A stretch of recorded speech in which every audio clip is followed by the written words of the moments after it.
You are live. Happy New Year's. Happy New Year's, everyone.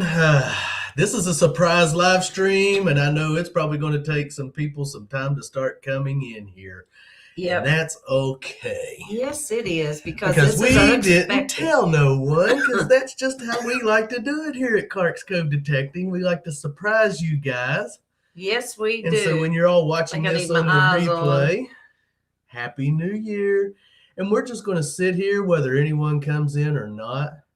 Someone will join us. Talk about the There's things. Digging with Deej. Thanks for joining us, Deej. This is just a surprise live. Yes, talk about the things we wanted to talk about and hang out with everyone. And hopefully someone will want to come hang out with us and bring in the new year tonight, because we're going to hang on here till midnight. Yes, and I so enjoyed your Ladies of Metal Detecting. Yes, always. Yes, that was nice. Thanks. Hey, Tom Kingery, Randy. JP Longs and more, and we were just over there, and no, I didn't say anything about going live. We just decided to go live, Spur of the moment, yes. You inspired me to go live, so I want to thank you for Jimmy that Lacari, thanks for coming. We know it's a surprise, so you know. We didn't know ourselves till just Happy New Year to you. Happy New Year. Yes, everyone. We've got our windows up here right now. Randy. It's starting to rain, but the weather is warm enough that we have our windows up. Yep. Park Rat Metal Detecting. Hello. Happy New Year. Hope everyone is having a great day. Yes, and a safe day. Yep.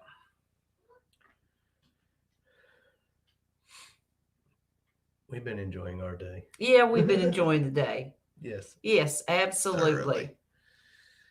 Yes. Getting ready for 2022 and hoping that it's going to be a great year. Javier Garcia, thanks for joining us. Happy New Year. Hello, Happy New Year. We know everybody probably has other places to be, and we appreciate you being here. Don't think you got to stay in here with us. You know, hey, Marty Verstahl, Digging with Marty, thanks for coming. Others are doing live streams. And yes, there's others doing live streams. Feel free to pop around. We're going to be here till midnight. Hey, we're not going nowhere. As long as someone's here to hang out, we'll be here. Even if they're not, we'll be here. We'll be here. Yeah. Madison, Maine. Welcome, Richie. Yes. Good seeing you. Hope you're having a good evening. What's your weather like up there, Richie? Probably cold, I hope. Charles Edwards, thanks for coming. Cynthia. Hello, Cynthia.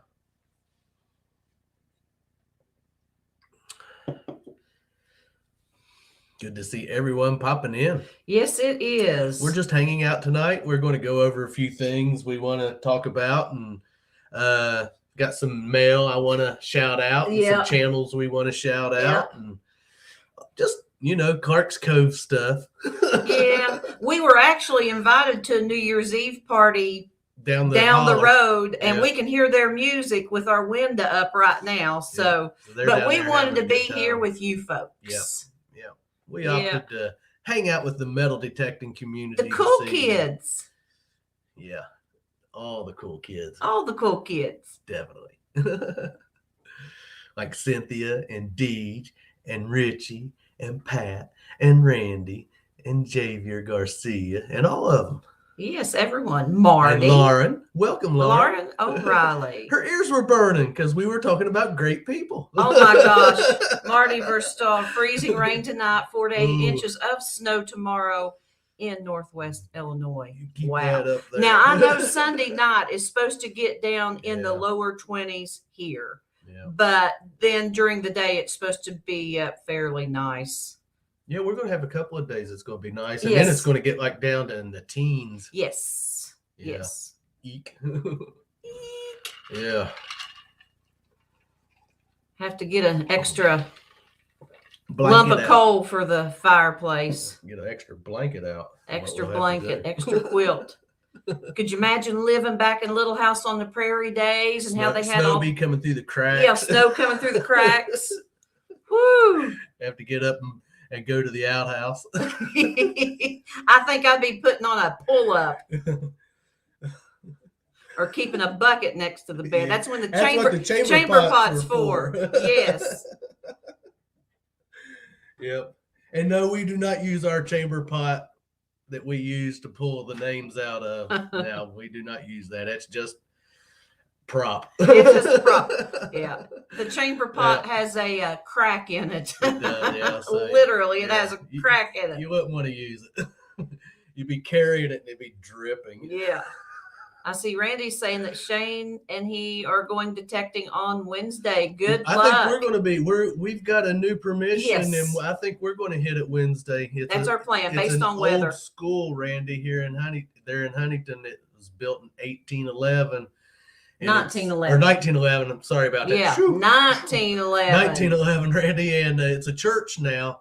And I got a hold of the pastor, and he gave us permission to hunt it. So now the thing was, he told us, he said, now it's been hunted, but now he said what was found was all marbles. So was it metal detected? Because if all was found was marbles, it kind of makes me wonder what he meant by hunted. Yeah, so we're really. But we love marbles. Yeah, hey, I'm up for finding some marbles. I look like a waitress or something with this thing on my head. Well, you want to wear this one and I'll wear that one? No, thanks. I'll keep what I got. Well, you want to try this on? Well, hey. Sure. It doesn't bother me, not one bit. There you go. There we go. Yeah. Yeah, maybe it looks better on Robert than on me. Put that on you. Yeah. Yeah, here we go. Yes, I love marbles. Yeah. So, yeah, you and Shane, hopefully good luck, man. Yeah, definitely. Really, Lauren? She says, we used to have to use a chamber pot at night when we stayed at my grandparents' cabin in southern Indiana. Wow. Hey, Iron Antler Adventures. Yes, welcome. Iron Antler, Thanks welcome. For coming by and stopping by. We're just hanging out, BSing. Nothing really, we're going to do a few itinerary things, but otherwise we're just hanging out and having a good time. Yes, Pat, that was a shock hearing about Betty White. Yes, it was. Oh yeah, I forgot. Oh, She's was getting ready to turn 100. 3 weeks to her birthday. Yeah, she didn't make it to 2022. That's thanks, Richie. What'd he say? I look like a Lady Liberty. Lady Liberty. Hey, her or me?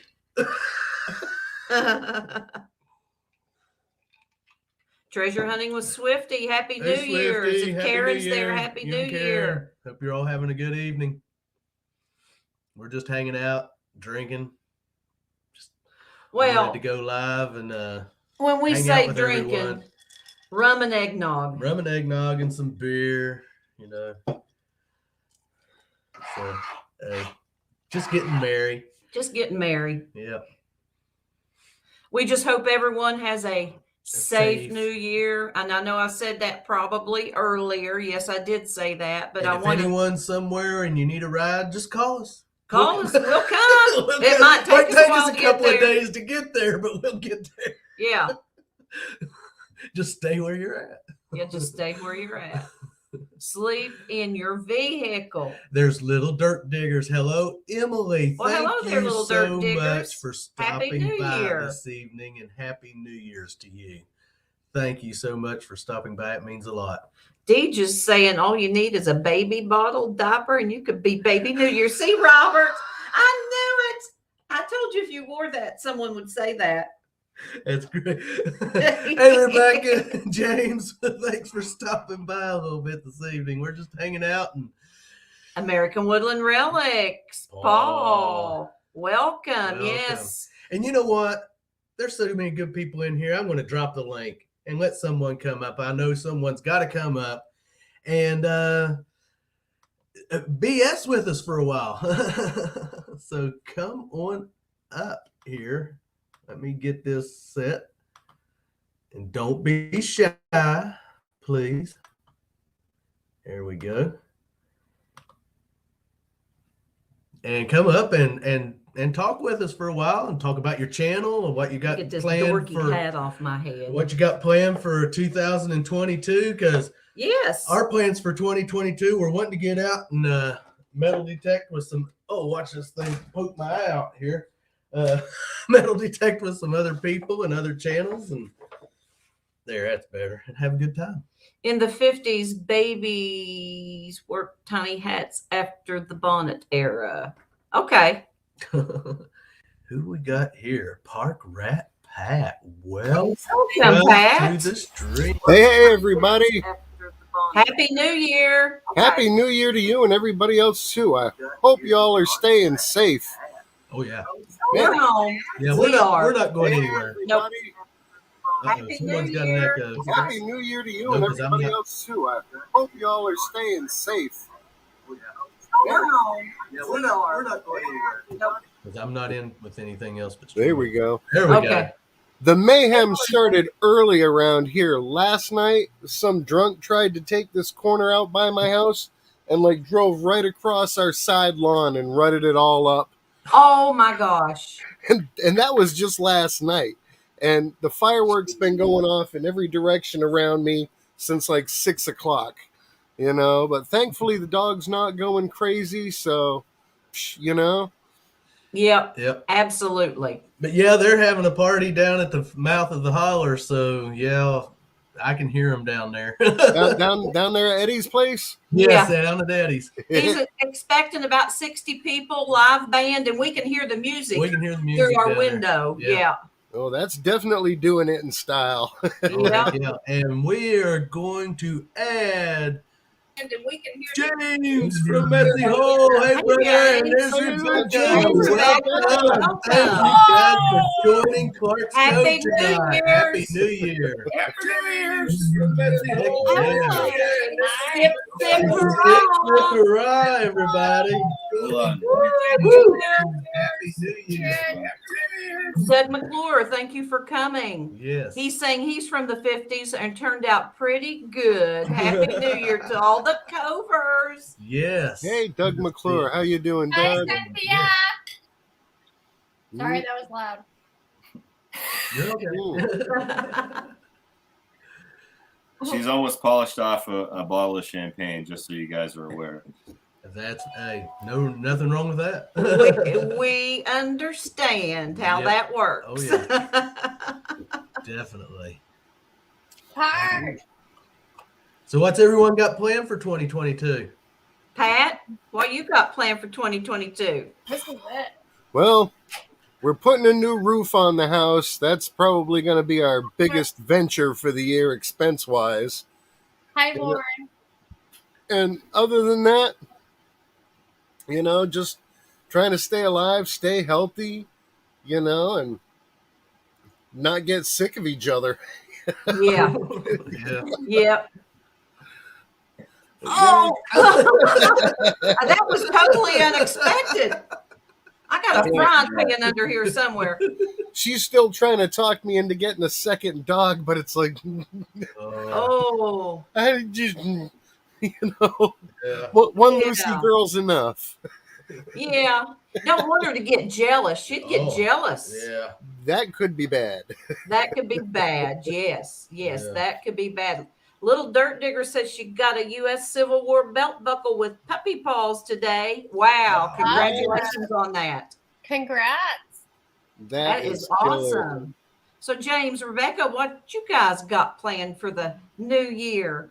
We're just hanging out. I'm having champagne. He's having beer. My goal is next summer to have tons of hot chicks around, and I'm just taking pictures of them all the time, half dressed. That's my goal. That is your goal. I'm sure you will achieve that. I'm pretty sure too, actually. I'm thinking of a gold coin while he's thinking of, obviously. Typical guy. Photography's kind of taken place of metal detecting for us a little bit. Yeah. I understand. I'm kind of out my dad too. I'd rather dig up a flying eagle than to take a picture of one. Yeah. But I'd rather take a picture of Okay. Sorry, I apologize. You just caught it, didn't you? Yeah, it took me a second.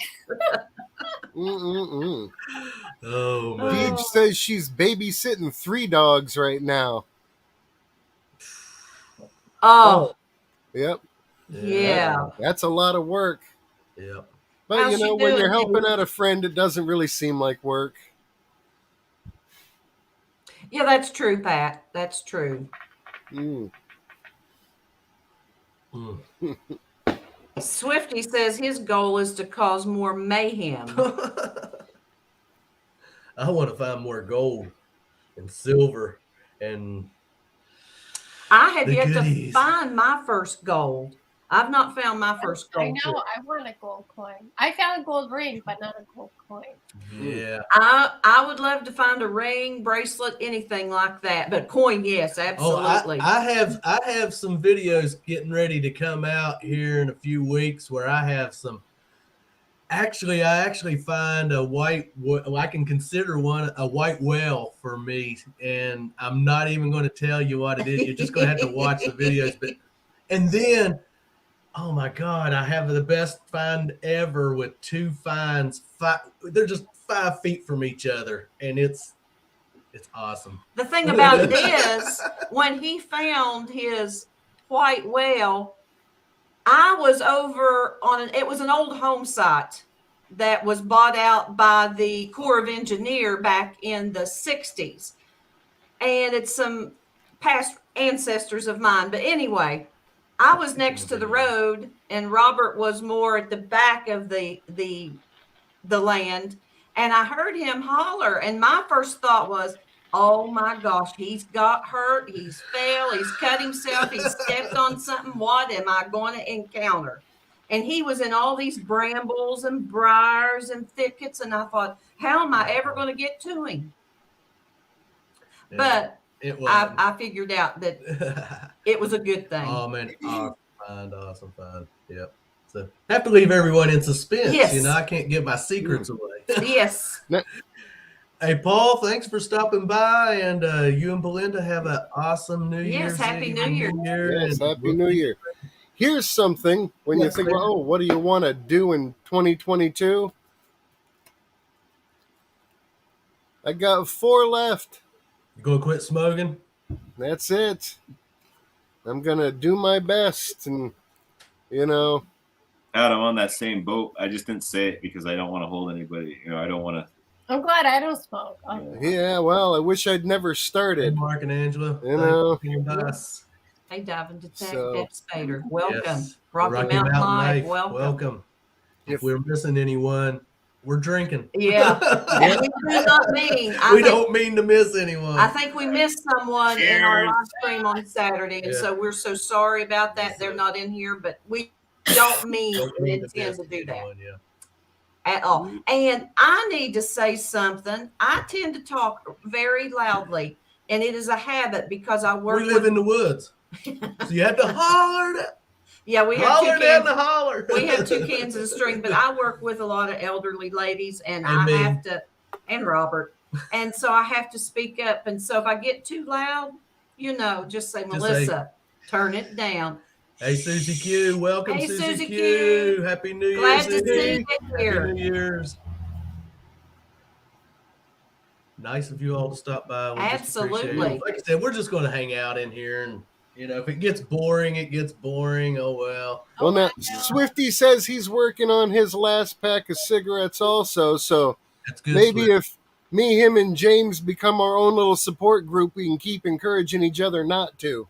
Hey, let me tell you, I quit 28 years ago, and I've never picked up another one since, So if I can do it, and let me tell you, I have 0 willpower. I mean, you guys can do it too if I can. I mean, you just have to find other ways to occupy your hands. Yeah, well, from your mouth to God's ears, because, boy, I'd love to be done with that stuff. So, I mean, you just gotta take. I took a half a pack and I said, I'm done, and I tossed them out the window. So no more. And that's how you're talking about. I got 4 left. Well, you should really be saying the heck with those 4, and I quit now. Yeah, but my plan was to stop at midnight. Okay, then. Well, and I'll be like, loser, you can't even stick to your plan. I don't want to spoil your plans. Hey, Whistle Pig, Happy New Year's. Thanks for Dale, joining us. Dale, Happy New Year's, brother. Absolutely. That's great, Susie. Yeah, that you quit at 55 and at 69 now. Great. Yeah. We want to do a shout out tonight for another channel And that channel, and I don't think he's in here tonight. I haven't seen him. But I know he will go back and watch this, and that's Frankie over at PD Sand Digger. And Melissa, take that over. Yeah, his goal's to hit, he's working on 500 subs. So we want everyone to go over and check out Frankie at PD Sand Digger, give him some help and support and get him up over at 500. Yep. I'm not exactly sure what number he's at right now, but that is his goal, is to get 500 subs. So let's go over and show him some support and get him up to 500 I'm not even in sure. 2022 and let him hit that goal that he's looking at. So yeah, And He's a really good guy. We enjoyed hanging out with him and his son. Absolutely, Yes, it Pat. was. Yes. It was. I really enjoyed hanging out with Frankie and his son Caleb at Swifty's Hunt. That was Such awesome. a polite young man. You can Yes. tell he was raised right. That was, you took the words out of my mouth. Mhm. That's what I was going to say. Yep. He was. It was really Yes, good. Frankie is awesome. That is for sure. Yes.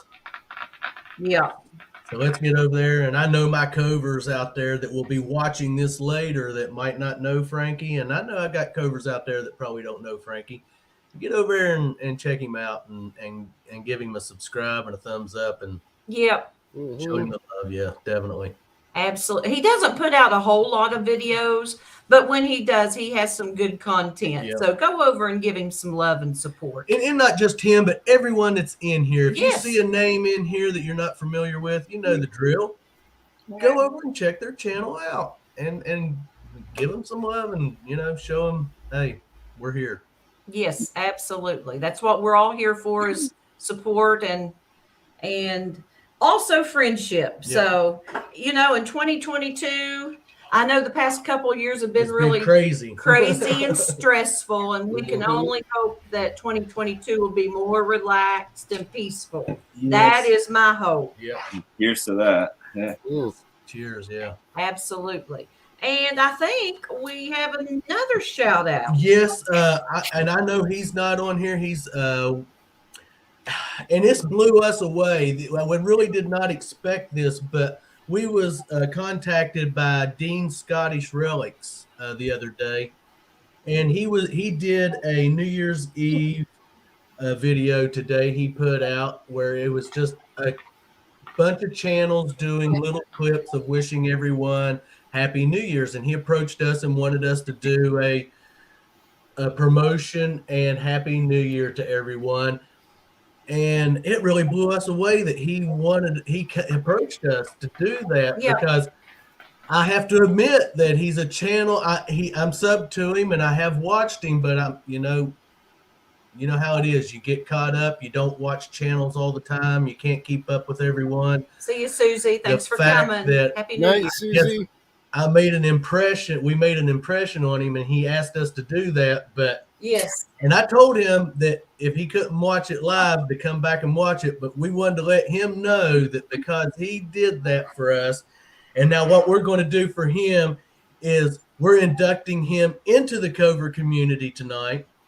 He is Cover number 85 in the community, and when he watches this on the replay, I think we have his address, and we're going to be sending that to him. And plus, he's going to be getting a Covers Worldwide sticker that Pat made up for us for our overseas Covers. They get these worldwide stickers that we thought for him, because the guys over all those channels over there are so great, and we appreciate him for thinking of us and having us in that today, and that was great. So if you all are not familiar with Dean Scottish Relics, go over and check that video out, his New Year's Eve video, and it's cool because he's got about 40 different channels on there doing all different kinds of silly stuff, wishing everyone Happy New Year's. Happy New Year's. Yeah. So yeah, we want to thank him from the bottom of our heart for that, because that just really was awesome that he thought of us. Because I was thinking when he contacted us, I said, well, now we don't watch him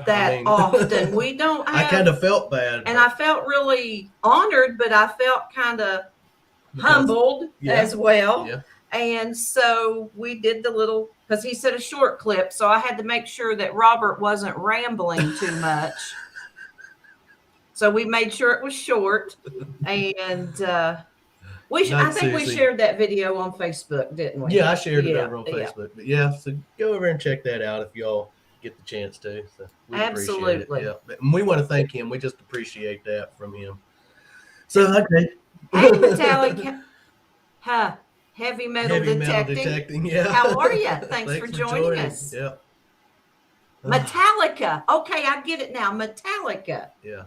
Not Metallica. Sorry, I know not the band, but to say it like that, yes. But he's probably a fan. He could be a fan. I'd say so. Hey, I'm going to get off screen here and hang out in the chat and let somebody else get up and anyone want to get on? Say hello. Absolutely. People here, so jump up on screen and do your thing. I'll be down in the comments section. Thanks for joining, Pat. Happy New Year. Thanks for having me. Now, how do I get out of there? There we go. Happy New Year, y'all. Happy New Year to you. Pat. So, James, Rebecca. Yeah. Talk about your channel. I mean, come on. Tell everybody what you got planned. I'll let Tipsy take but let's go for it. Tipsy got it. All right. Next year, we plan on fighting gold. No, I don't know.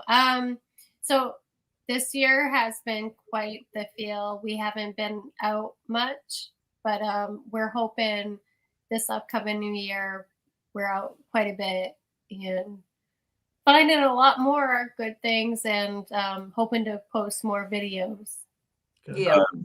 Down to the nitty gritty though. You guys remember that trail cam video we put up a couple months ago where can I just say I did not expect that whatsoever. So we have 122,000. So 122,000 views on that video. And I'm just like thinking to myself, out of all videos we've done, it made us $1,500 just talking about getting orally pleasured in the woods. I'm telling you, I remember. Now that you said that, I remember that. Yeah, that one. Hold on. Technically, Rebecca could be considered a high-end call girl. I'm just saying. Throwing that out there. I'm secretly telling James, said, hey, we need to make a part 2. Absolutely. Hey, Miss Southern Belle, Swamp Rat Nation. Thanks for joining us. I don't know how. Yeah, I don't know how we're going to do it, but. See you, Swifty. Good night. Yeah. I'm sure you'll think of something. I'm sure you'll think of something. You know what I was thinking of? See you, Dale. That might be a good idea.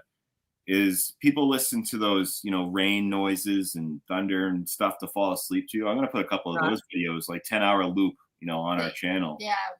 Maybe some people will fall asleep to that. Those videos get millions of views, Mm-hmm. Hey, Mayhem Prospect. Yes, they do. So maybe that'll, pay us some money. Well, I hope so. I know our goal is, we're a little over 800 subs right now. We're looking at the 1,000. So, that's really our goal for 2022 is the 1,000 mark. I ain't really worried about the monetization. I just want to. Yeah, I'll tell you right now, the monetization isn't all it's cracked up to be. See the 1K. That's just it. It's a goal. I think last year we made like $600 or $700 the whole entire year. It wasn't much. Obviously, this year we did a little bit better somehow. I guess I don't know. Yeah. We're already surpassed what we ever dreamed of getting when we started our channel. The community's been so great to us. We just can't say enough. That's right. Really, we can't. Yes, so. It is. It has been great. I see JP Lonzamora saying they got a meet Messy Hole. Yeah, we'd like to meet him too. Yes, definitely. That is a goal of ours in 2022. We hope to be able to get out and do some collaboration and meet some other. You guys are on the East Coast, aren't you? Yes, West Virginia. We're right in the middle. Actually, the best or our favorite place we ever stopped, like little hotel, this is a dive place, but our favorite place was in West Virginia that we stopped. Yeah. We do a trip down the coast every year in February, all the way to Florida. We usually stop here and there. Like we saw, I met those guys in Carolina. Fuck. Big channel. I feel like a big channel. I can't think right now. Yeah. Like a really Monkey King Metals. Thank you for coming. Yeah. I apologize for my language as well. That's okay. That's okay. That's okay. You're, We you're understand. totally fine. We Yeah. understand. Just don't make a habit of it. I won't give you a pink slip we this won't, time. Yeah, we won't send you to detention. It's only because I'm so embarrassed I can't remember the name of the channel. Right? I'm sure it will come to you. There's so many channels out there. There really are so many. Williamson, Dig That Beat. That's who they were. Dig That Beat. Okay. Mike and Charlie? No. Crap. I can't think of his first name. No. The one that always drives. I can't think of his first name. There is a Charlie in the group. Yeah. Great. John.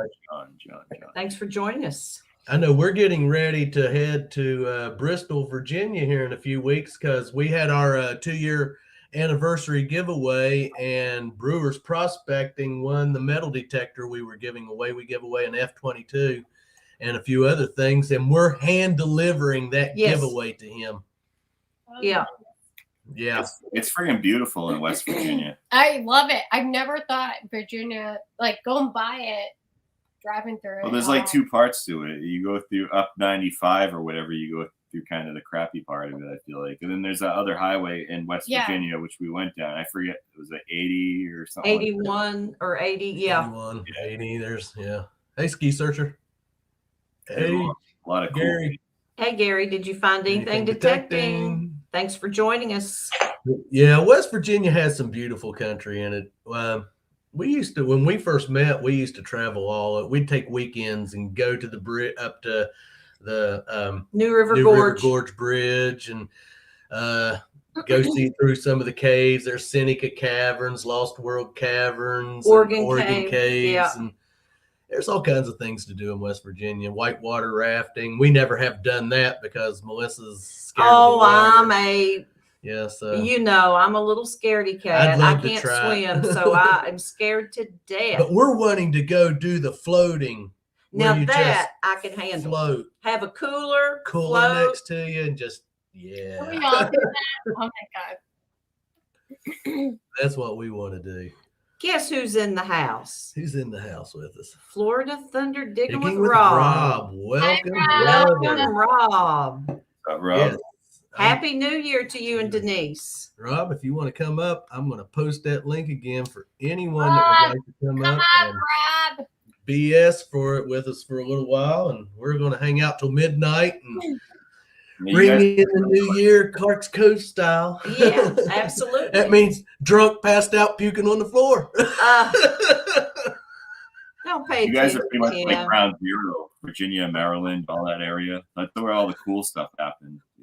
Hey, Jericho and Hercules, thanks for joining us. Dirt Diggler. Detector and Dirt Diggler, welcome. Yes. We don't mean to cut you all off. We're just saying hi to people. So go ahead. Yes. Digging up the Carolinas. Welcome, Jeremy. Hi, Beach. We used to travel West Virginia quite often, but the past few years we haven't done diddly squat. Other than we went to Florida Hunt 7 and then we left here in the middle of an ice storm. Yes. And then we did get to make it to Swifty's hunt in May. Yeah. And then we went back to his hunt in October. But we want to be able to get out and go to some of the really bigger like what's the one dig stock and stuff like that. Yes, we want to kind of move north a little bit and meet some of our northern folks. Yeah, we want to start participating in things like that as well. Yeah, definitely. That's hopeful. Thank you, Jericho. Glad that you did. Jericho and Hercules was sad to see us go from JP's bar and decided to come visit. Thanks. We appreciate that. We just sort of made a quick decision to go live, so it wasn't anything that we did any announcement for. No, so we apologize for that, but yeah, sometimes we're bad about things like that. We like to surprise we do people. that, be off the wall, not so scripted maybe. No, Swamp Rat, we will not be coming to Florida Hunt 8 this year. Next year. I wish we could. We really would love to. I mean, we've been invited, but it just ain't going to work out. It's not going to work out for us. Yeah. It's just not. Maybe next year or for 2023. Yeah, you possibly. You never know. Yep. You just never know. Just never know. Well, I think you have a mail call you're wanting to do. I want to go to Florida Hunt. Hey, you get to meet a lot of great people. Yes, I hear that Gypsy Jules is going to be there this year. Yep. Digging with Squeak's going to be there. Digging with Squeak's going to be there. Emily's going to be there from Little Dirt Diggers. I think they're trying to plan on being there. And just Cajun Ringy. Yeah. And who knows who else? I mean, several probably. Yeah. Thank you for joining us. Voom.on. I'm not sure who you are, but we appreciate it. Need to be What's up, Rob? Deej. Any moderators? Hi, guys. Do we have any moderators in there? We have. I don't know who we have in blue. Mods. Can you click it over and see? Yeah. Give us a moment. Let's see.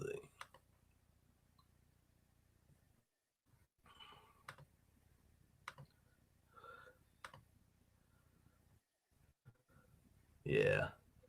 Okay, yeah. I see who our mods are.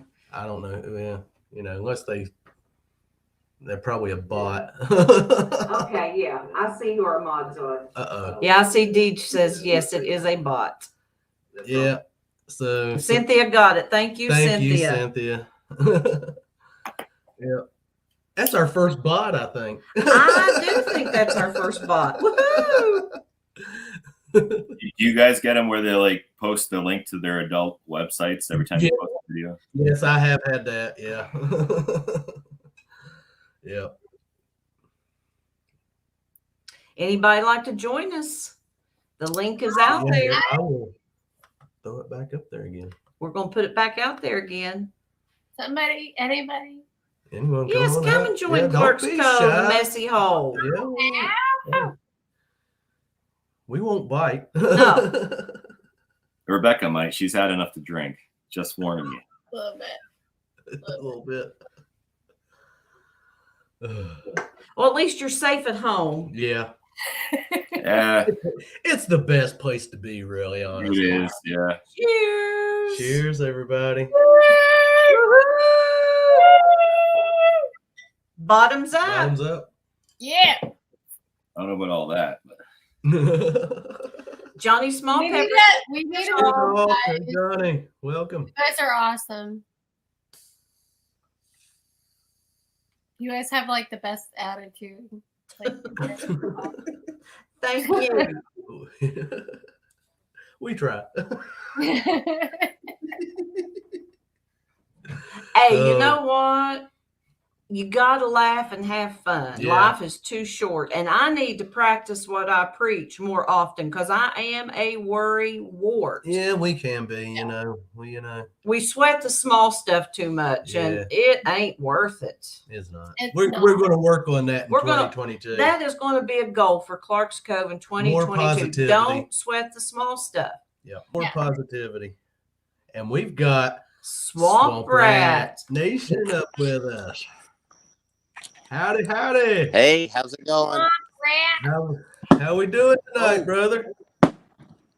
All right, I got to move inside for a minute. Are you outside? Okay. Do what you got to do. What's up, guys? Where are you? Okay, He's that in might Florida, not be working. aren't you? You're in Florida? I'm jealous. Yeah, I think Swamp All Rat's right. in Florida. I'll be right back. Okay. Yeah, I'm most sure he's in Florida. I'm pretty sure he's in Florida. That's why I was like, he's outside right now. Yeah. Well, it's nice enough we could be outside. Yeah, we right have now. our windows up We've got right our now. windows up right now. Yeah. Stop bragging. I know, I'm so jealous right now. It's a winter wonderland outside. Up here, yeah. Wow. But now Sunday night is supposed to be in the lower 20s. Yeah. and then we're going to get some teens. Yeah. Yeah. But right now we have our windows up, so I'm happy for that. When you can have your windows up at this time of the year here, Yeah. you do it, definitely. Absolutely. We have to wait until springtime now. Yeah, I can't wait till spring gets here. I miss summer already. I'm definitely at 80, 90s weather, heat, like addictive person. Yeah. I run, I tan in the heat. I can't. It's weird because I've had the doctors ask me before, like, what do you prefer better, like the cold or the heat for running? And I said the heat. Like, wow, really? And I was like, yeah, because the cold air gets my lungs easily. So I'm just like, I can't. Yeah. No, give me 60 degrees, 70 maybe. No, give me 85, 90s. I'm fine. I like it right around 80. Between 80 and 85 is perfect. Little breeze blowing. Heck yeah. Yeah. Now I'm going to ask a silly question. I just noticed, is that the same dog that I have seen before that was a puppy? It is, yeah. Oh my. She's oh my gosh. I remember when you all got, and he just a puppy. Like 60 pounds. She's not as big as she looks on the screen there. I'm seeing her. Yeah, she looks long, very long. Oh, she's about 60 pounds. She's 58 pounds, so she's kind of like a medium-ish dog. Well, she really isn't that big. I know. I was just looking. I'm like, my gosh, that is that same dog. Has to be. Yes, Brewers Prospecting. Welcome. Congratulate Brewers. He was the winner on our 2-year anniversary giveaway of the metal detector. Yes. And as we said, we'll be going and visiting him. That's much better. In a couple of weeks. Yeah. Yes, that's better. That's better. Yes. I was on my phone outside, and that just doesn't work. I got to get into my little workshop studio to get anything to work. So it looks way better now, man. Yeah, man. Yeah. So Happy New Year. Happy New Year, yes, man. Happy New Year's to you too. Absolutely. So tell us what you got going on. It's been busy around here. I think my girlfriend's got COVID. So you're separated at the moment? No. We live together, so if she's exposed, I'm exposed. There's not much we can do about it. Hey, we had it together, so we sweated it out together. Yes, I think I had it back in the beginning in that December of 2019, but this one's different. This is really different, but we'll get through it. We get through everything, you know. Absolutely. Yeah, you guys are brave because if Rebecca gets it, she's going in the basement. I think if Rebecca gets it, you might be going in the basement as well. How that would go, yeah. I know the score. Jimmy Cloak. I've been busy as a one-legged man in a butt kicking contest. I hear you. That area I've been searching, I ended up finding an area, 1920s Depression era homestead, and nobody else detects out there because it's county property and they think that they're not allowed to. It's just too much stuff. Uh-huh. Did you like that one, Cynthia? Smack him, Rebecca. Yeah, smack him because he said you was going to go to the dungeon, no, the basement. I know, that's awful. Well, it is my dungeon, ironically. That's awful. Where all the chains and whips are at. Hey, what's the saying? Sticks and stones may break my bones, but whips and chains excite me. I might like that kind of stuff. Okay, so I resemble that remark. So Brewers, what did I walk into? Trouble.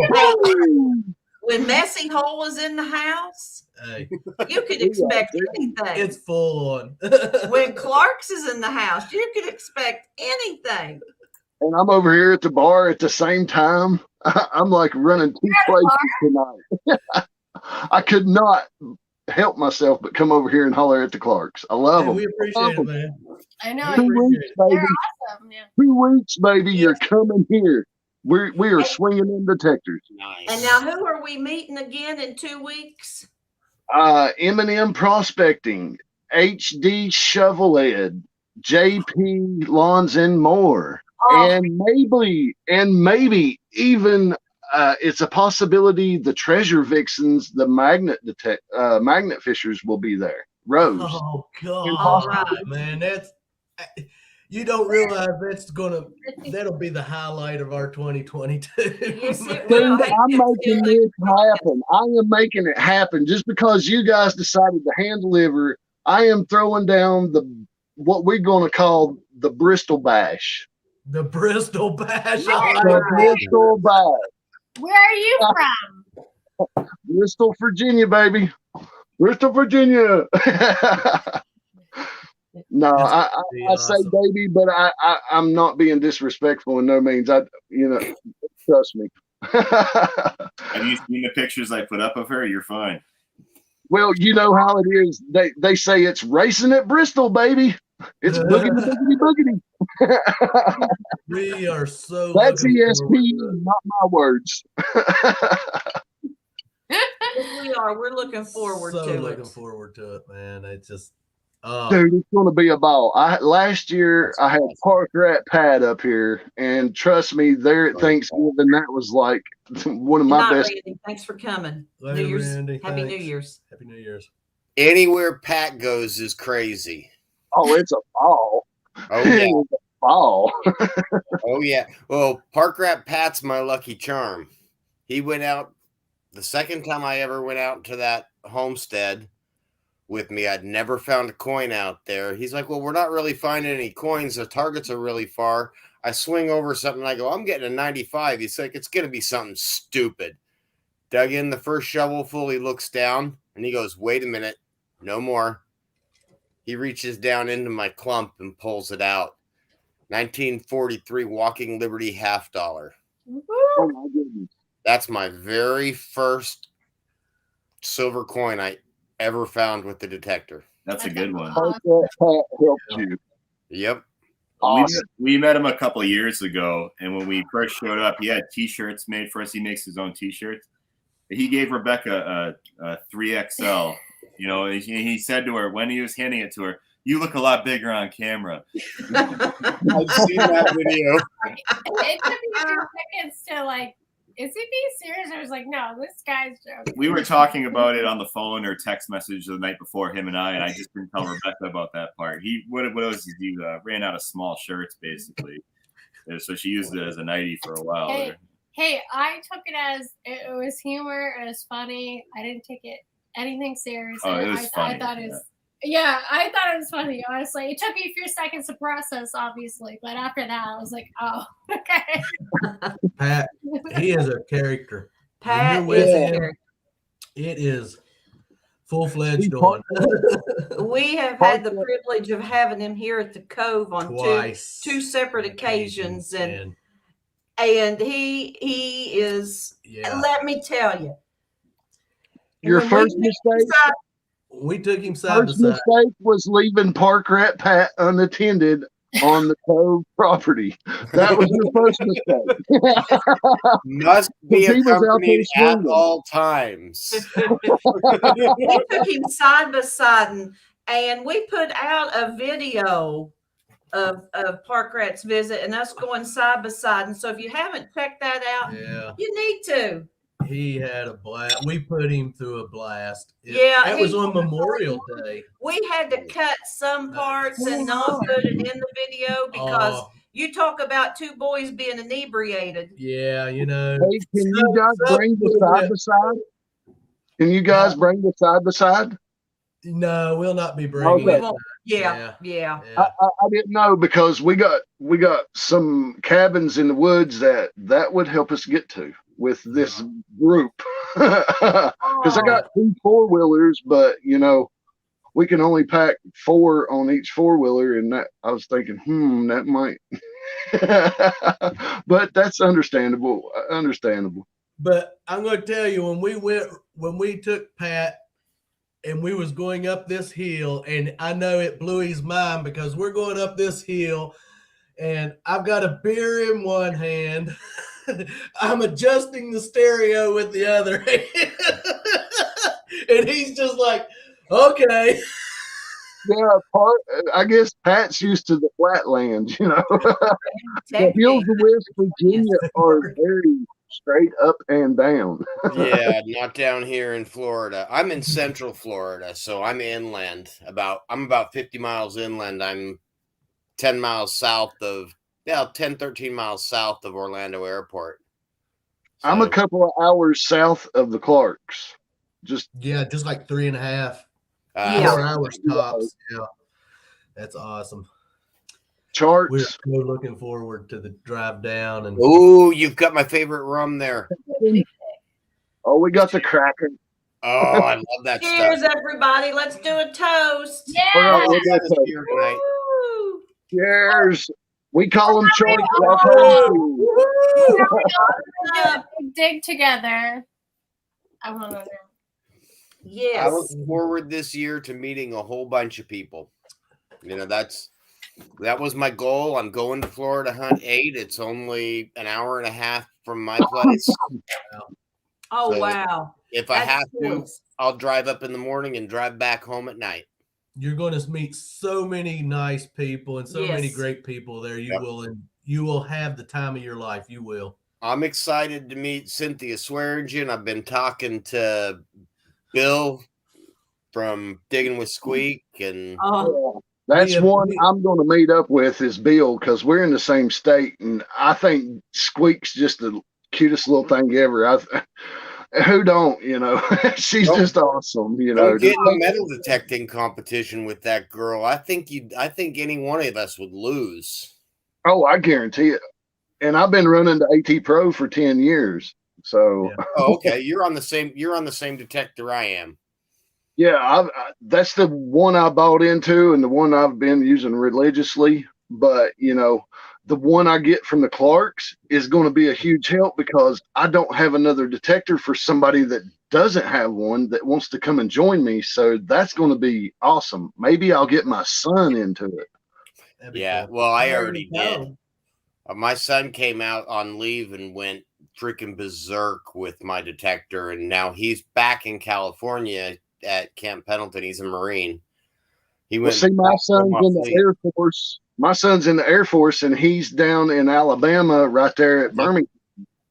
I mean, boom! You don't ask for more of a historic area than Birmingham, Alabama. Yeah, that's nice. Well, yeah, my son's just outside San Diego, so not as historic, but you can find history. You find history where you look for it. But the military moves them around so much, they hit all these awesome places. Like my son spent his first 2 years in Okinawa, Japan. Just imagine hitting those beaches. I mean, come on. I was stationed on a polar class icebreaker when I was in the Coast Guard. I've been just about everywhere you can imagine, including Antarctica. See, that's why I'm prospecting and metal detecting, because the military moves him around to all these places that he would generally go.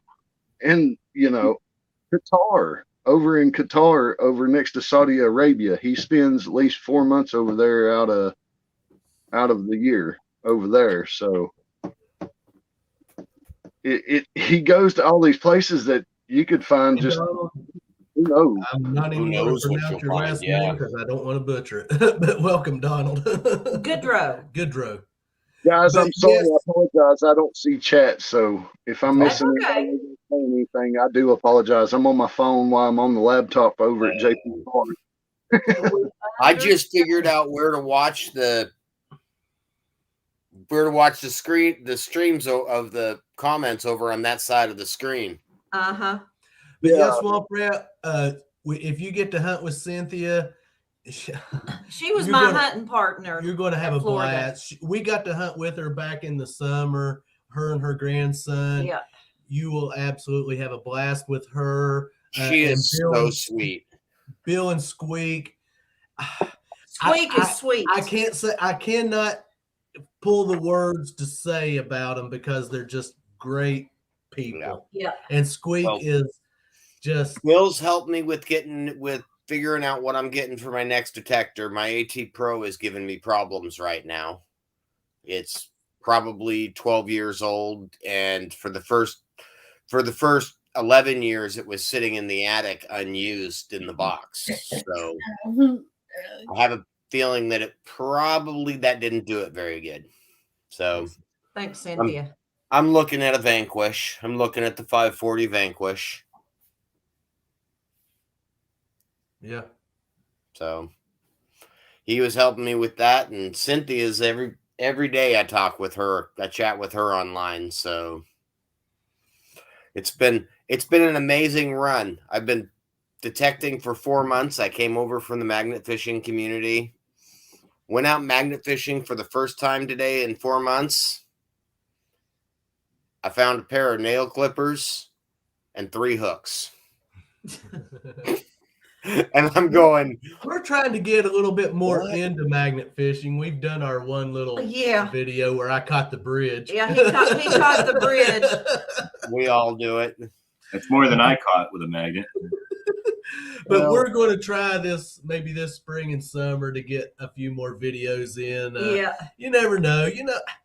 It's just we're so whatever. Yeah. Well, we are very whatever.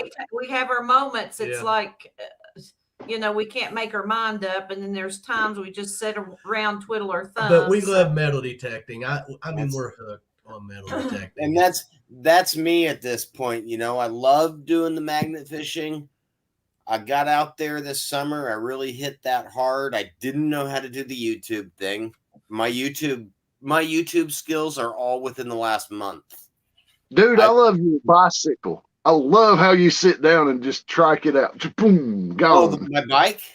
Yeah, your bike. Oh, yeah. I've got 2 of those now. I picked up the second.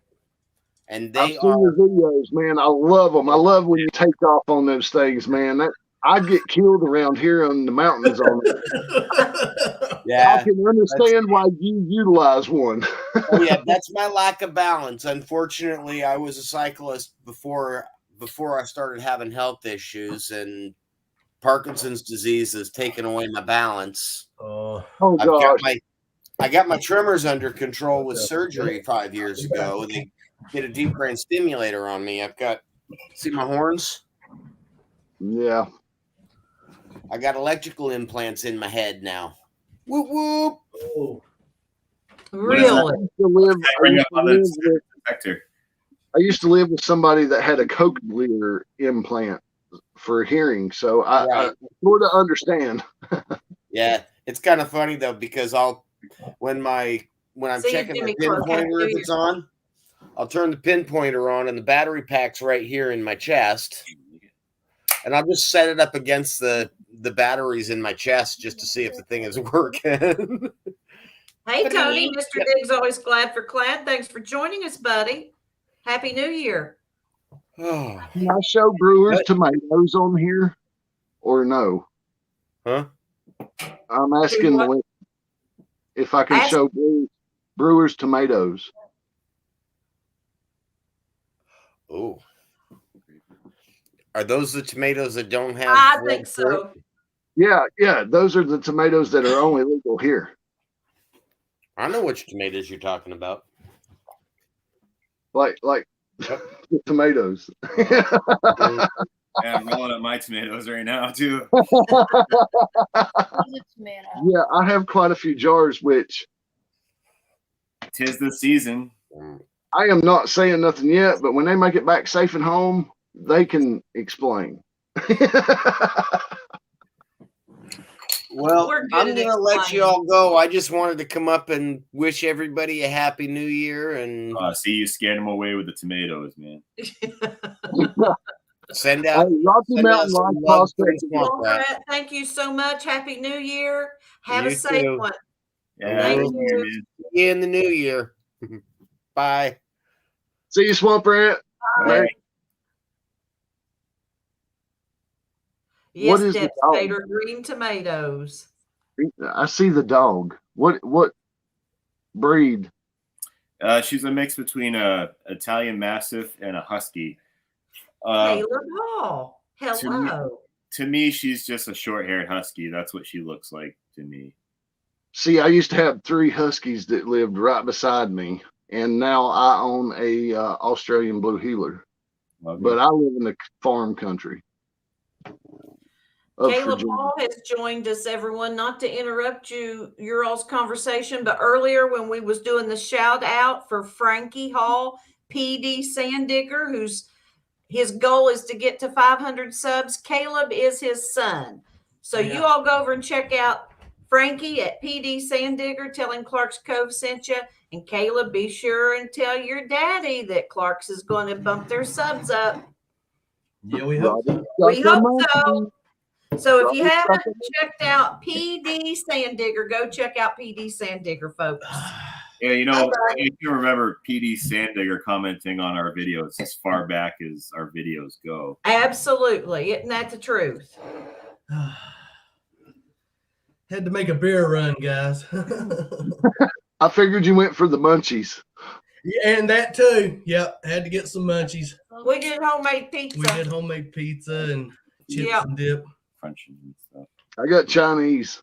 Chinese is good too. I love Chinese. Yeah, that's what we did. Yeah, we did Chinese. I still got my fortune cookie right here. Come on, man. Is there a fortune in your cookie? Yeah, man. Come on. We all want to see it now. What I hear? That didn't have a fortune in them. Oh, no, this one does. Oh, by all the means. It's probably got to be something about meeting up with Clark's Cove, I bet. I bet it is. Guarantee. Park Rat wants more candy corn and bugs. Excuse me, guys. I'm eating, so just everyone out there. Hey, we got all right, I guess it does because it says this could be almost perfect day. Enjoy it. Boom. I'm right here with Clark's Cove right now. So boom. There we go, guys. Heck yeah. Everyone say Happy New Year to Annabelle. Oh, that's our kitty cat. That's Annabelle. Yeah. Happy New Year. Hi, Chinese food. Y'all need some lucky nuggets? She's our huntress. She is our huntress. Oh, yeah.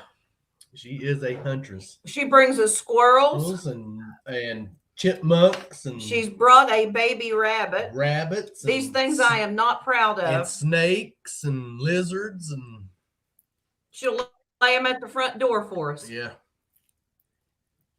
And then proceed to throw them in the air and bat them around. Yeah.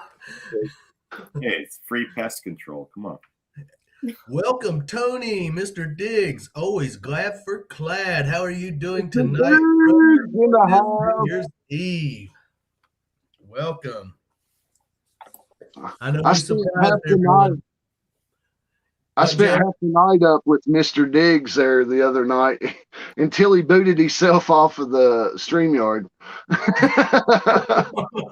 And I couldn't get him back in, so it was over at that point. But yeah, we hung out till pretty late the other night. Oh my goodness. Bobby Henniger is in the house. We have Bobby Henniger, but we have Demon Rat 71 detecting. Oh wow. Happy New Year's. 71 in the house. Our link is there if you'd like to come up and join us. Yeah, let me repost it.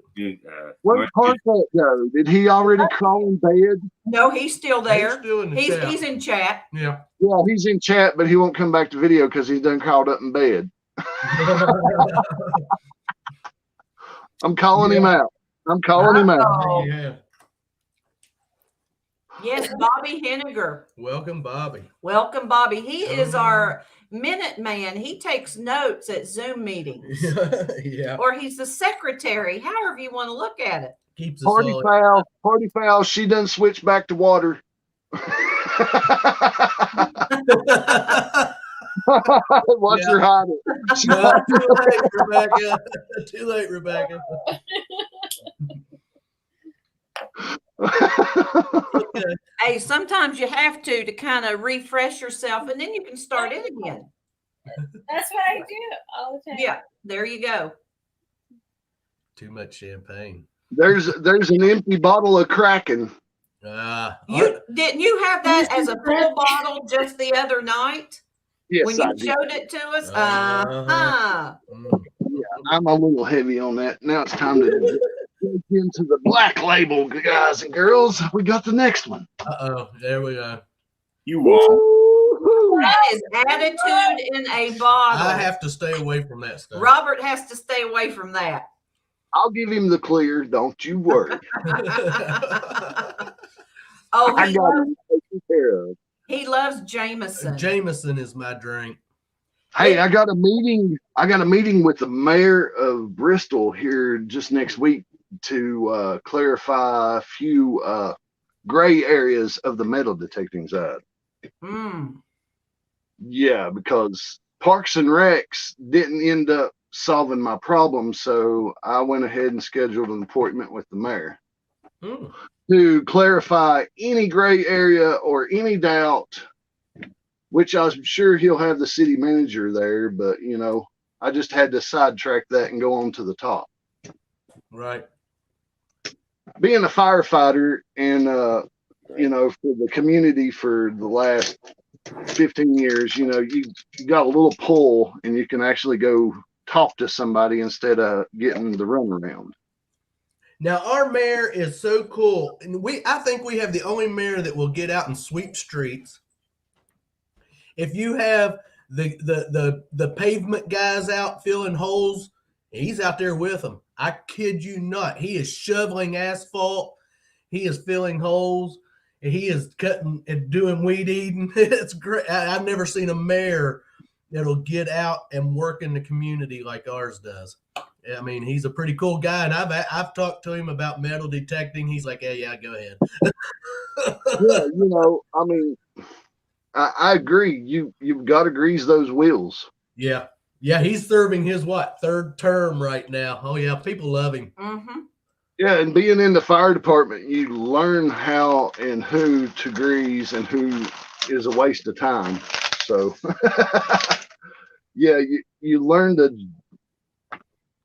you go through the chain of command, but yet you have to skip a few steps every now and then. Yeah, we've had some mayors that told us, wouldn't even give us the time of day.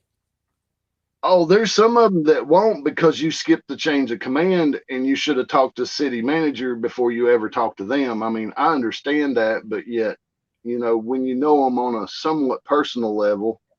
Well, see, that was the thing. The one mayor I started talking to, she was friends with a good friend with my pastor. And he actually had called her and but she still would not see me or talk to me. Really? Yeah. That's and not basically told us no. Yeah, she wouldn't even listen. Yeah, no. But then she got back in touch with us and did kind of give us permission around the old locks and dam building, but it was there was it was wasn't even worth messing with. Because I told her I would no longer give her any support. Yeah, that's the runaround that I'm talking about. Yeah. And as for door knocking, we've not really started door knocking yet. No. I mean, I have approached people and asked for some permissions and got them, but I'm just not the best with talking with people. But I'm slowly working. He's doing better. I tell you what, I guess Troy over at Dirt Trolling Troy. Take your tips from him. I think he could get a permission from anyone just about. So I've talked to him and watched some of his videos and took a few of his pointers. And Pat's good at talking. Pat is good at talking. Yeah. So.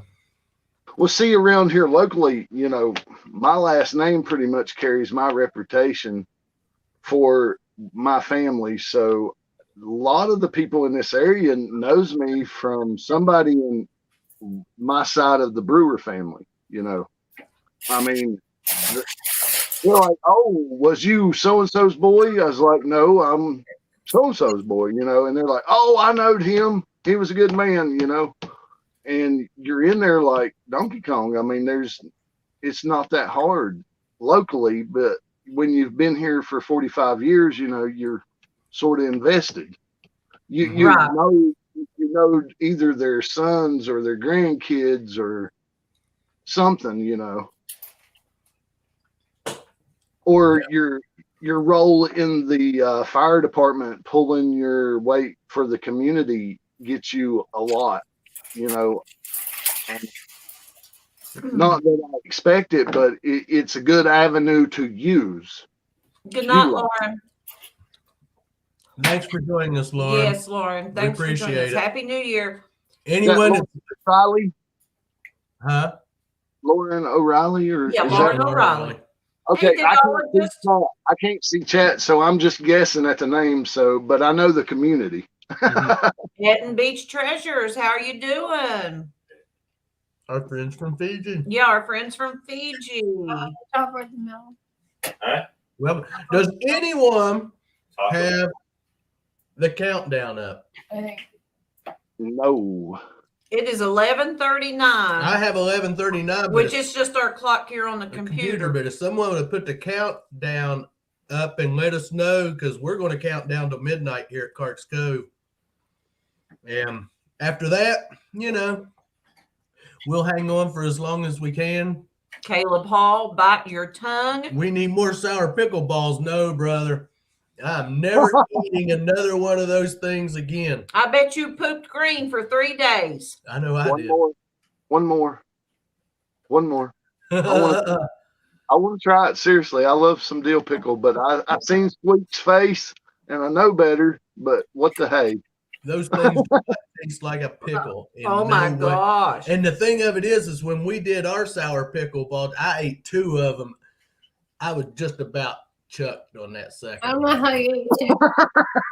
Oh, man, those things are nasty. And your tongue turns green, and it looks like when you use the bath, and I don't mean to be, I don't want to offend them, but when you go to the bathroom for the next 2 days, it looks like you've been chowing grass. I mean, green grass like a cow. I mean, it's just green. Missy Hole's going to have to straighten up over there. She's feeling a little rough. Yeah, she's been hitting that champagne too hard. She's been into tequila. Look at that beautiful dog. That dog is beautiful. She is beautiful. I'm just playing. No, it's 1 tequila, 2 tequila, 3 tequila, floor. I don't want no more. What, Rebecca? I just been drinking champagne. It's okay. Champagne makes you bubbly. Yeah, it does. I can't say that I've ever had it. Mm-hmm. We have. Yeah. I really can't. I can't say that I've had it, but I've had my.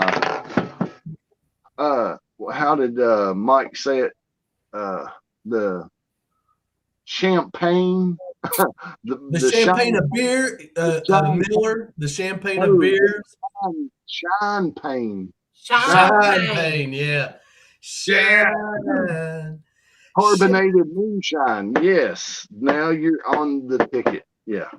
I don't live far from those boys that's on moonshiners. I mean, I'm right in the center of all of them. I've met. Who is it? What's his name?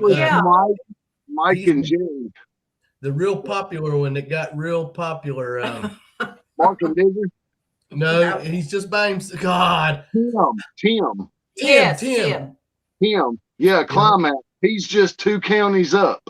Yeah, him and Michael Ballard was at our local liquor store a couple of years ago, which we have met Michael because we went to Sturgis in 2014 and 2015. And in 2015, we actually stayed there at the Full Throttle at their cabins and got to meet Jesse James and all of those guys. We got to take a ride with them. And we did the Pappy Hoyle ride. And oh my God, if you ever get to go to Sturgis, go, because it is a blast.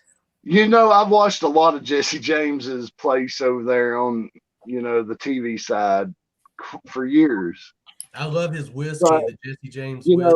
when I got to meet Tim and Tickle personally down here at Bristol Motor Speedway, that was cool. Climax Moonshine, Yeah. Yeah, and they're real great guys. I mean, they'll sit there and talk to you. There you go. Shiner and Shiner Forever, Forever Shiner, and that's the band, the Moonshine Bandits, that I like, that we follow. I don't know if you've ever heard of them. Josh Owens supplies Moonshine Bandits. Hello.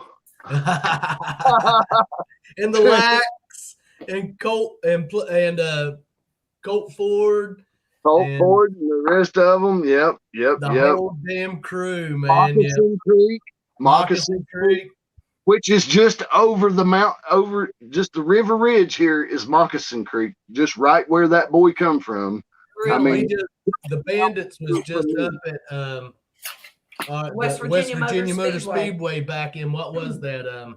August, and we was there, and that's the first time we got to see him in 3 years because of all the craziness. And we are Shiners.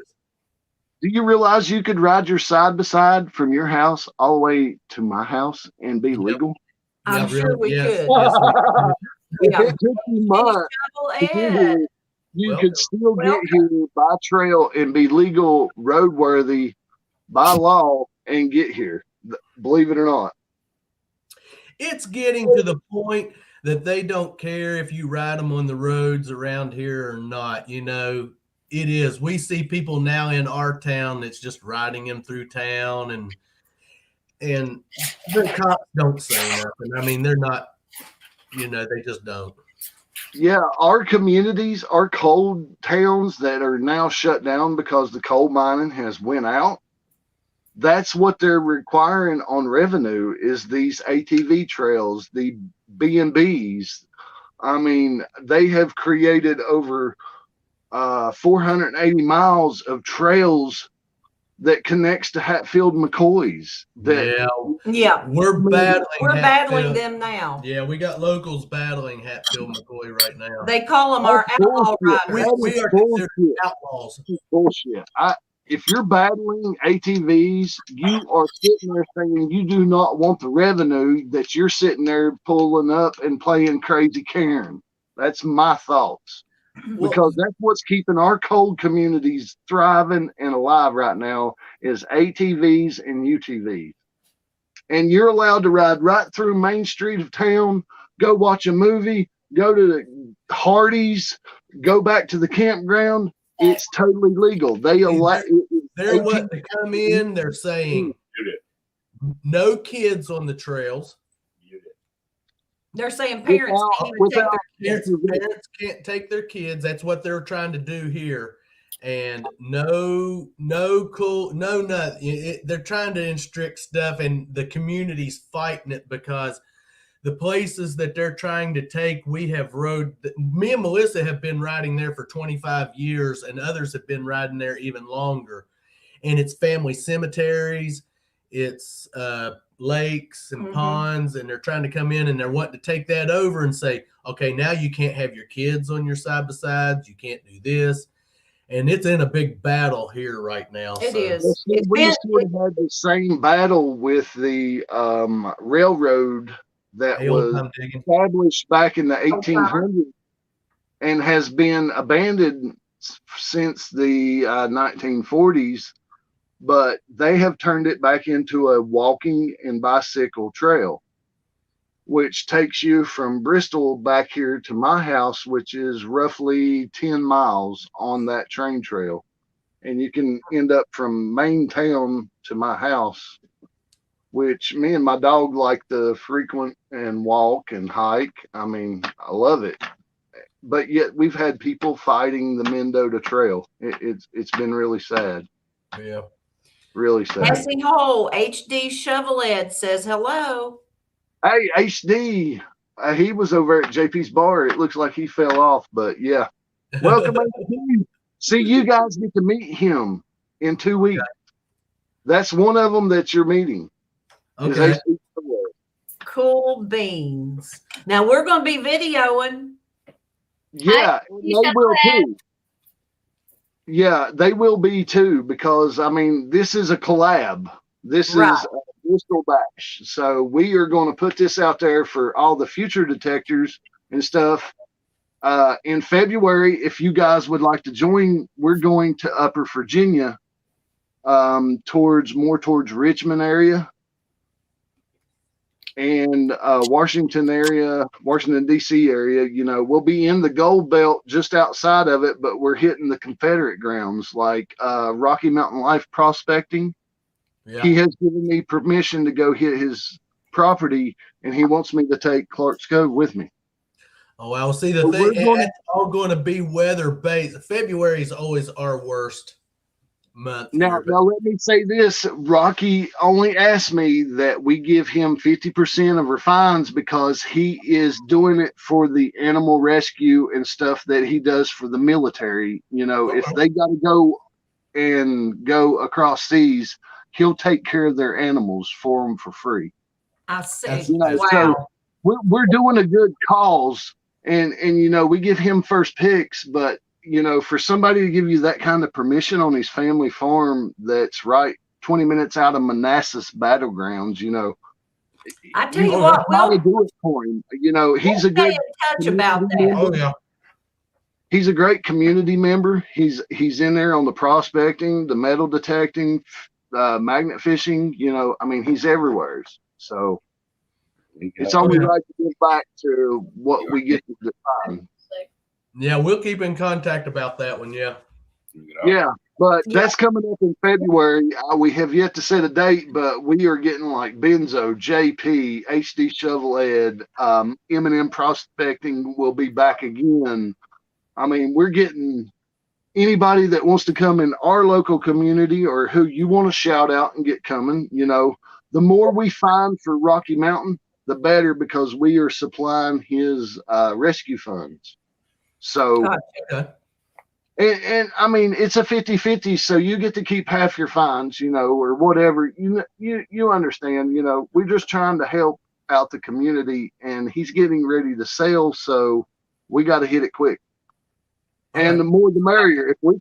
If we could wipe it out in a couple of weekends with all of us, you know, and that would help support him at the same time, you know. And I'm all for it. I love the treasure community in general. Everybody. We'll stay in touch about that, definitely. Absolutely. Now, Messy Hole, where exactly are you guys located? New Hampshire. New Hampshire. I knew it was New Hampshire. I didn't know exactly. That's up, right? Like southern New Hampshire-ish. Okay. We're near Manchester. Okay. I don't know how familiar you are with the area.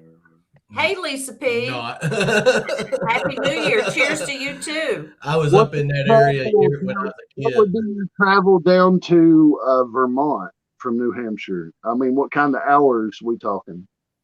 It depends what part. It'd probably take us about an hour to kick over there. Okay. So that's relatively close. Yeah. Well, I've got a buddy up there right in the New York, New Hampshire area, Heath Doty. And it might be a benefit for you to reach out to him because he's gold prospecting, metal detecting,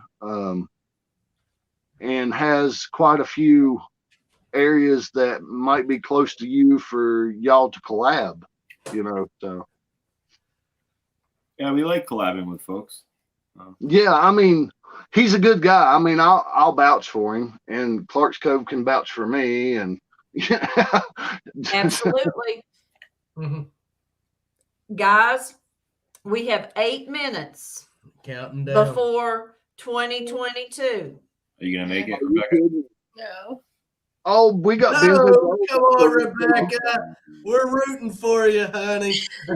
I'm gonna jump. I'm gonna exit off. 8 minutes, Rebecca. Come on, Rebecca. 8 minutes. If Melissa could do it, you could do it. You want me to exit? I'll exit off. I don't feel good. Alley Cat Treasures, hello. Hey, James, you might have to break out the ammonia capsule, man. Hell, I'm still going to be here in the morning. If this is where she falls, this is where she stays.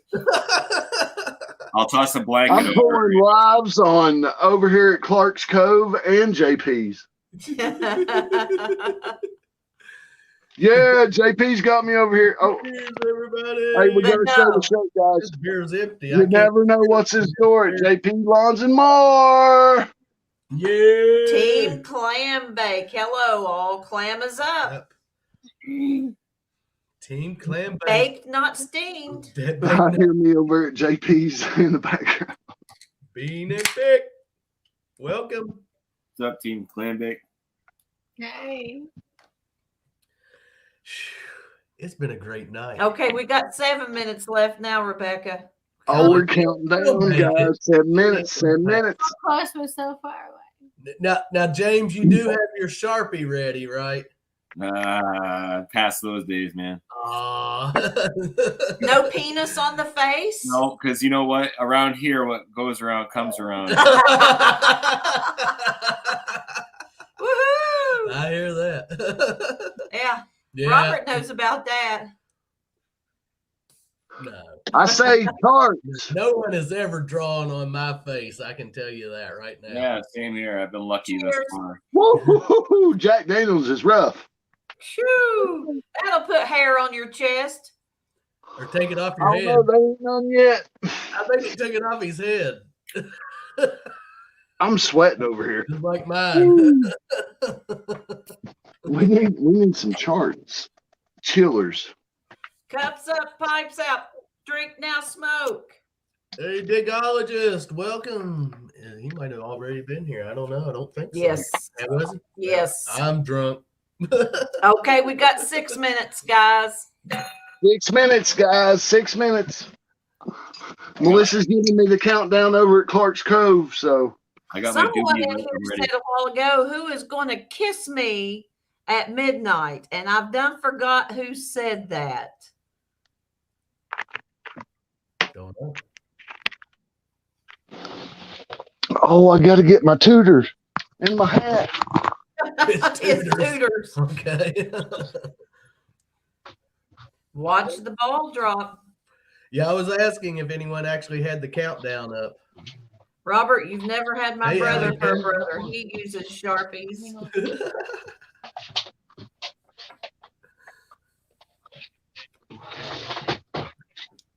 I remember when we lived in town, the little old lady that lived right next to us, she had these clacker things.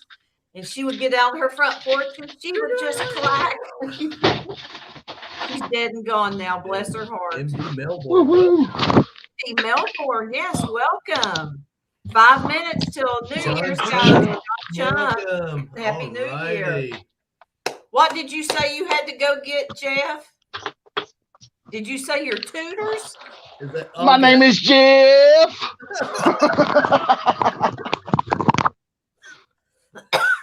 Oh, God.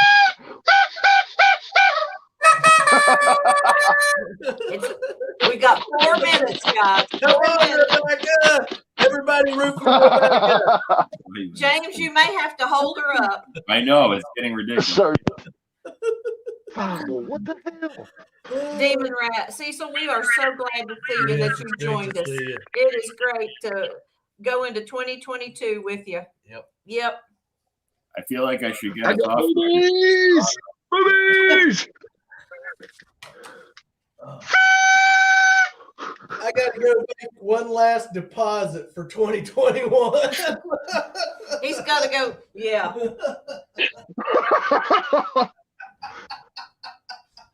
Woo. Oh, shit. Let me put this little dorky thing on my No, head. you're- I think I that's look more because like you're heavy. a waitress. You're heavy stiletto. Okay, kids. Never really like this movie, though. Oh, 3 minutes, guys. 3 minutes. We want everyone in here to have a very safe and prosperous new year. We only hope that the upcoming year is better than the last two. And we want everyone to be safe. If you're out and about somewhere else, be safe going home or stay. Go out and come back in. Go out and come back in. Who are you talking to? I'm talking to Heavy Meadow Detective over in JP's bar. Oh, I'm doing double duty. Because I'm looking in chat and I'm thinking, okay, now who would he be saying that to? Kent Valley Diggers, thanks for joining us. We got 2 minutes, guys. You're over at the panel at JP's bar now, Clark's Cove. Happy New Year, JP's bar. She says, Happy New Year's, JP's bar from Clark's Cove, Melissa. JP's bar. 2 minutes. 2 minutes. 2 minutes to go, Pops. You can do it. I'm a popular man. There ain't no pop around here. Who did not invite Joe Bob Ray to the party? Joe Bob, what are you doing here? Now, where you get out of here, Chris? Joe Bob, Hey, get out of here. Get out of here. Now, this is Joe Bob. Hey, now it ain't gonna work now, everybody. Joe Bob Rake just showed up over at the Clarks. Here, I got to show the sticker. Joe Bob, who is Joe Bob Rake? Now, Joe Bob, get out of here. Go on. Go on. Okay, 1 minute, guys. We have got 1 minute That left. guy's a nut, man. We got to get rid of him. Shoo! I thought I was going to have to get violent. Shoo! You What do ready, we got? Rebecca? Oh, we're counting it down. We are counting it down, guys. He's going to let a firecracker off in his hand. Oh, God. Don't blow anything off. I'm ready. Pyromania is ready. Okay, Ever History. Shane, thanks for joining us. We're getting ready to come Get into ready to do the 2022. countdown. No, this is going off inside. Cheers, everybody. I don't know what It's going off inside, guys. So hold your ears. seconds. Caleb says 40 seconds. 40 30 seconds. seconds. 30 seconds. Woo! Woo! There we go. She's coming to life. Heck yeah. Happy New Year, yo. Yep, 12 o'clock. Happy New Year. Woo! Welcome to 2022. Everyone, Happy New Year. Cheers. We got fireworks going off in the house. Woo! Yay! Happy New Year's, guys! We made it, guys. We made it. Oh, yeah.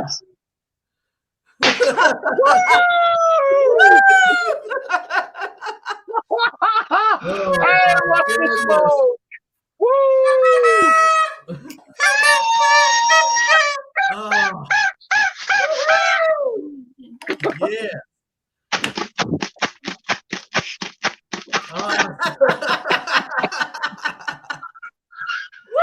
Oh, Mr. Diggs always glad for Clad. He's still got to wait an hour because he's in a different time zone. We'll all be here in a minute. Oh, bullshit.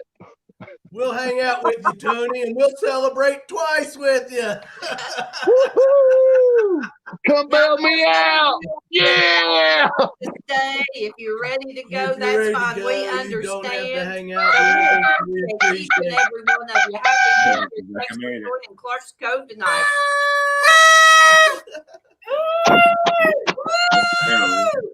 Okay, it's over. That's right, Park Rat Pack. Couldn't said it better myself. This is going to be a great year. Oh.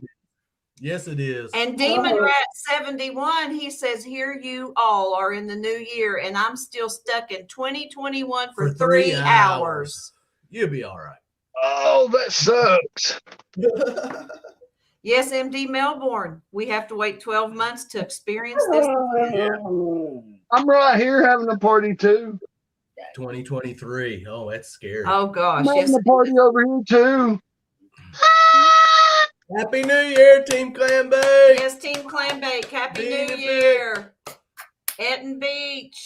All you guys. Everyone. Deej. Thanks Mary for joining us Monard. tonight. Thanks for joining us, And Mary we're going to Monard. hang out here until everyone's sick of hanging out with us. Thanks, Brewers. That's right. Route CC134. If you're not traveling down that route, you're not traveling down the right route.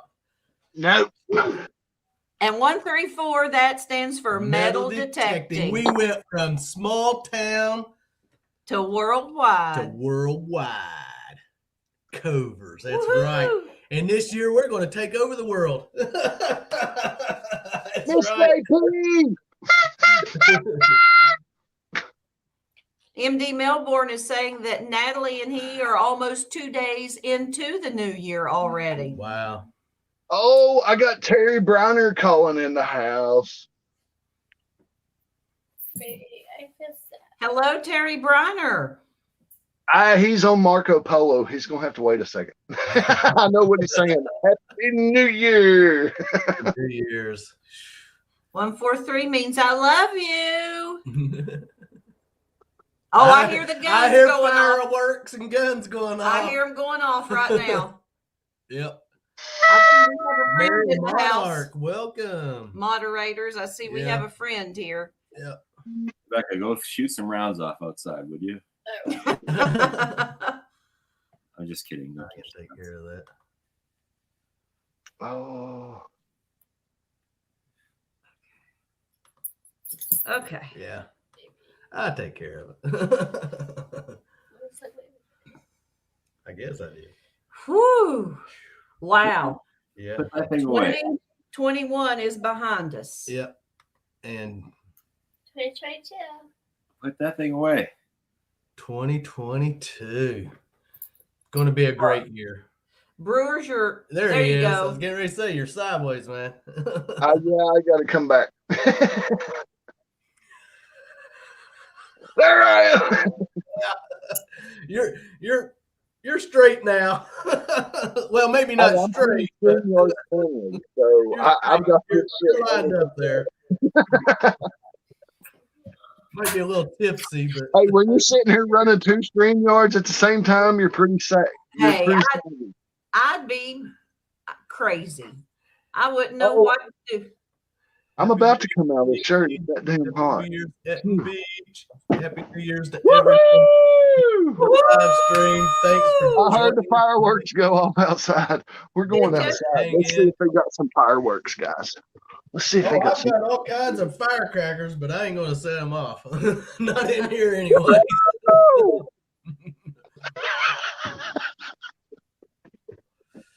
Is Rebecca okay, James? Yeah, she's out with the dog. I'm gonna jump off in a minute here.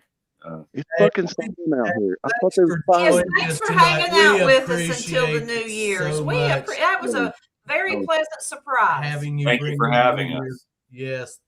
Thanks for joining us for New Year's Eve. It was a pleasure. Yes. Yes, Thank it you was. very much. Yes. She may or may not have exposed herself to me before she went outside, so I got to take my chance. And, Okay. Now, what did you just say, James? Repeat that. no, No. He's going to be holding hair and head the rest of the night. not for He's very going to long. be the gentleman. So Bob Pope, pass it to the right. We've all been there, man. We pulled our duties. We know what you're going through, man. We respect you. You got to do what I got to do. Hey, absolutely, brother. Absolutely. Now they fire off the fireworks after I come back in. What the? Well, that's how it works, isn't it? Good night, Caleb. Good night, buddy. Thanks for joining Thanks us. for Happy joining. New Year's. Yeah. Happy New Year, Lisa P. Thanks for joining, everyone. Yes. Yeah, we're going to hang out for a while. We're not going to go nowhere yet. We ain't got nothing to do tomorrow. MD Melbourne said he's still recovering from last night, having trouble typing on the chat. I'm still seeing double. Oh gosh, didn't you see 2 of me Oh, wow. and 2 of Robert, Then he's getting 2 of James getting a and double Brewers? dose Yeah, you're tonight. getting a double dose. Oh, there we go. We got some of them live action. Oh, he's outside. He's outside, yes. I just Yeah, see we're outside and we were watching fireworks because the neighbors got money to blow and smoke.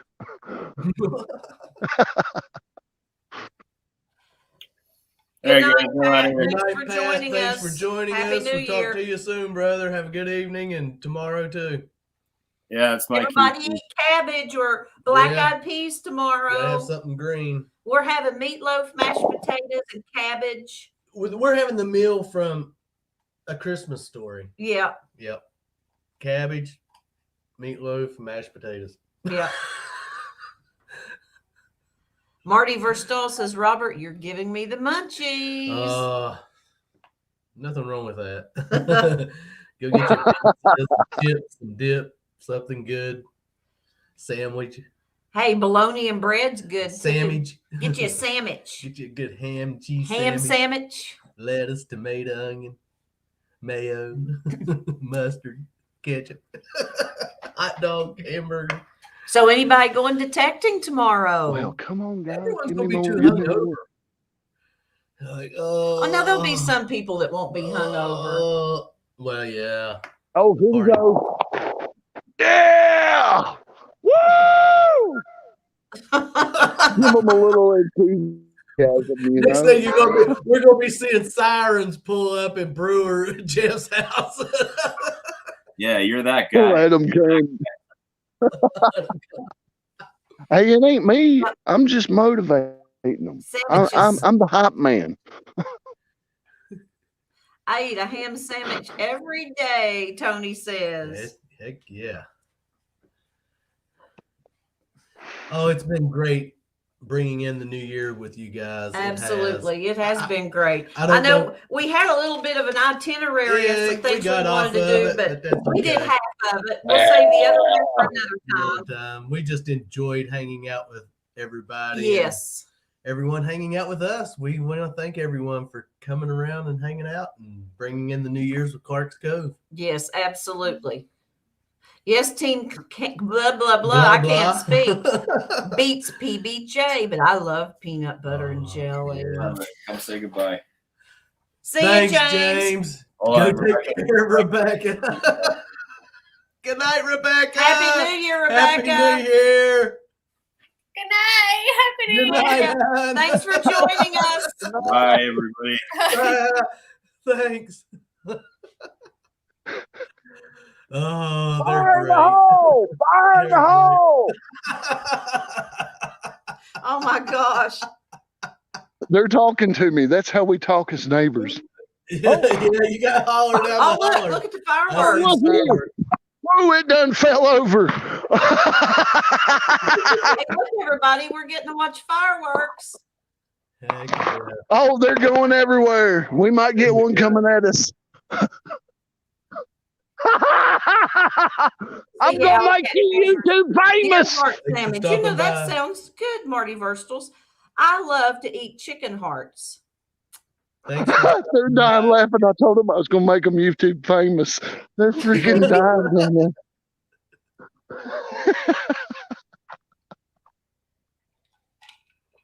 And I like something else that a lot of people would probably be like, yuck, but I love to eat squirrel brains. What? Squirrel brains. I've never tried them. That's something my mother's side of the family always, when they always ate the brain of the squirrel as well. They didn't let anything go to waste. No, we ate hog brains, but with scrambled eggs, but no squirrel brains. No, Yep. we ate squirrel gravy. Oh, I've tried pig's feet Head cheese and all that stuff. and some crazy stuff out here in the country. Yeah. My mother and dad, they grew their own chickens. And let me tell you, when they'll take And this is the story I was getting ready an to tell. egg sack out of a chicken, and it will go from like an almost completely formed egg right down to just this little bitty Speck. and they'll cook that. Looks like a bunch of grapes. And then you eat it. It's just like eating hard-boiled eggs, but I worked at a chicken farm, an egg farm, so no, we're not going to go down that road. No. Tail to the gnaw. Tail to the gnaw. Hey, let me tell you, when it all goes, we'll be the ones surviving and you'll all be the ones starving. I ain't eating all that. Come on now. I can go kill me a You deer. gotta be like the Marines. You gotta learn to eat the stuff that others won't eat. The deer's too plentiful. There's no need yet. But no, I'm just saying I have ate some funky stuff. The sweetbreads, like from Oh, we got the diesel going out. the neck of a baby calf, is a delicacy as well. I know. I How probably we get on this? I don't know. Are we Hannibal Lectering now? That's what I was getting ready to say. I know I sound like Hannibal Lecter. People gonna be like, okay, Clark's or let's go somewhere else. Brains, demon. Brains. I think Brewers. Pinky and the brain.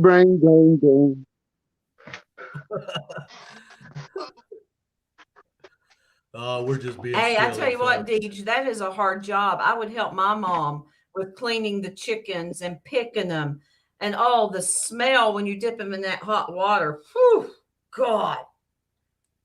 But she knows what we're talking about. Yeah, she says they didn't eat egg sacs.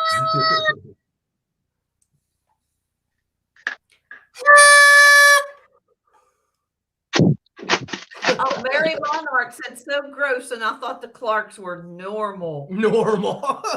Until now. Now, Demon Rat is saying the most difficult brains for him to eat was monkey brains. Oh, what? Okay, he's watching Now, too much of that. Cecil. What was it back in? Remember them old videos back in the day? Those faces of death. Yeah, I know. I've seen that happen. They put that where they put the monkey in the middle and then eat its brains. He's muted. You're muted. He's talking to he's someone talking to else. someone else. Malaysia metal detector. I'm sorry. They were watching us. They were watching the fireworks on your show on JP's bar. Were they? Woo! JP was showing it. So we were live at JP's bar. All right. Hey, we can't wait to get to meet some of those guys. I tell you, 2 weeks. 2 weeks, you guys get to meet JP. So I don't have a calendar here with me, but is that like the 15th? Yes, ma'am.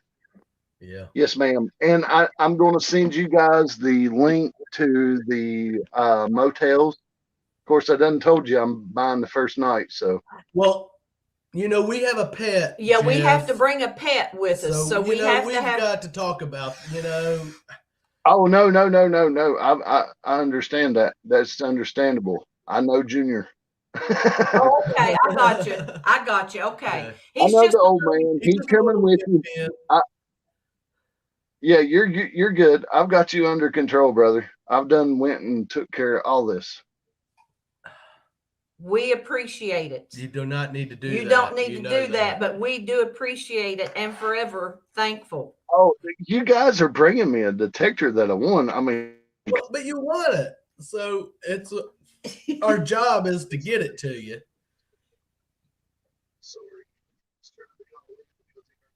I can't hear him. I can't hear you. We can't hear you, Jeff. What happened? Something happened. Something happened.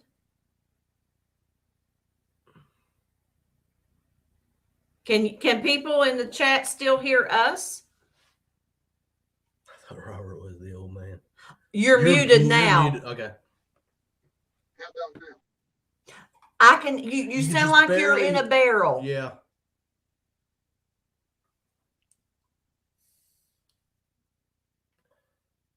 He'll come back on. I thought Robert was the old man. Yeah, I'm working on it.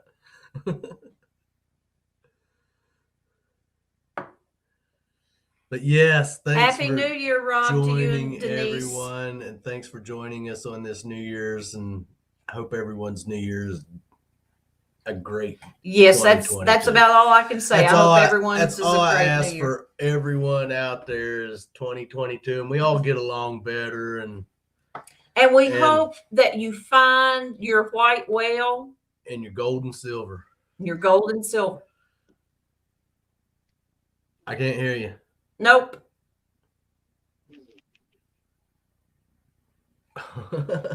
He's having technical difficulties. Yep, it's understandable. It's amazing we've stayed on as well as we have this evening. Because it really is.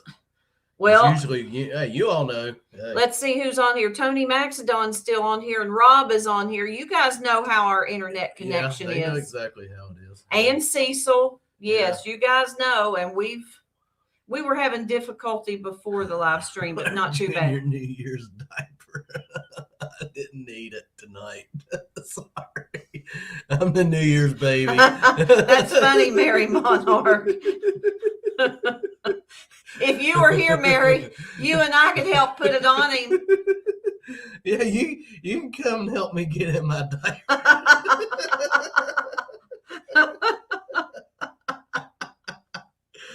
Oh gosh.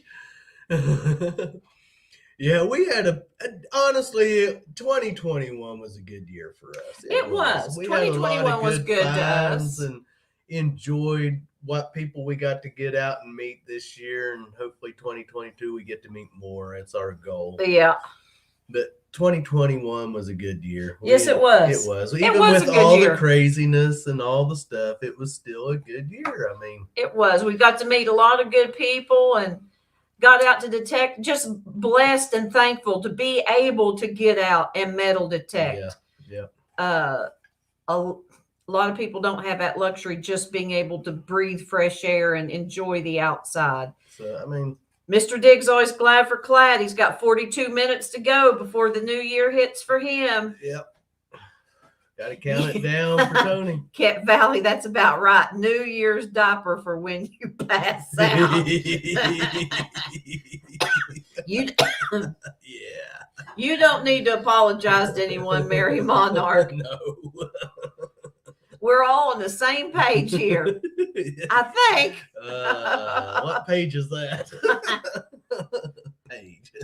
Does Menardo's Maniacs say anything? I mean, come on.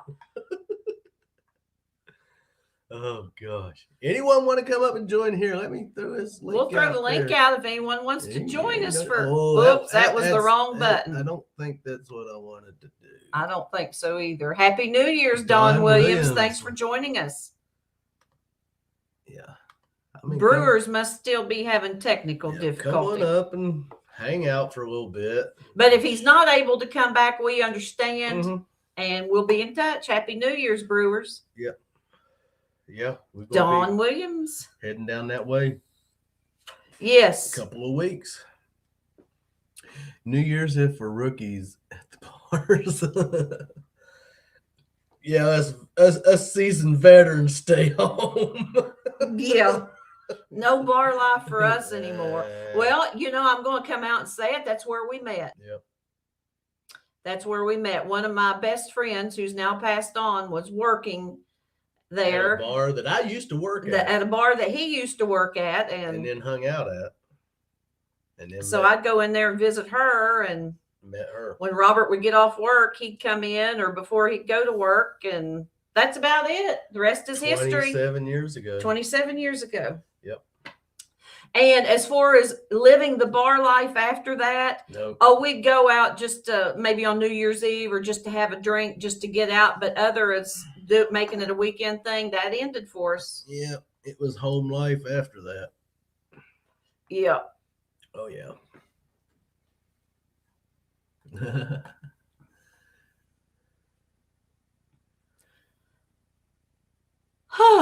Just reading, looking at the chat. 2022. Look at that. I'm looking at it on the computer. 1/1/2022. Never thought that I'd see 2022 when I was a young, is like something from a sci-fi movie. Yeah. To think of 2022. Now they can officially say Florida Hunt 8 is next month. Yeah. No, February. Next month is February. This is January. Oh, see? Look at there. Look, it already went over my head. Yes, next month, Florida Hunt 8 is officially on. Absolutely. And everyone going to that hunt, hope you have a great time and be safe. You're going to meet a lot of great people and have a great time Thank you, Digologist. He said, congrats on reaching 800 subscribers. Yeah, our goal is, to hit the 1,000 mark for the next year. And we ain't, like we said, we ain't worried about the monetize. We just want to see the 1K. Yeah. It's a goal for us. So. Yeah, it's a goal. Yeah. Like, I think everyone's goal. They want to see that 1K next to their name. I mean, it is an accomplishment. We're farther. When we started this channel, I remember when we had 1 sub, 2 subs, and our first sub was like Cynthia and Digger Dan, which was just Dan Anderson at the time. Mama's Gone Detecting. And they just kept coming. And I can remember having 36 subs and thinking that was the greatest. And then when we hit 100 subs was, we're on our way. Yeah. And I never dreamed that we would be where we are with the support that we have from all you guys out there. You're all the greatest. I mean, I can't say enough about each and every last one of you. You all have supported us and watched our boring videos and our good videos. And, we try to, just bring you what we go out and do and find and dig and film and hope you enjoy it, Yep. It's just us. Jess Hardy, welcome. Greetings from Oregon. Yes, welcome. But we always think of you guys, our prospects, our pledges, our covers, are just our viewers, and we're getting ready to do. Yes, we've got to catch up on some stuff while we're talking here. We've got a cover induction this month. Here in just a couple of days, we've got all kinds of people we've got to do a cover induction for. So be looking for that video. And I meant to do a mail call tonight, but I'm probably going to end up putting that on another video. But yeah, we've got a Mary Monarch, we are in West Virginia. We're in West Virginia. We're not really set. We're middle. We're right on the border of Ohio and Kentucky. And West Virginia. When it comes down there into all 3 of them in a little point, we're just kind of in Wayne, right outside of Huntington, West Virginia. Yeah. We're right in that area. But Florida Thunder Digging with Rob. Back in your bar days, I see you as a karaoke. Is that the karaoke? Karaoke. Were you a karaoke? I can see you doing that. But yeah, we got cover induction we're going to do here soon. And a few other little other surprises coming to you guys that you're really going to enjoy. This one here, she got me. That's all I got to say. Robert, do not give it away. Let nothing out of the bag. But man, she got me. I got him good, guys. You got me good. There's the to dive into text. Happy New Year. Hey, Mark. Hey. Robert, do not give it away. How's it going? We got an echo here. I got it good, guys. X out of something. Where's your other half? There we go. She's in the bedroom. She's kind of resting up. We're all getting over, the flu that we all had. Okay. Yes. Okay, we understand. Yeah. Well, glad to hear that you're on the mend. I just wanted to pop in and wish you guys a happy new year. Well, thank you so much. Yes, we appreciate that. Congratulate you guys on 800 subscribers. That's awesome. Thank you. Thank you. Playing that YouTube game, you're like at 798, and then you'll hit 802, and then you're back at 798. Yeah. No, I know the game. Believe me, I know it. Yeah. But yes, we appreciate you coming on, Mark. Yeah. So what have you guys got planned for 2022? We are currently in the works of we're planning a trip. We're trying to get out of here because we're up here in Jersey and the weather's right. You guys know the weather's not as warm as we'd like it, so we want to try and get out of here and try to go down to maybe Florida. We're checking different areas to see what's what's good. But we're making moves. We're gonna keep going. That's great. We're excited for 2022. We're gonna see, Yes, we are too. I think we all are at this point. We're all going to make 2022 a better year. Yeah, hands down. We're all going to contribute to 2022 being a good year. Yeah, absolutely. Absolutely. Yep. Absolutely. Yes. And 2020, 2021, it was kind of lingering. Like 22, let's move on. Let's go. 2020 and 2021 is like an old paperback novel. Once you're through with it, you throw it out and you start anew. Absolutely. And that is a quote from a movie.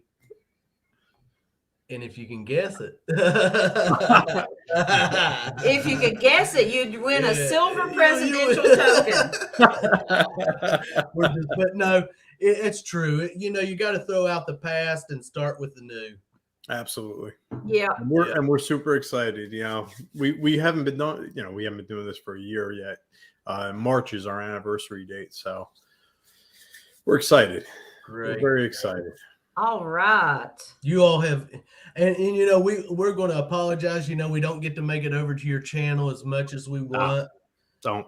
It's nothing. We love you guys. You all have been great supporters of ours, and we've tried to support you. It just, things get crazy. I get it. Especially like the past month with the holiday, everything that's going on. Like it seems like everybody, December has been like the busiest it has in years. I don't know if it's the same for you guys, but it feels like that for us. It is. We have been just crazy, just being pulled in every which direction. And it's tough. I get it. And that, Mark, we try to support. It just gets crazy. I mean, it is. As your channel grows. And when channels grow, and you have more things to do, and there's constantly new channels coming out and coming at you. Constantly. And you try to give them love and support. Yeah. Absolutely. I love it. And it doesn't mean I've always said this. We forget about you, because we don't forget about no one. Because when we sit and say we think about all you guys, that's the people we can't name personally. Just know that from Clark's Cove Detecting, from our heart, we love all you guys out there. You all are the greatest, every last one of you. And we want to thank you, Mark and Angela, too. Yes. Yes, you be sure and tell Angela that we said hello. Absolutely will. Yes. Absolutely. All right. And thanks for coming up. Hey, just talk away if you want to. Talk about if you have anything you want to say about your channel. If you have anything upcoming that you want to get out there, feel free to say what you want to. We're kind of, like I said, we're still kind of getting through December, so January, hopefully everything will kind of settle down a little bit. The dust will settle, and we'll be able to get back out there. I know we're going to be going out this weekend and hitting some beaches, because you guys know the weather's been really nice. Yes, we have our windows up. Yeah, I'm very happy with this weather right now. I'm all right. If it stays like this until like the springtime, we're good. I agree. Oh yeah. Absolutely. Absolutely. Because the older I get, and Robert feels the same way, the cold weather, we're young. I'm 52, he's 53, but we notice each year you get a little extra ache and pain in the thumb or the big toe, Yeah. I like the warm. I know. I was definitely built for warm, and Angela was as well. This is a better winter for us. Definitely better than the past, where it's been just a couple feet of snow here and there. I'm all right with not having any snow. Yeah. I tell you, the big storm we had back in February really changed our mind when it comes to that pretty scenic wintry landscape. There was nothing pretty about that storm that went through here. It was. See you, digologist. Thanks for joining us. It was a mess around here. It really was. People still cleaning up from it. Yeah. We still have a mess around here that we have not got to. We just worked around it, got what had to be gotten, and the rest of it is still laying. Yeah. I wasn't built for the cold weather. I'm definitely a warm weather kind of person. the movie quote. That's from Young Guns. With Emilio Estevez and Charlie Sheen, and you have to watch it. But that quote is in Young Guns. I was always a big Young Guns fan. Regulators, mount up. Did you see the size of that chicken? You see the size of that chicken?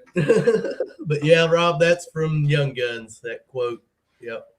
Old paperback novel. Yep. That's what the past is like. Once you're done with it, you throw it out and start anew.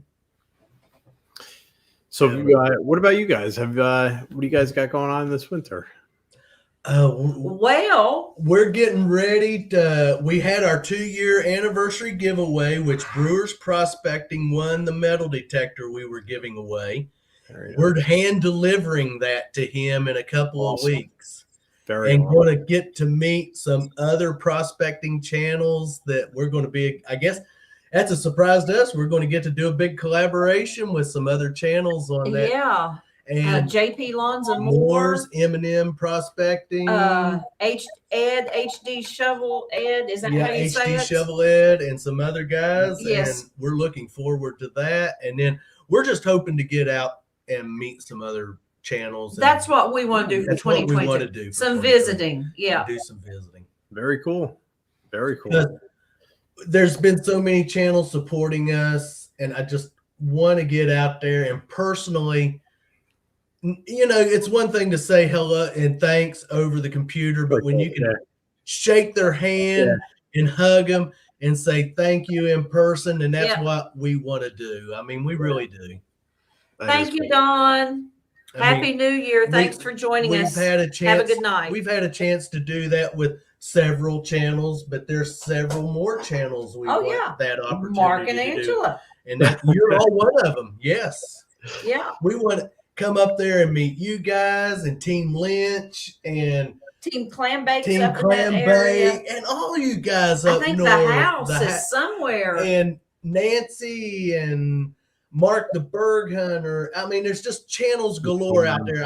We want to be able to meet. And we know that's a process, the traveling and stuff, but it's a lot of work. What we're hoping to do. If we can just meet just 1% of those people in 2022, we'll be happy. I mean, we may have to split that trip up. Yeah, but that's what we're looking. That's what we're looking at, Mark. Yes. See you, Deej. Happy New Year. Thanks for joining us, Deej. We appreciate it. But yeah, that's what we're looking for this year. I mean, just very cool. We just want to get out and meet people. Absolutely, yeah. We have the greatest community that there is. No doubt. It is something else. And I think the metal detecting community honestly needs to come together and show every other community out there that people can still come together and be one and support each other without differences. Well, I like the adventure part of it too. Diving and detecting. Yeah. And we're trying to dabble into the magnet fishing, which we've done one little tiny video, which Robert caught a bridge. Cut the bridge. Yeah. but yeah, I mean, I just hope we find the time and the good Lord above gives us the time to do this stuff. Absolutely. Yeah. It's always nice to branch off in a different direction. You don't have to just stick with metal detecting. There's so much more adventure out there. Oh yeah. You're treasure hunters. It's there you go. It's like a blanket that covers everything. Treasure isn't just material. It's meeting people. That's a treasure. Connecting with people and having a bond with other people is a treasure. And we need to focus on that in 2022 more. Yeah. 100%. Yeah. Absolutely. Yeah. Hopefully we get out there too. And I would love to meet, I'd love to go out to one of these big digs, I know you guys were talking about that before. I would love to go out to one of these things. It's finding the time in your schedule and managing everything. It's tough. Hard. It is.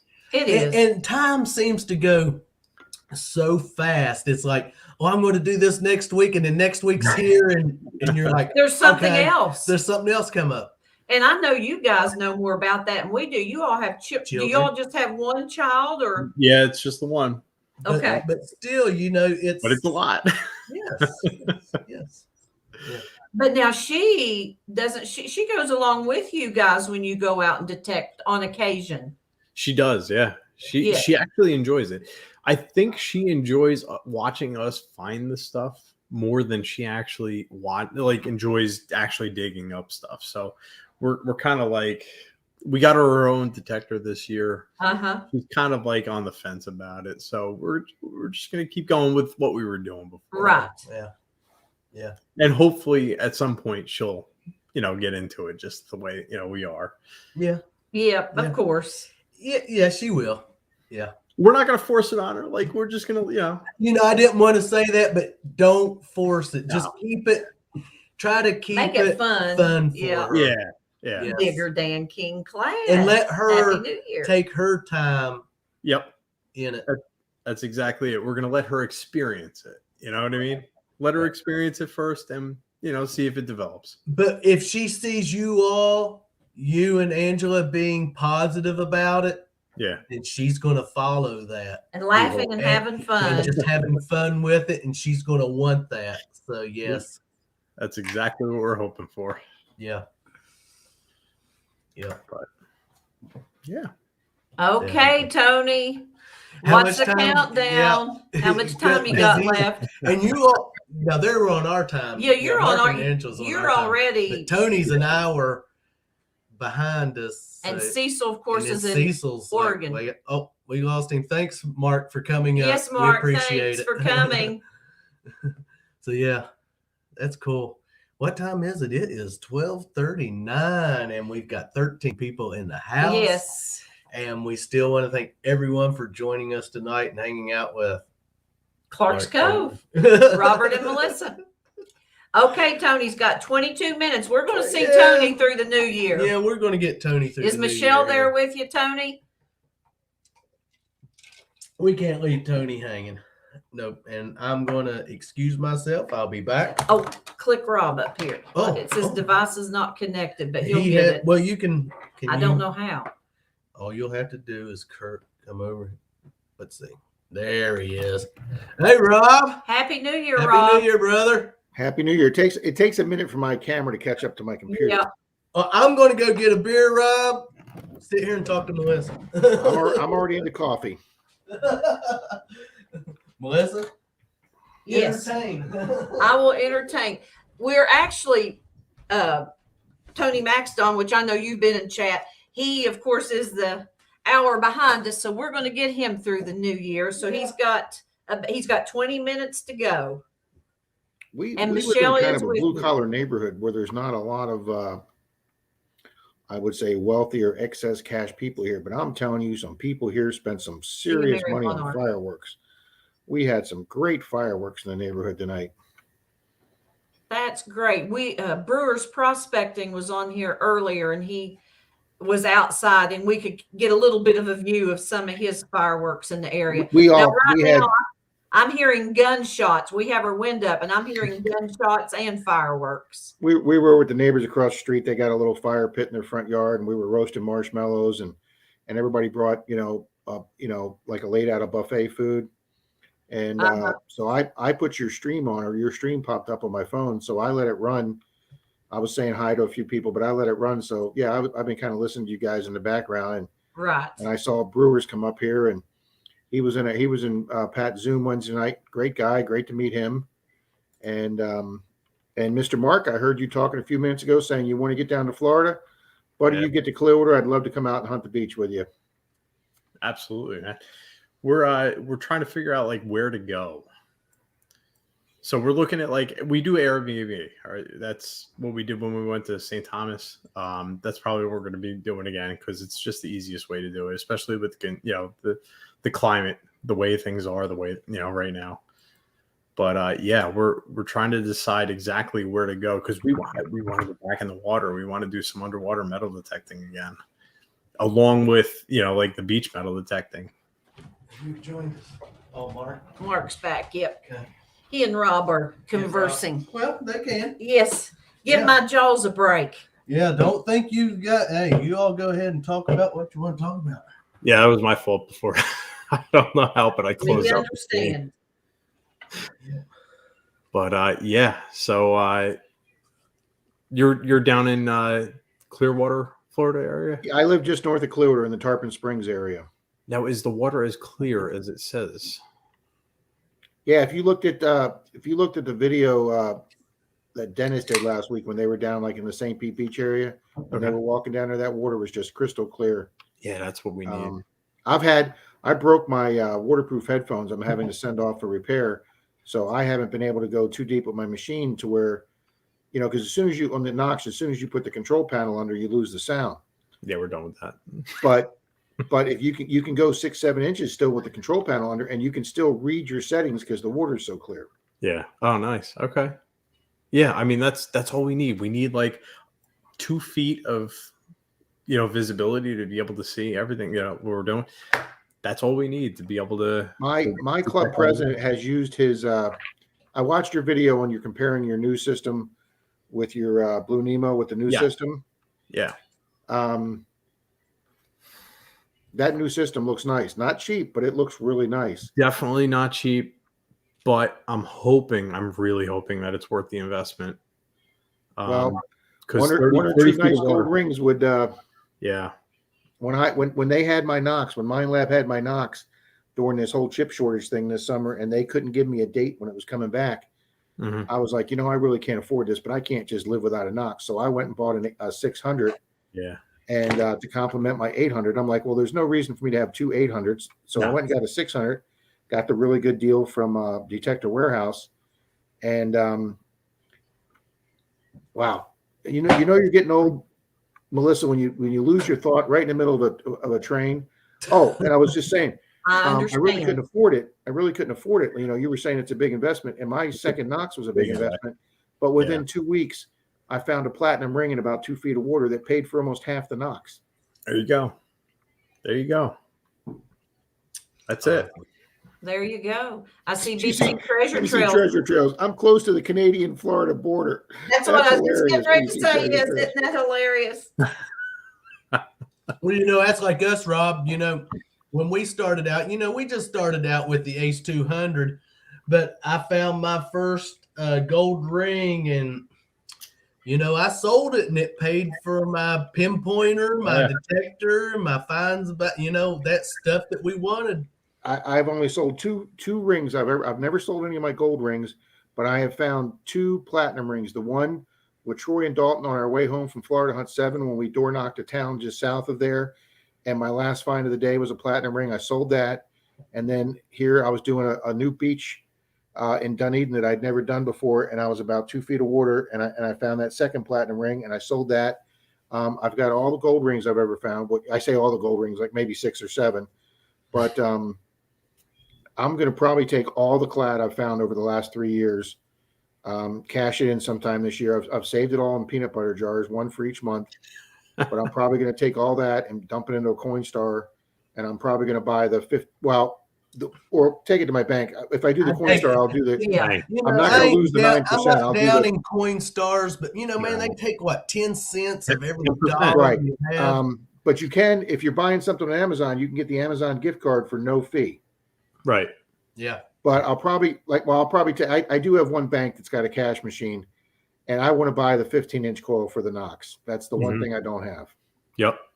That's exactly what I want. I'll tell you something. I was last out of Troy and Dalton. Both of them got the little 6-inch sniper coil first, and then I finally got it.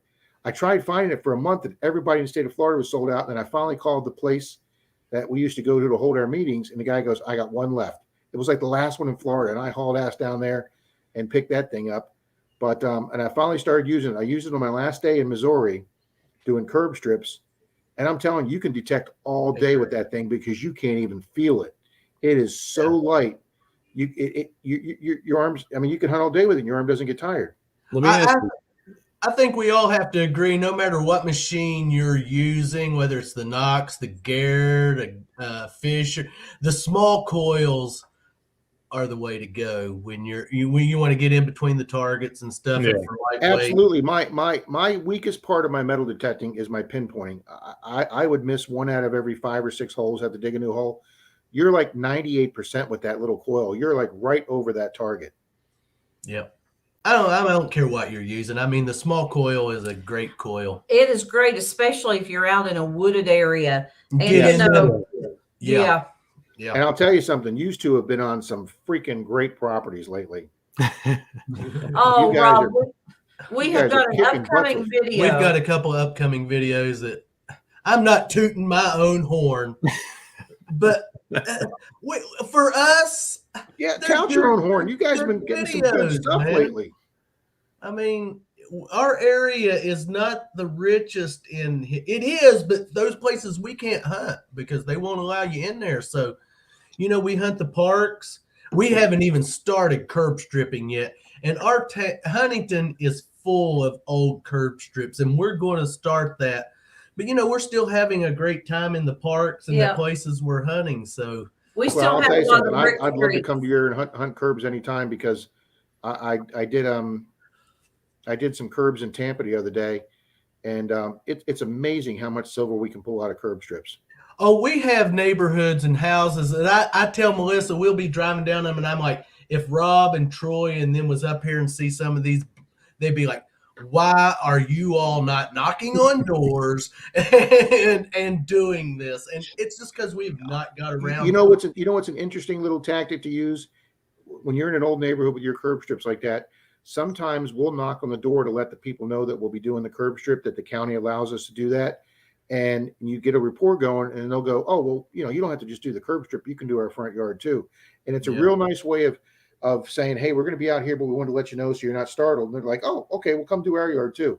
And it's a nice little icebreaker with door knocking. So now, do you establish, like, if they offer their land, their property, do you say, like, how do you establish who gets what? You know what I mean? Like, well, you know what? Not 99% of the time, Mark, that doesn't happen. But I don't know if you've seen my last video where the guy made me buy my 2-cent piece. I was getting ready to say Rob buys his fines. Hey, Greg, Yankee Down South. 4 years of detecting, and that's the first time that ever happened to me. Because when we started detecting, the guy said to me, "Do you ever find anything valuable?" And I go, "Nope." I mean, $5-10 stuff, and boom, here it is. I go find my most valuable coin. Yeah. It's New Year's Eve, honey. We had a permission one time, and he was my lawnmower repairman, and he let me hunt his yard. And I found it. I had some great find, and they took everything. I mean, they even took the junk. Wow, I've never had anybody take everything. And took it all. And I walked out of that with only the footage. Well, but at least the stuff got saved. Yes. I had a guy on a 1922 property that Dalton found for us, but he was out of town, so I hunted it the first time by myself, and I found 6 or 7 Wheaties, but I found two silvers. I found a Merc and a Rosie, and I told the guy I'd show him everything I found. So I knocked on his door. I had a nice little display board, and I knew it. I knew the second he saw that Merc, he'd zoom in on that Merc, and he picked up that Merc and went, "Oh, I like this. I think I'll take this." And I went, "Oh, well, that's my nicest find of the day." And this is what the guy said to me, Mark. He goes, "Well, I'll tell you what. You can give me this coin and come back and look for more, or you can keep this coin, and you had a really fun day today, and nice talking to you." So I gave up the Merc. Okay. Yep. And then Dalton came back, and we found 7 more silvers. So. And he didn't take any of those? He didn't? Nope. All right. There you go. So. Hey, listen, you sacrifice one to gain more later on. That's the way. And yeah, even the guy that charged me $20 for my 2-cent piece, there was no way I was walking out of that yard without that 2-cent piece. I may never find another one of those my entire life. No. Yeah, that's a cool find. I mean, it was a 1925 house. You don't expect to find a coin 60 years older than the house. Yeah, that's cool. Hey, I do have to. I'm not going to tell you what I found, but naturally now, Clark's Cove detecting. in the 1800 club. Oh, I congratulations. can tell you what that 1800 coin was. You'll have to stick around and wait for that video to come out. But yes, I am officially in the 1800 club. That's awesome. Well, that is cool. That is. You guys saw how excited I was to find my 1899 Barber in Missouri. I mean, I got really emotional. I've been waiting for that 1890s silver for a long time. Happy New Year to you too. Can you dig it? I only had to go 1,200 miles to find it. You got to do what you got to do, man. But it's funny. We may not be on the East Coast. We may not have colonial property, but I was over on Rusty Digger's channel the other day. He was having his, I think, 400 or 600 sub giveaway, and I was leaving him some comments. He's got a dry erase board up on his wall behind him. Have you seen? He's got his bucket list once, Mm-hmm. and he finds colonial stuff all the time being up in the area he is. But when I looked at some of the stuff he hadn't found a buffalo with a date on it. He hadn't found a thimble. He hadn't found a seeded coin of any kind. And I'm looking at some of the stuff he hadn't found that I had. And for an area here that's barely 1900, we've been really fortunate in some of the finds we've had in this area here. So like you guys were talking about earlier, it's just been 2021 may not have been the greatest year in the world for the world, but fortunately it didn't affect me, Troy, and Dalton too much because we get to hunt some good grounds where we get to spread out. We weren't really, the whole COVID thing really didn't affect us too bad detecting down here, which we're very fortunate about. But I mean, we had a dang good year metal detecting. Yes. Hey, Dalton with the gold coin, he deserved it. He earned it. It was a great find. He went out the day after I got back from Missouri, and my knees hurt so bad from all the detecting I did in Missouri. I called him up that morning, and we had hunted that park before, and he had found an Indian, an 1890s Indian, and I'd pulled out a few 19 teen Wheaties, and I said, "Hey, buddy, I'm just going to pass on today. My knees hurt too bad." So he called Troy, and Troy's like, "Hey, I'll head out there with you." So Troy got to film it instead of me getting to film it, and he thought it was an Indian because he found it in the same area that he found his 1890s Indian, and it rang up as 1718. The gold coin did, and he thought he was digging for an Indian. And I mean, you saw Troy's video, and I was really upset with myself for not being there. Now, my club, my president just asked me to take over the club's newsletter. So if you go on our club's website, SRARC, Suncoast Research and Recovery Club, if you go on our website and scroll down, you'll see this month's newsletter on there. And my newsletter let me, even though Dalton's not a member of our club because he works the same night we either made club, they allowed me to put Dalton's find in the thing because it was such a significant find. So I got to feature Dalton in the club as the coin find of the year. So very cool. Yeah, that's great. Yeah. Yes, I mean, that's Tony. one out of 5 or 10,000 detectors ever find one of those. I mean, yeah. Look what Digger Dan says. Some of us have to dig over 30,000 holes before we find a bucket list. Right. Yeah, I'll probably dig 100,000 holes before I ever find one. Wow, and Kip Valley says he's got a V nickel, but no buffalo yet. Yeah, I'll be out there. Yeah.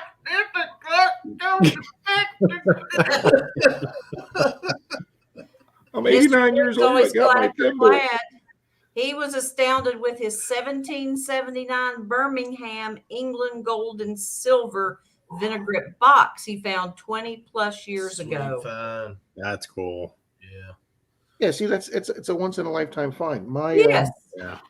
You never know what is out there, and you can't give up. So many people do give up because they don't have those great days, and they can go for several hunts and don't find much. Don't go get the expectation I'm going to buy a metal detector and I'm going to start finding gold. No, it doesn't happen like that. I hate to be, but I tell most of the people when I'm out hunting and they stop and talk to me, and I have to sit and tell them, 85% of my finds is garbage. Yeah. And then the other 15% is clad and then some good finds. I mean, it's just the reality of it. And it doesn't happen. You don't get those good finds every time you go out. There is almost a 0% chance of that happening. This camera's this camera's not going to do this justice, but you never know, right? Here's the greatest find. Here's the greatest find I've ever found. I've shown you guys this before, that 1906 Masonic gold medallion. You know, and it's got the maker's name out of New York. It's got the date. It's got the name of the guy whose lawn we found it in. Mm-hmm. Thank you. Can you dig it? Thanks for joining us. Thanks for joining. Yeah, I'll never find anything like that again. And that'll be as close as I ever get to a gold Don't coin. say never, Rob. Yeah, never say never. You never know. Never say never. Yeah, Jess Hardy says he has a you talk about this going into bottle caps to prove all those digs. Yeah, I mean, hey, we dig and I don't care to dig the trash because I know I'm going to dig something good. Absolutely. You got to stay positive. Just keep on digging. It's just like insurance. It's a numbers game. Yeah, yes. Keep digging. Yes. Instead of knocking on enough doors to get a sale, you got to dig enough holes, and something good's going to pop out. How many pennies have you guys dug? How many pennies have you guys dug? Thousands and thousands and countless. I dug a penny, or what I thought was a penny, and it turned out to be an 18-karat gold ring. Oh wow! Yeah, that's the thing. And Mark, I have a guy in my club that refuses to dig zinc penny signals, and I can't tell you how many rings I've gotten on zinc penny signals. Yeah. It's wrong. You dig everything because you never truly know until you have it in your hand. Okay, guys, we've got an update. 2 minutes until Tony Maxidon is in 2022. We're keeping tabs. Are you still there, Tony? He's still in there. I'm pretty sure he is. But got to dig them. Got to dig them signals. And them signals that you think that's garbage. Yeah. Dig Absolutely. it. Dig it. I find myself when we go to a new place to hunt, I cherry pick. I listen for those high. We all do. And it's so hard, and I'm trying to focus more, and that's going to be a goal for 2022. The lower. Yes, those mid-tone signals. Lower signals. I need to quit assuming everything's a pull tab. Yeah. Well, I think the worst, and I don't know if Mark can back me up here. I think the worst signal on the Knox is a 14. It's usually a pull tab or a can slaw, but every now and then, if you're doing the dirt, a great relic will pop out on a 14. 100%. I also have a problem with like from 1 to 5, or I'm sorry, 0 to 5. I'll even go 0 to 5. 0 to 5, I have an issue with because it's almost, I'm going to say always, for me so far, always aluminum foil. Absolutely. But I recently found a thin chain on a 1 or 2. Yes, and that's why I still dig it. It just annoys me because it's like I know what I'm digging, or it's not 99 times out of 100. It's literally 999 times out of 1,000. It's going to be something piece of trash. It's the fives are always the little round aluminum juice pull top things, the little inner aluminum from like Gatorade bottles. Yes, they ring up a 5 all day long. Okay, guys, we're going to ring in the new year for Tony Maxidon. Happy New Year.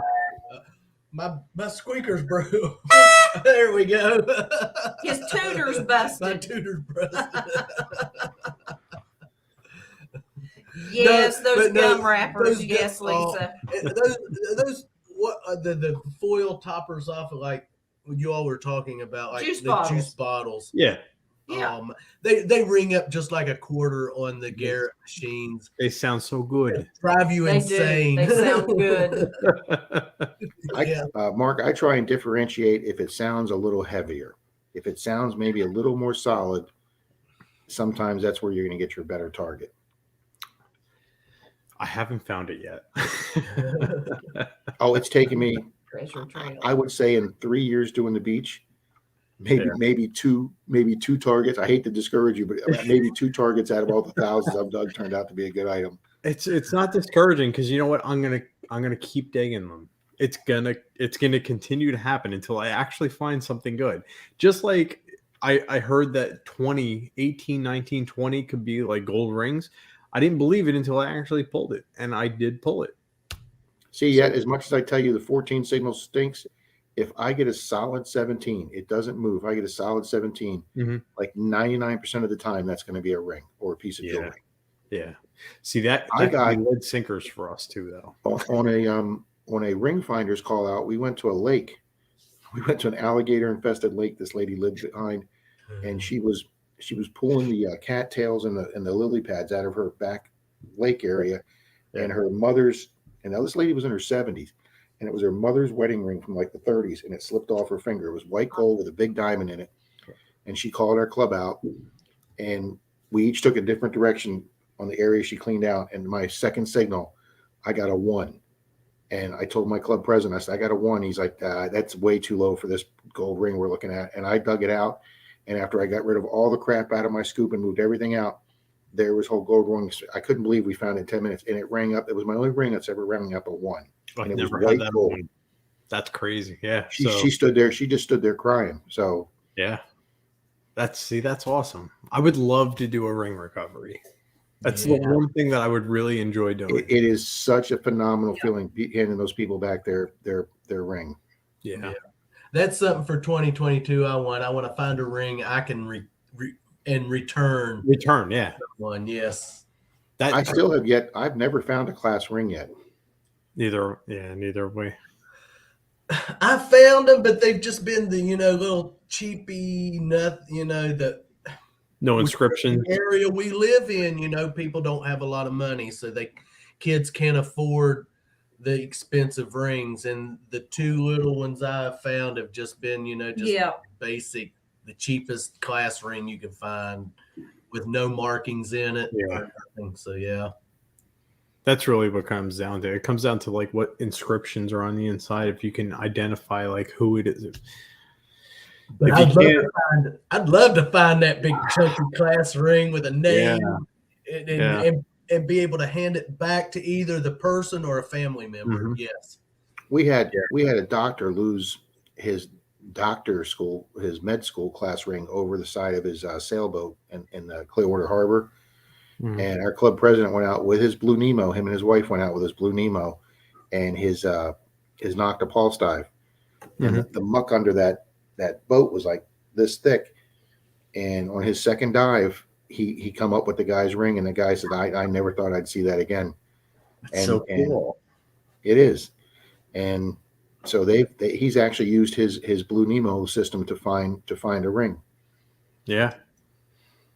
They're out there. You know what? It's there's kind of like a disconnect, and this is from what I've seen or experienced. There's a disconnect from people who lose stuff and who don't have any idea that like this even exists. When we just our club got a call from Clearwater Police Department, and a couple had they were down here on vacation. 17 years they've been married, and they lost their wedding ring. And they were very distraught, and they kept talking to people until they finally met somebody who had a friend that was a civilian employee at Clearwater PD. And she goes, let me call my friend at Clearwater. And Clearwater said, oh, well, there's this club right here local that does that. And Clearwater contacted us, and we went out in the Gulf of Mexico and found their ring in 4 or 5 feet of water in the Gulf. And they were so excited that they contacted the police department and wrote a big attaboy letter for us.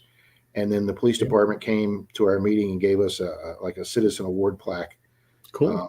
But yeah, every lifeguard on Clearwater Beach has got our business card, because people walk up to them and they go, I don't know who to call for that. Yeah. So we give all our club our rig finders. And what's really weird is when I first started joining ring finders at our club, I didn't realize that ring finders was a for-profit organization. You pay for your territory. Right. It's like Charlie up in Pensacola. Can you dig it? He pays to have the Pensacola beaches. So when somebody calls the organization, they get referred to Charlie, and then Charlie and the people work out a fee arrangement. Well, I never knew that because our club doesn't charge, but I didn't know that our club still pays. We pay for all the beaches around the entire West Coast. Like we pay for like 100 miles of beaches, and then we do all ours on a donation basis. But even on a donation basis, even with the people that we find a $10,000 ring for that stiff us, even then we brought in over $7,000 in donations for ring finders last year, and that ran our club. Rob, up here in our area, as far as I know, there is no one that does anything like that, ring finding. And me and Melissa, anytime we talk to someone, we are always handing our cards out. And we tell everyone, if you lose something, call us. If we're in a restaurant, we'll hand our cards out to the bartender or the server, and we'll talk to them about our metal detecting and say, if you lose something, and if you know where you call us. Because I don't know that we have anything like that up here around us. We've never really looked into it because, metal detection in our area is not that big. It's only, I think, for like whatever your major city is that you're around, I think for you to claim that, if nobody's got it, I think it's only like $30 or $35 a year for you to pay for that. And then anything in that metro area, ring finders will call you to do that. So here's the thing. There's something different about New Jersey. And I know it probably doesn't affect either of you guys. But New Jersey, each individual town is its own little section. So we don't have like a county-wide where there's multiple towns within the county, but the county is like the catch-all be-all. It is individual towns. I couldn't do Ring Finder because it would be far too expensive for us to do that, because we would have to actually pinpoint each individual town instead of the county. Wow. So see, now what's funny is where Pinellas County is, which is where Clearwater Beach is, there are 26 municipalities inside of the Pinellas County. The vast majority of those do have their own police departments. Mm-hmm. The ones that don't rely on the sheriff's office. And here's the thing is, in most of your Pinellas County parks, you cannot detect. But most of the municipalities in that county, they allow you to detect it in their parks. So sometimes if you get a park that's jointly run, that may be in the city, but it's a county park, and they jointly run it, you get to be able to hunt in that park. But we're able to do it by claiming the county. So they don't break it down here, so we don't have that situation that you do, Mark. Yeah. So that's Mr. the only MD Melbourne, Mr. Jim. Happy New Year, sir. Happy New Year. Yes, Happy New Year. To everyone. MD Melbourne, Mr. Jim was probably one of my first 30 subscribers because him and I both started out with the Xterra 705 Mine Lab. Wow. Thank you, Jim. He said, I just watched your video, Troy's toy train was awesome.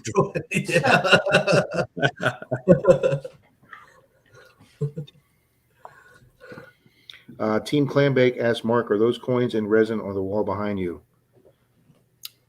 The coins, these are actually all channel stickers. This is Yeah, I mean, there's a whole bunch of, we want to fill this whole board up with them eventually. Yeah. Sweet. All due time, right? Yeah, come in. We're working on our that's our third sticker board right back there. Yep. The stickers are the greatest, man. Channels, I love everyone's ideas that they get for their stickers, and it's just great. I love trading them. So if anybody who wants a sticker, there's my first I'm working on. Let us know. There we go. Yeah. Yep. Yeah. Yeah, we've got your sticker, Mark. Yeah, it's over there on that board over there. We got one of the big ones. Yeah. That was actually one of our originals. I got like 20 stickers in my drawer. I got to get on there. we love stickers. Yeah, absolutely. I was able to pick up 5 $2 bills from my bank today. They finally have some in stock, so I can use them for the duck races. So it's a lot easier to mail a $2 bill than it is a dime. Let me tell you. I believe that actually. Yeah. Yeah. Well, I tell you one thing we've been noticing with the mail here is we're not finding our mail opened as much.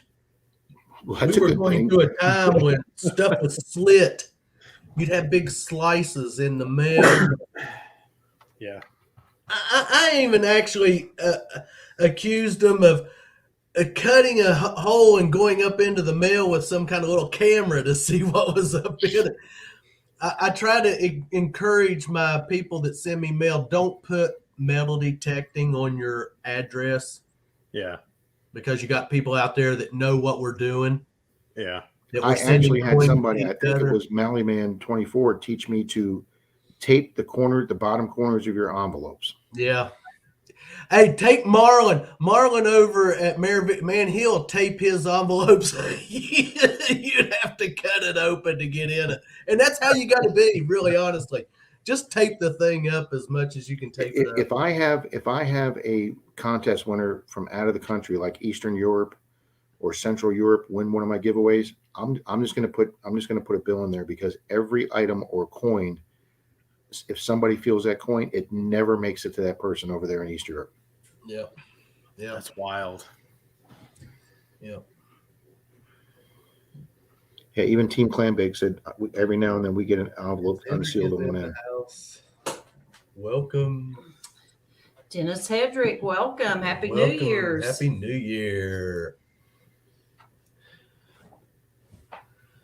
Yeah, we're going to be getting, like I said, we're going to, here in a couple of days, we're going to be doing a new Cover induction. We got several, and I know they're out there biting at the bit. I've had them playing, when am I going to make Cover?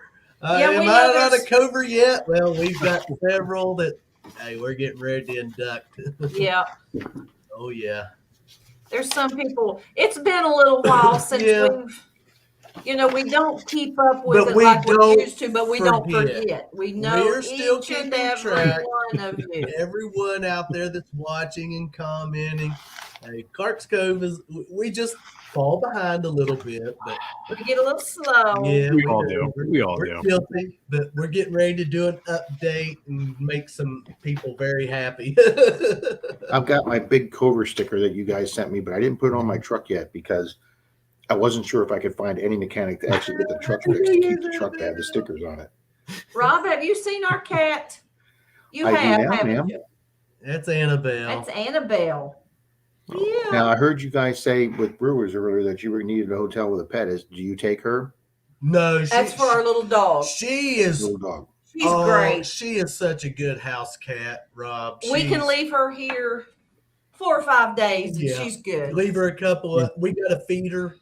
Automatic feeder. Mm-hmm.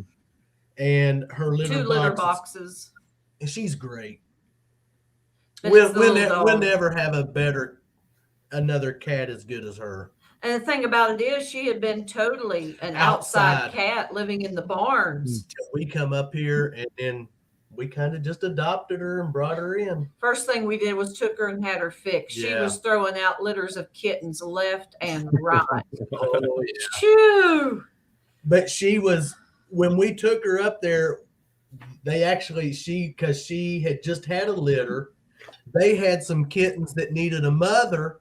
So they used her as a surrogate feeder, and she took them in and fed them till they were big enough to go, and then they fixed her, and they did all of it for free. And all of it for because free. They kept her for like 6 to 8 weeks while she was going through all that stuff. Yeah. While she was nursing the other kittens. Babies that have lost their mama. She's a great cat. She's really. Yeah. She's real clingy with us right now. Yeah, I don't know. She's going through a stage where she wants to be with us. Oh my God, Denise's cats are so clingy. They're like dogs. But she wasn't like that before. She hasn't been like that. She's always kind of been really independent. When she's, I don't know her exact age. I'm going to say at least 12. Greg from Yankee Down South Adventures is here. The gentleman who runs Florida Hunts. Yes. Yes, he is. Cocoa Beach. Greg. Hey, Greg, if you want to come up, let me post the link if you'd like to come up and talk about Florida Hunt 8, brother, if you would want to. I'm not ignoring you or anything. You might be in your skivvies or something. I'm actually interested about that, the Florida Hunt 8. Yeah, when if you get a chance to go to the Florida Hunt, it is February 19th through the 22nd, Mark. 19th to the 22nd. Because just meeting the people alone, it's worth the trip. Okay. Greg says he's in a hotel room. Wife and daughter are sleeping. We understand. We understand, Greg. I'll see if I can answer some questions, Greg. it's going to be a 2-day event this year, Mark, where it's usually been a 1-day event, but it's going to be a 2-day event this year. Okay. So Friday night's the meet and greet. They had a really good sports bar where they did it last year. Okay. And then I think Saturday's going to be a, like the hunt you pay for. You go out in the 600 acres, whatever. And then I think he's also doing a seated hunt this year, if I'm right, Rob. Yeah. So it's not beach. It's 600 acres of Florida natural land. Oh, okay. All right. Yeah. It's like basically farmland, what we'd call farmland. Yeah. Right. And there's some woods too, but they're pretty traversable woods. Okay. But there was a large he found at Florida Hunt 6. I got a 1908 barber that year. Some guy found 3 or 4 Indians. Cool. Very cool. Somebody found a kid's shotgun that was almost completely whole. They had a historian there. Huh? The whole gun? Yeah. It was like a kid shotgun, but it was it was like 3 feet long. Yeah, you're right. It was completely rusted, but it was still intact. Wow. That's cool. Greg says almost 1,000 acres this time, and the 18th through the 20th. And what do they do? Is it a fee to enter? I think it's $100 this year. Yeah. All right. So you buy a ticket to get in? And it's in a little town called Melrose, just outside of Gainesville, Florida. Melrose. Oh, that's so funny. There's everyone. Gypsy Jewel's supposed to be there. Digging with Squeak's going to be there. I think Emily with Little Dirt Diggers is trying to be there. Going to be a lot of KG and Ringy is going to be there. A lot of big names. Very cool. Gary Drayton from the coast of Oak Island. I so badly want to do one of these hunts. Yeah. It's like it's worth it. It's well worth going. We're not going to make it, but I wish we could. Tony had a bad year last year. His car broke down. He had major. Yeah, Tony had a bad year last year there. Yeah, because his truck, he made it like halfway home, and then he ended up spending like how many days? How in long a were hotel? you there, Tony? Yeah, how many days was you in that hotel room waiting on truck parts? He says it cost him $3,700 altogether because of the truck and everything breakdown and stuff. But I know he was in a hotel for a long time. But it all the money goes to a veterans organization, Mark, on the property. It's a good cause, yeah. Yes, very good cause. Jersey Ray Diggs is going. Yeah, I saw that. Yeah. Very nice. It's Tony was stuck in a hotel for 11 days. Yeah, he said 11 days. Yeah. Excuse me. It's only 2 hours from Dalton and I. Troy and I drove up last year. Him and I got a room together both years, 6 and 7. Okay. Greg is wanting to know where you're coming from, Mark. Jersey, yeah. Yeah. What part of Florida is it? North Florida. Okay. Yeah. Right around Gainesville. It's what is that, like 3 hours south of the Florida line? Yeah. And I see he's asking for name on Facebook because he can send you all that information and stuff to keep you updated on things. To dive and detect. You can't miss us. That makes that easy enough, doesn't it? Yeah, we kind of locked down everything. We tried to, at least. But yeah, Greg, he'll get you there if you want to come. Go talk to him. He'll get you down there. They had help you with anything. Because Angela and I are not opposed to digging in the dirt, man. We got all the tools, all the equipment that we need. You had a blast meeting everyone, Mark. I mean, that in and of itself, that would be fun. We went down and the way we were greeted, it was great. We just had a good time. I can't say enough. The cans were the best part. Getting Troy. I wished I could have seen him driving around the parking lot, wondering what in the hell happened to his truck. He really thought it was his transmission. I didn't mean him for to think it was his transmission. I'm glad he took it so lightheartedly. Yeah. Oh yeah, I'll get you, Clark. Damn you. Oh wait, is this the hunt that you guys were like sitting outside the the hotel room and you guys messed with the guy? Oh, yeah. Dude, I saw that. Yeah. Yes. Oh my God, I remember that. It was. That was so long ago. That's just Clark's. We like to play pranks. If we get a chance to pull a prank on you, we're going to pull a prank on you.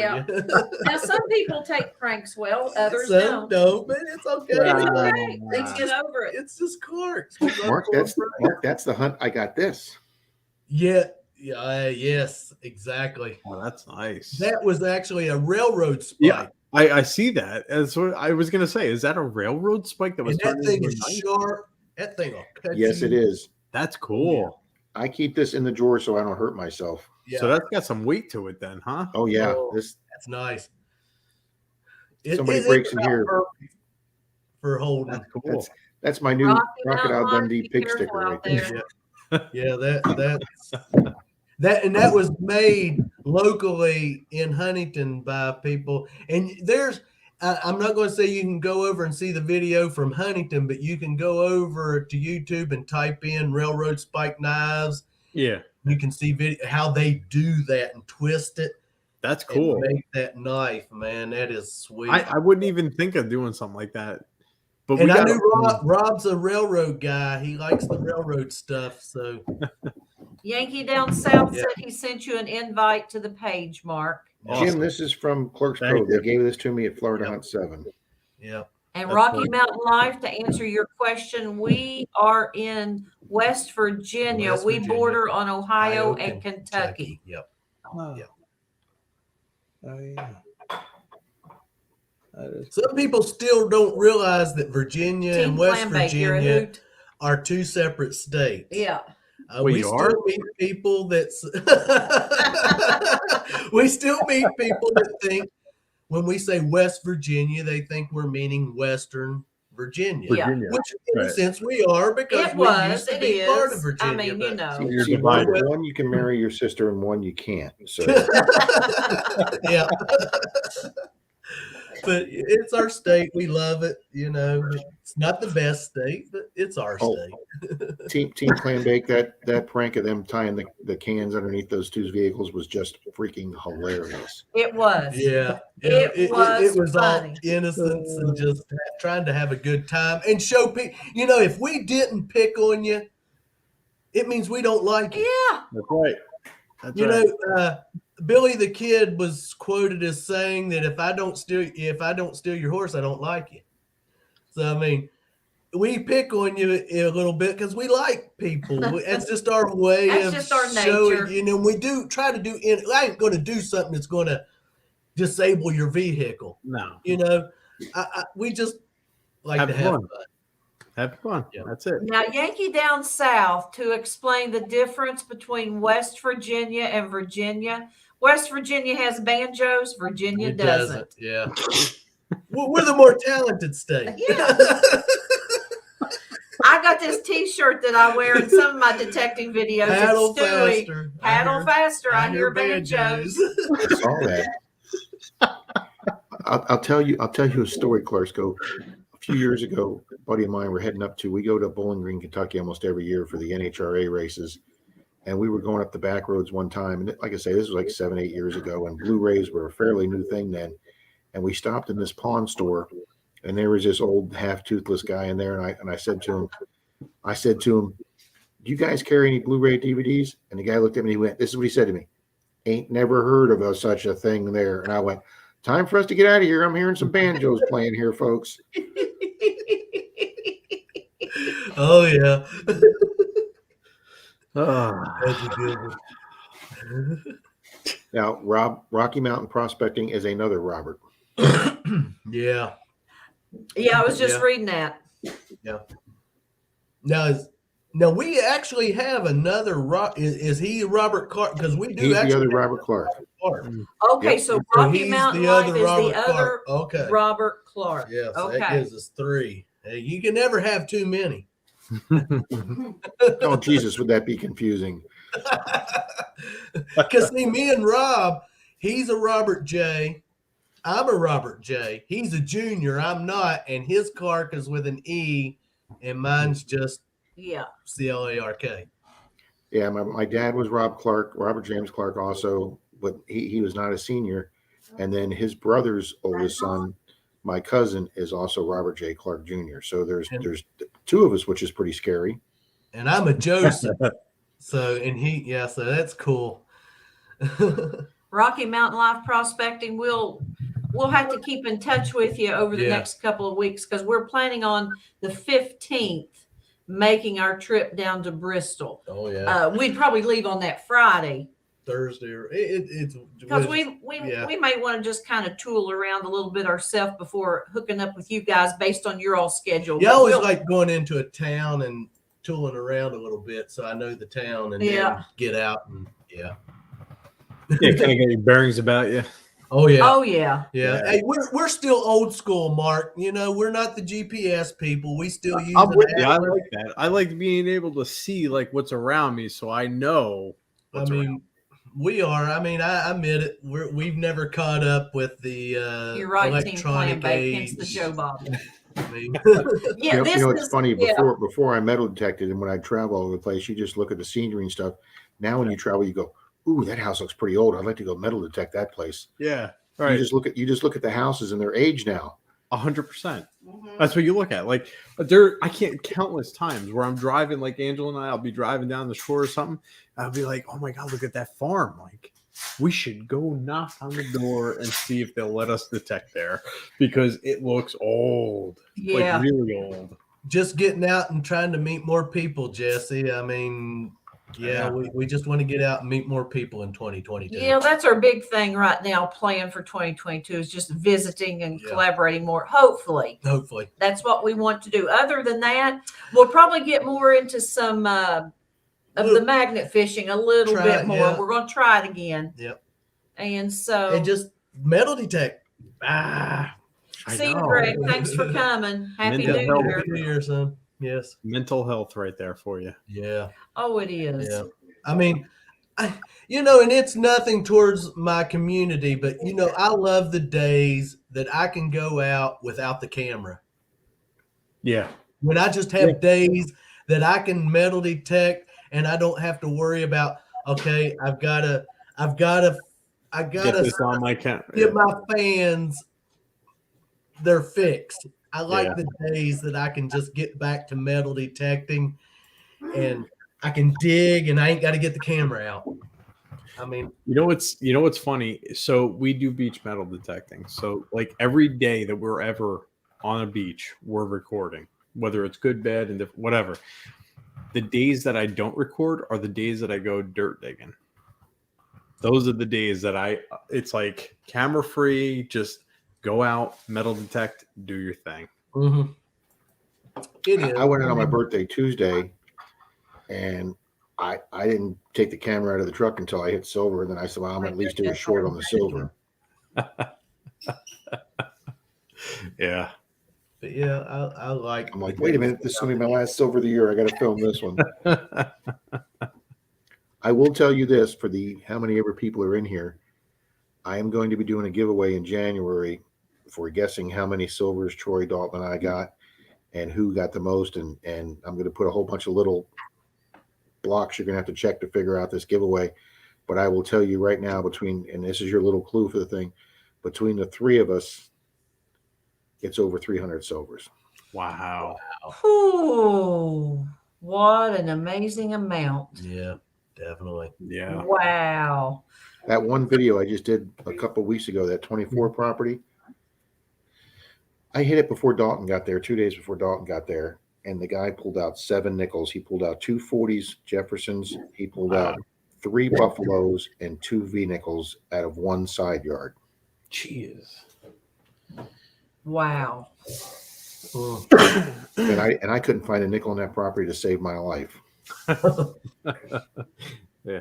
They were all pulled. Hey, Combs Treasure Extractors. Thanks for joining us. Happy New Year. Yes, any day digging is a good day, even after door knocking nose. Yeah. Guys, I went out Christmas Eve. I had to go get some breakfast stuff because we have like 6 neighbors over here for breakfast every Christmas morning. It's a little tradition we do. Everybody without kids. And So about 11 a.m., I went out to go to the grocery store to pick up some groceries I did. And I was just in a really good mood. So I thought, I'm going to drive up to the little town just north of Denise's where my house is. And I'm going to go maybe do a couple door knocks. I caught 5 people out in their front yard. All 5 of them had nice little corner lots. 2 of them had been houses that I've been knocking on for years and haven't gotten anybody home. And I found 5 people, all of them out in their front yard. And 2 of them, I didn't even have to get out of my truck. I just talked to them through my window. And I went 5 for 5 for permissions that day. Wow. That's great. And I've already done one. Awesome. I did one where the guy said, I hunted it years ago. And generally when a middle-aged guy tells you he's hunted it, he won't let you hunt it because men don't want another guy to go back over and find something they missed. Mm-hmm. But this guy gave me permission and he did a good job. I only got 1 weedie off the yard, but I got this beautiful Ford valve stem cover. Wow. That's cool. So I thought that was worth it right there. And then the neighbor, Caddy Corner, came over and said, what are you looking for? So I showed him this, told him what it was. And he's like, how do you know that's a Model A valve stem? I said, you learn these things by watching other people's videos and doing your research. And he said, come over and do my corner lot next time you're here. Sweet. Yeah, they have such a unique look to them. You know it. Like if I were to pull that out, I would know it just from watching everybody else's videos. Like you said. But the first time I found a harmonica reed, I had no idea what it was. No idea. I've seen those too. I don't know that I would be able to identify it immediately, but I might be able to figure it out pretty easily. Hey, get to digging. Thanks for joining us. You know, the sad thing I have to admit is that I have seen people the nut to the Schrader valve stems, and I know I have dug those and threw them away. Wow. Because I just thought they were a nut. Yeah. Well, when people started talking about the Model A Ford valve stems, I'll tell you how ignorant I was when I started metal detecting. I thought they were talking about the valves in the engine. Oh. Yeah. I'm like, how the hell are people losing valves out of the engine? But I'll tell you something I found about 2 years ago and put it in my trash pile, and it's long gone. I found one of those Ford distributor caps, those little round one with the nubs on the end. Yep. I found one of those like 2-3 years ago, threw it right away in my scrap pile. And then I watched a video once and somebody goes, look what I found. And I was like, oh crap, I found one of those like 2 years ago and threw it away. We've all done that. We've all thrown something away that we go back and then realize that we threw something good away. I was going to say, to be fair, distributor caps have been used till like the 90s. So you never know what you had. It could have been something. And I just got my second one of those. Yeah. Oh, wow. Yeah. Wow. Oh, that's cool. Wow. It's it's a little banged up, but No, that's in all right. 4 years, this is only my second one I've found. That's cool. Yeah. That's very cool. Got this on a street tear out. Really? Yeah. The video of the street, the tear out the Dalton, where Dalton got the V nickel, the Indian, and I got the beautiful Barber dime.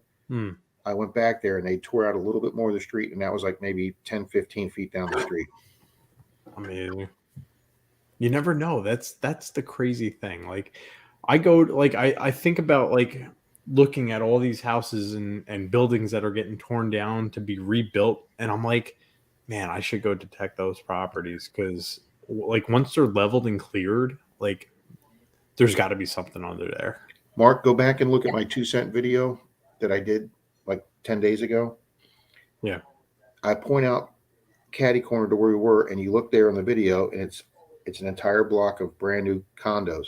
But that was the block that we had that was like 4 city blocks long that had 4 houses on it at the turn of the century. And the builder let us do that entire 4-block history before they put and we pulled out at least 5, 6, 1800s coins, relics, everything else. But now there's 8 condos sitting on that, and there's not a square inch of original land ever left there. You're never gonna, you'll never be able to do that again. So you got to go ask these guys when they're building. Yeah, I gotta start doing that, man. There's 2 houses in like the area right around where we live, and I know that there's stuff there. I haven't had the time to be able to get out there and do it. It's raining here now, guys. Yeah. Yep. Like I said, Sunday night it's supposed to be Lower 20s. I am not looking forward to that. It's supposed to be like 60 degrees up here Sunday. I am very excited about this. I think tomorrow is supposed to be a nice warm day here as well. Yeah. I hate to tell you guys this, but it was so warm here today. It was so warm here today. Denise almost put the air conditioner on. Oh, wow. Just get rid of them. Get rid of them. Well, see, right now we're in this temperature. It's hard to keep things comfortable in the house because it's damp. It can be slightly cool at night, and then during the day, and you're like, okay, heat down, heat up, heat down, heat up. And Robert said, Melissa, and when did you say that? Yesterday or day before? I could turn the air conditioner on. Oh my gosh, yes. Oh, it is so muggy here with the fog rolling in that the bedroom door has expanded and is sticking in the frame. Uh-oh. I wish that was our problem. Yeah. But yeah, it's hard right now to keep the house regulated. Yeah. With the weather. Gotta get my eyes back on here. There we go. But Mark, depending on what side you go to in Florida, if you decide to come down, whether you do the East Coast or the West Coast, they are completely different for beach hunting from night and day. If you watch Brian's videos, I Dig Daytona, they've got these long beaches with like really like ankle deep shallow water till it starts hitting the waves and the breakers. Yep. And then you come over here to the Gulf side, and Clearwater Beach is like miles and miles long, and all that beautiful soft white sand. Yep. 99% of the time, the Gulf is so calm, you can literally walk out there to your neck with your headphones on, and you can detect all the way out to where the people swim out the very furthest, where you can't do that on the East Coast with the waves. Yeah. Because I have learned by experience, the one thing the Knox does not like is waves. Right. Yeah, we learned that as well. We want to go to the Gulf side. That's if we were to come to Florida, it would definitely be the Gulf side.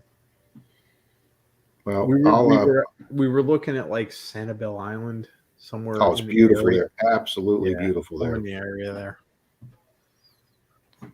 We had a guy in our club go down to Venice Beach. Now, Venice, Sarasota area is one of the wealthiest areas in the state of Florida. And he got called down there to find a gold ring, and he did not find it, but he got a gold signal and pulled out a US $5 gold piece that they had put in a bezel on a chain, and it came off the chain, and he came home from that gold hunt with a gold coin, which we awarded him Coin Find of the Year last year. Thanks, Corey, for joining us, Corey the Treasure Hunter. Thanks, guy. Corey the Treasure Hunter is here. Yes, welcome. Happy New Year, brother. Which I know they still haven't celebrated New Year's because they're 3 years, 3 hours behind us. God, I hope they ain't 3 years behind us. But yeah, welcome, brother. You have to excuse me this evening.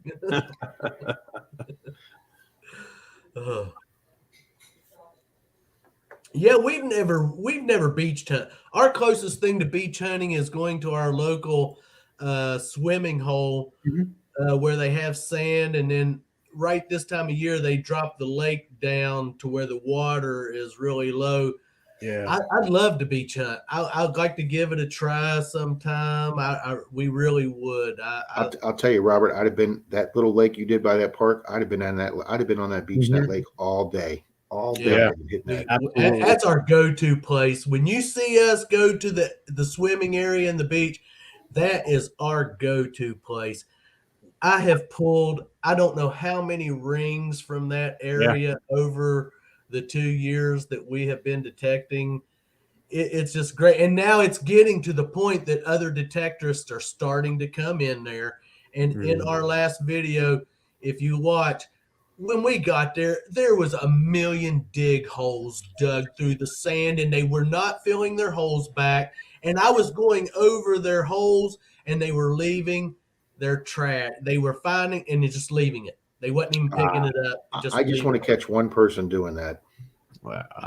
The thing about that place that we go to, unless Robert's already told you guys, Underneath that lake is old home sites. Homesteads. There used to be home sites in that area. Yeah. Yes. Yeah, I'd be walking into that. I'd be walking into that shallow lake. Well, you got to watch, Rob, man, because there's quicksand out there. And the wells and stuff. And the old wells, you could sink up. And you could disappear. Robert got in. Swim. He was walking out one day, and you could see. I could see the ground moving around me in like a 10 and watch foot, it ripple. and watch it ripple. And I told Melissa, I said, "Get out of here." I said, "Find solid ground and move." I said, because that lake has been there for I don't know how many years, and the 60s. Yeah, and I don't want to walk out in there and disappear. No. I got a cousin from up north that's still will not come to the state of Florida because of our sinkholes. But she has this deathly fear that she's going to come to Florida and get swallowed by a sinkhole. But the fines, the fines that could be out there, I mean, it's really unlimited. But it's just taking the risk of walking that lake bed, right? And risking your life worth that? No. Yeah. Tie yourself off to a tree. The closest to find, tie yourself off. Like Mark, it's funny. That's exactly what I was thinking. Have a line with somebody, you know. I want to say something real quick here. I'm going to give a huge secret away. Welcome. Get to Digging just made a comment on it. We have a lake here that's called Carter's Lake, but we can't metal detect it because it's owned by the U.S. Army Corps. Get to Digging. I'm going to tell you a secret I probably shouldn't tell you. I have hunted Carter Lake. He is in an area near Georgia. That lake is in northern Georgia. Goodbye, Team Plan in the Bay. LJ area. Pick. Thanks. Get to Digging. We had some customers of my girlfriend's that had a cabin up there that they gave us full use of their 4-bedroom cabin on the Coozawadi River. And I went driving around up there one day and I ran into Carter Lake, you know, and it was manned by the U.S. Army Corps of Engineers. And there was a guard at the booth collecting your $5 to go in. And I asked him if you could metal detect because I'd always been told that you cannot hunt federal or national parks. That is not true. Without permission. Well, the U.S. Army Corps of Engineers allows you to do the public areas and the beach areas in their parks. They do. Exactly, Rob. So I paid my $5 and I got to hunt the beach at Carter Lake.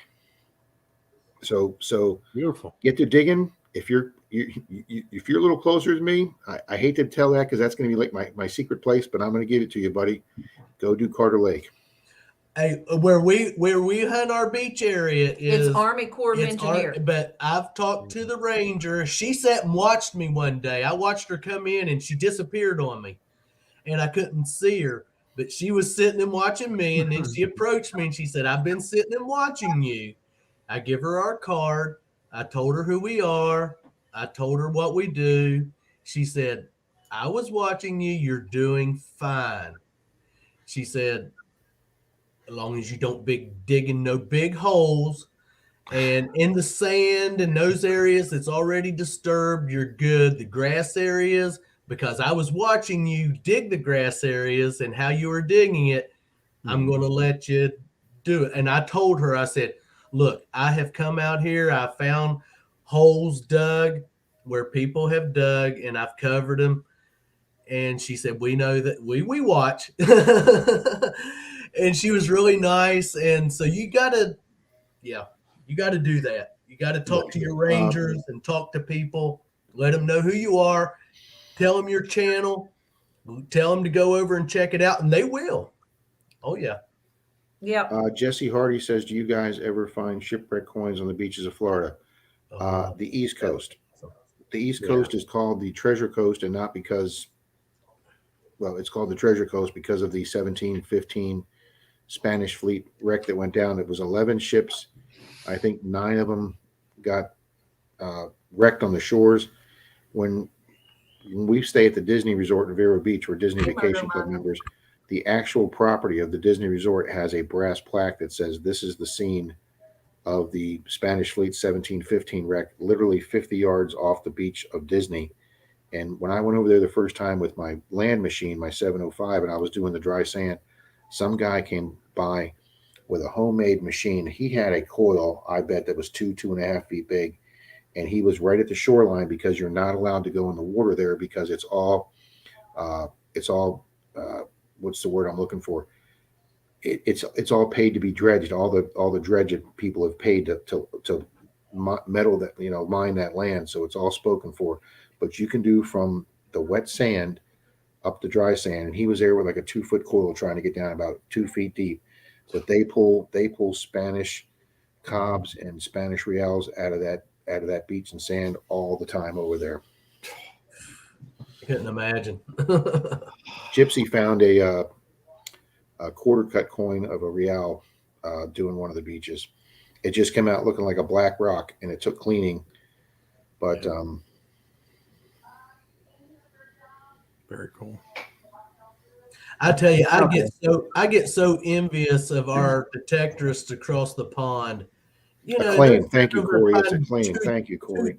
2,000-year-old coins and artifacts.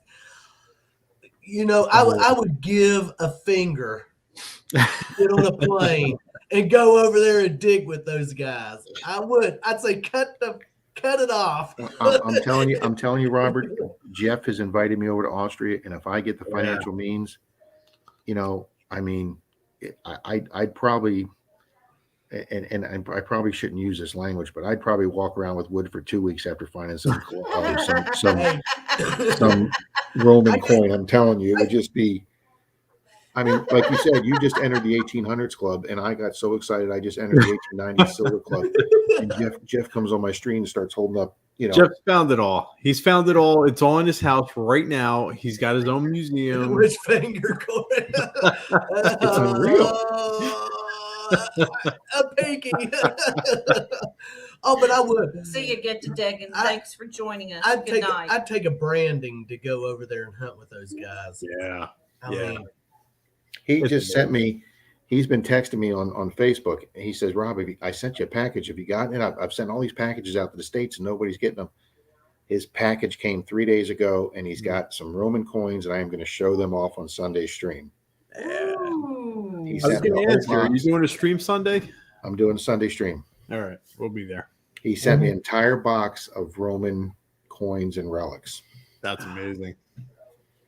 And Rob, Denise didn't come on. Denise Kidder didn't come on tonight. Oh, yes. And I have to thank her for sending us the 8 tracks. Did you know she was sending us 8 tracks? She told me after she sent them to you. She got them in one of her storage lockers. I remember in one of your live streams, we were talking about music, and I said we still have all of our old 8 tracks.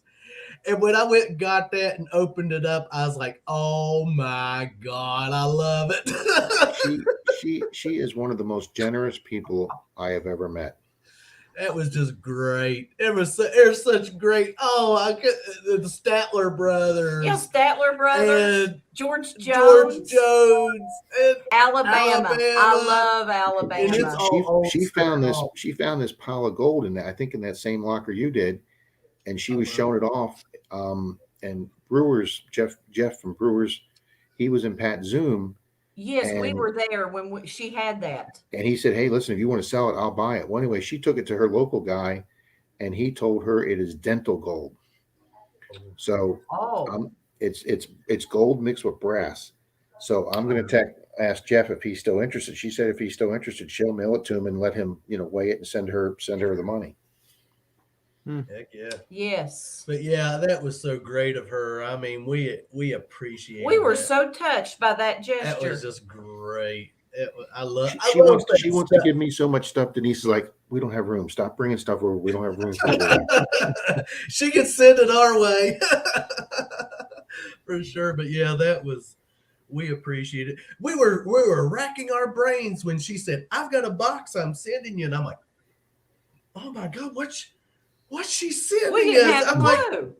like, "Why?" Yeah, I had to go into my desk drawer right here below me and get the last letter you guys sent me with my Cove sticker and my Cove number, and I sent her the address. She said, "I got something I want to send them." So that it was so great. Yeah, I can't say enough. I mean, I just can't. Now she went out with me on my birthday Tuesday. Dalton and Troy had to work, so she's like, "Listen," she's been bugging me to take her out dirt digging because she's only done everything on the beach in her life. So we took her to that one real big church permission that Dalton and I have that we've pulled we've just pulled so much incredible stuff. Pat's got that Masonic silver out of there. And so we went there, and about an hour in, she came to me and she's like, man, I know how I know now why your knees hurt so bad at the end of the day and you walk like you do. She goes, this shit is hard. and I said, dirt digging's 10 times harder than beach digging. Yeah. And she's like, well, I've enjoyed today, but I think I'm going to stick to my beach. So yeah, hey, let me tell you, dirt digging. I've come home at night, and Melissa can vouch for me. I was almost crying because my elbow and my thumb from dig, because I'm just dedicated. I mean, I'm not bragging or boasting, but Pat's hunted with me, and he's made the statement, I'm looking up and Clark's just going. He won't stop. And I just am, and I will, and I'll come home and I'll almost be crying because I'm hurting. I come home and I look like a cripple. Shoulder. But I just look like a cripple. Denise's like, why do you do this to yourself? I'm like, because when you're out there doing this, you're not thinking about the pain. You don't even feel it. It's when you come home and you're trying to get out of your truck. And I'm like, I can't lift my leg up. Hey, Jess Grissom, thanks for joining us. It's the truth. Hey, I tell you what, after the next day of metal detecting and getting up, I swear I must have been a jockey in my past life because I feel like I'm walking bow-legged until I get straightened up. You're like, I mean, in the middle of the night, I got to go pee and get up, and you're like, because where I've dug all day, and I'm like, oh my God, I can't even go pee.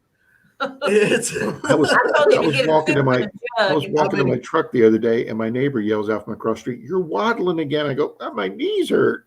Yeah, but that's the passion. I have that. I love it. I'm addicted. I would do it. I would do it 7 days a week if I could. It is the best drug you'll ever do. I technically can. My police days are long behind me, and I'm retired now. But I got 10 years left. Well, I'm happy I found this in my late 50s, but I'm so excited for the people that find it in their 30s and 40s. Yes. Yeah. And I get excited seeing like Squeak, Emily. That's our future. That is our future. That's your daughter, Mark. Your daughter. Yeah. They're going to carry on the metal detecting. They're going to carry on metal detecting. I mean, all the young folks are going to do it for us. And I love seeing it. I wished I'd have got into it years ago. So do we. You know what's funny? I hear from so many people how much Curse of Oak Island sucks. But let me tell you something. And it's funny because when I'm watching it, Denise will walk behind me at the sofa and she'll lean into me and go, and on today's episode, they found absolutely nothing. And then she walks off. Smart lady. But hey, I can say that sometimes. Today on Clark's Cove, we find absolutely nothing. But the only guy on that show that finds something almost every week is Gary Drayton, the metal detectorist. And I was like, that's the guy finding everything. So I bought an investment house across the street from Denise's years ago. And it took me several years to rehab it by myself and my best buddy. And then I finally sold it when the market came back up and I made a little profit. And I promised myself, I'm going to take $1,000 and I'm going to buy a machine and I'm going to learn how to metal detect. And because I'd watched Gary Drayton and I spent $799, $800 on that first Xterra 705. And I've been an avid golfer my whole life. I golfed on my high school team for 4 years. I've golfed for 45 years. And the day I got my metal detector 4 years ago, I have not picked up my golf clubs. Wow. They are sitting in the corner of the garage, just cobweb city. Yeah. Are they expensive clubs, Rob? They might have been 30 years ago. They're not now. Well, you know what? And you need to sell them. Use that money to go towards a new machine. They at Knox Legend. I can see you swinging that Legend, son. I see Rocky Mountain Life Prospecting says he's a volunteer federal EMS and wildfire first responder, and that has helped him to get permissions onto ranches and farms. and this will be his first year recording. Well, we look forward to We it. will Yes, look way to forward go. to that, definitely. Yeah. And thank you for being out there doing what you do. for Absolutely. us. If it wasn't for people like you. Yeah, Yeah. especially considering I tell people every day, anybody that wants to listen, California is a beautiful state to visit, and I've gone on vacation there. You couldn't pay me to live in that state with all the disasters there. Yeah. It's a rough state to live in. We visited San Francisco. We did the whole Lombard Street, the Crookedy Street. We went and saw Alcatraz. We drove across the Golden Gate Bridge. We went down to Fisherman's Wharf. We did all the cool stuff in San Francisco, and it was a great place to visit. But I don't want to deal with mudslides and fires. And you know, I had people sit there and say, "Well, you have hurricanes in Florida." Yeah, and they give us 7 days notice. Okay.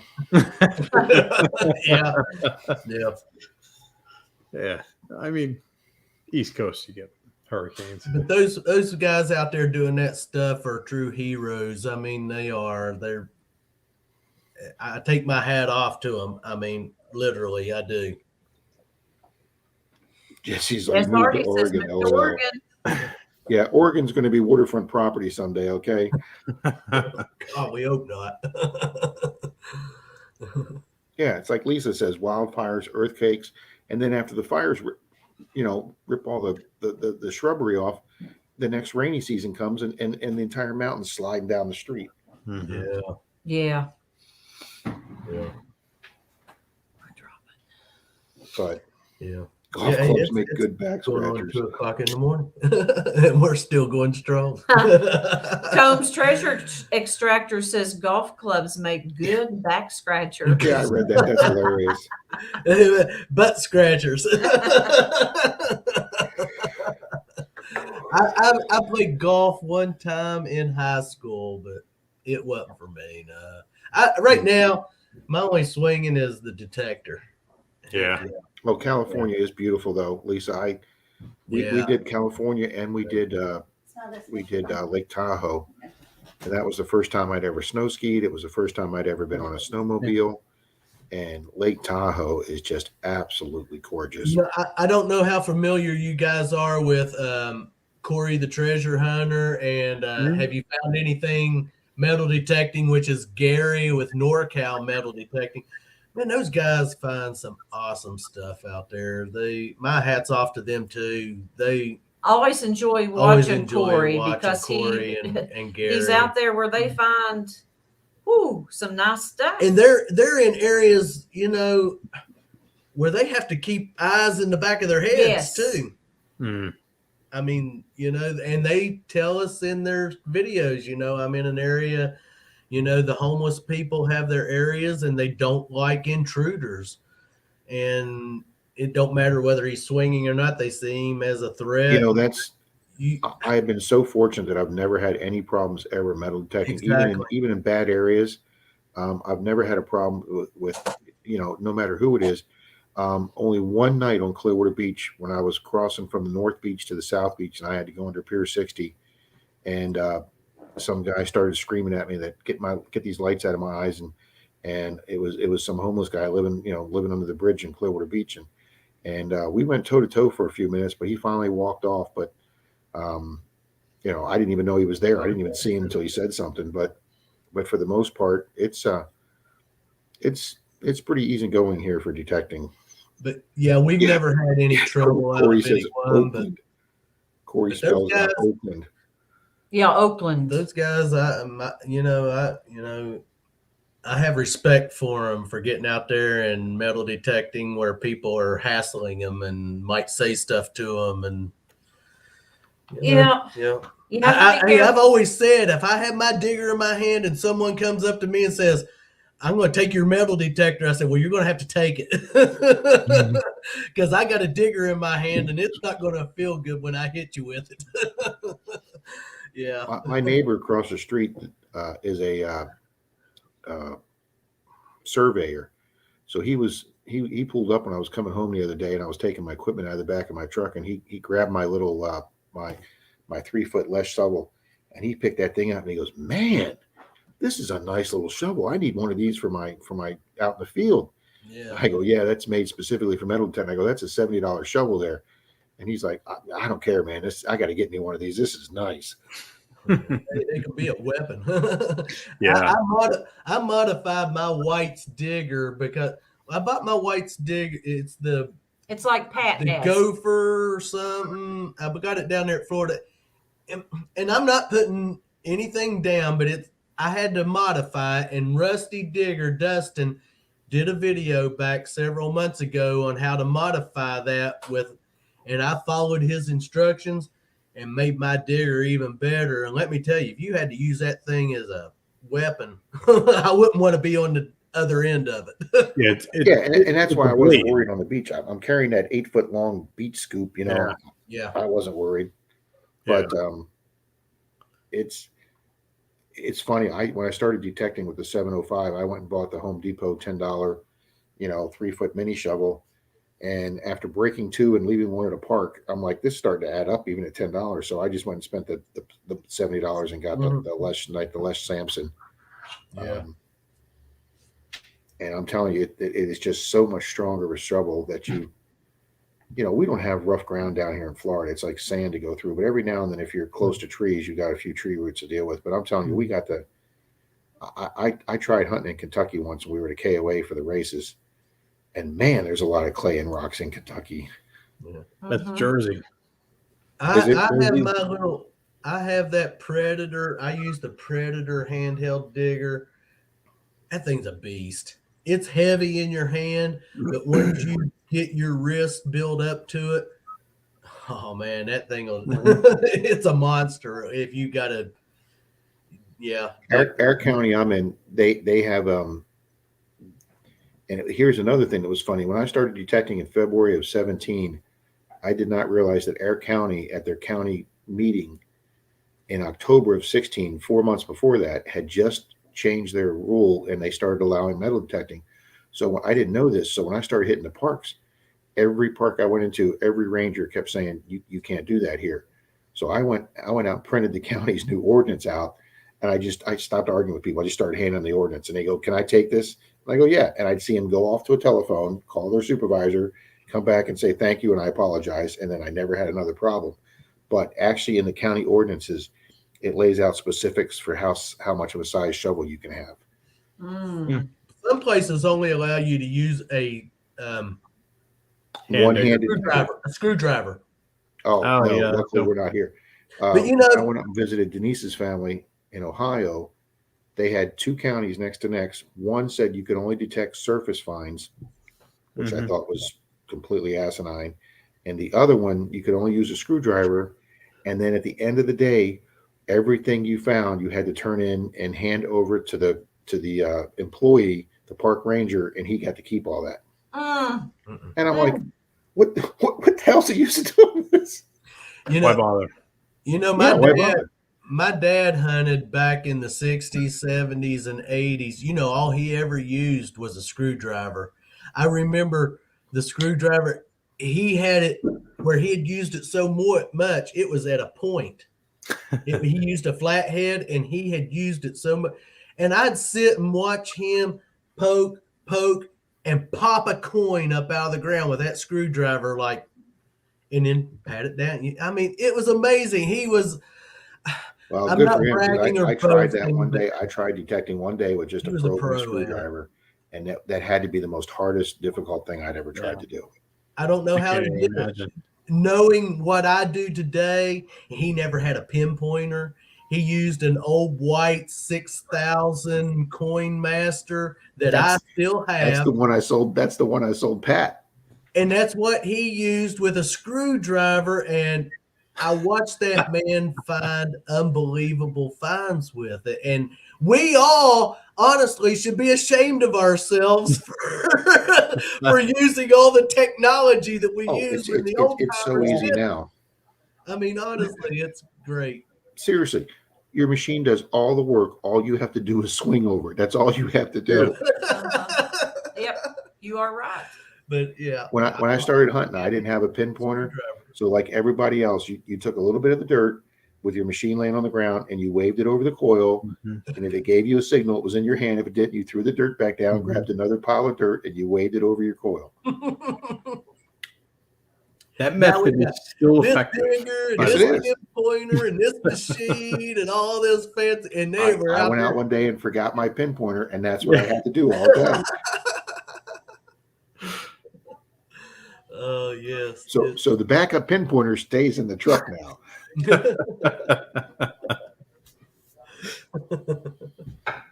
See, it's nice now that I've done this long enough that I can have a good shovel and a backup shovel.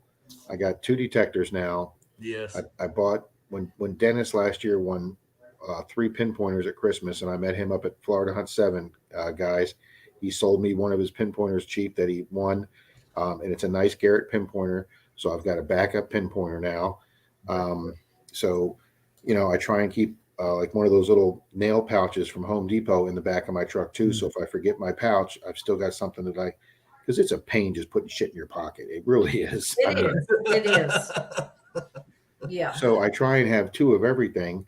And then occasionally, maybe once or twice a year, my sister comes up and goes detecting with me. Well, now I can give her a full layout too, like I have. Yeah. Yeah, Combs, we remember not having a pinpointer when we started and with our Garrett 200, and it was just the metal detector and a shovel, and I would swing and Melissa would dig. That's how we started. And that's how we started. And we dug every signal we come across. I got so tired of bending over and digging because he wouldn't take a break. Yeah.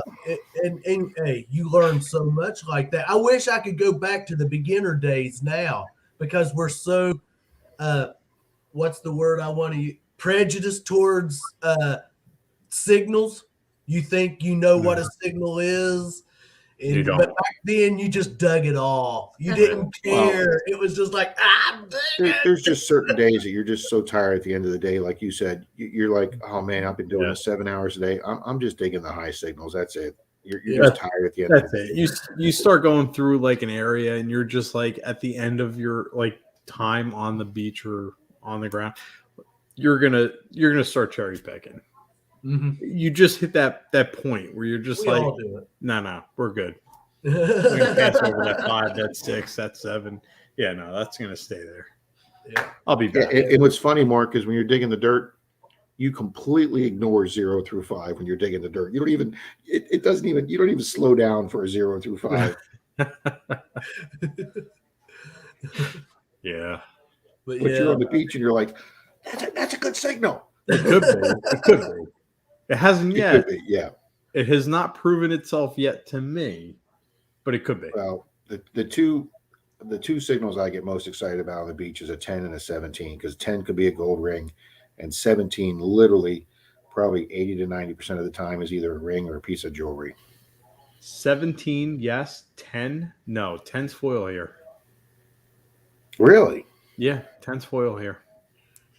14 is now a solid 12-13, a heavy solid 12-13 on Clover Beach will be a nice nickel.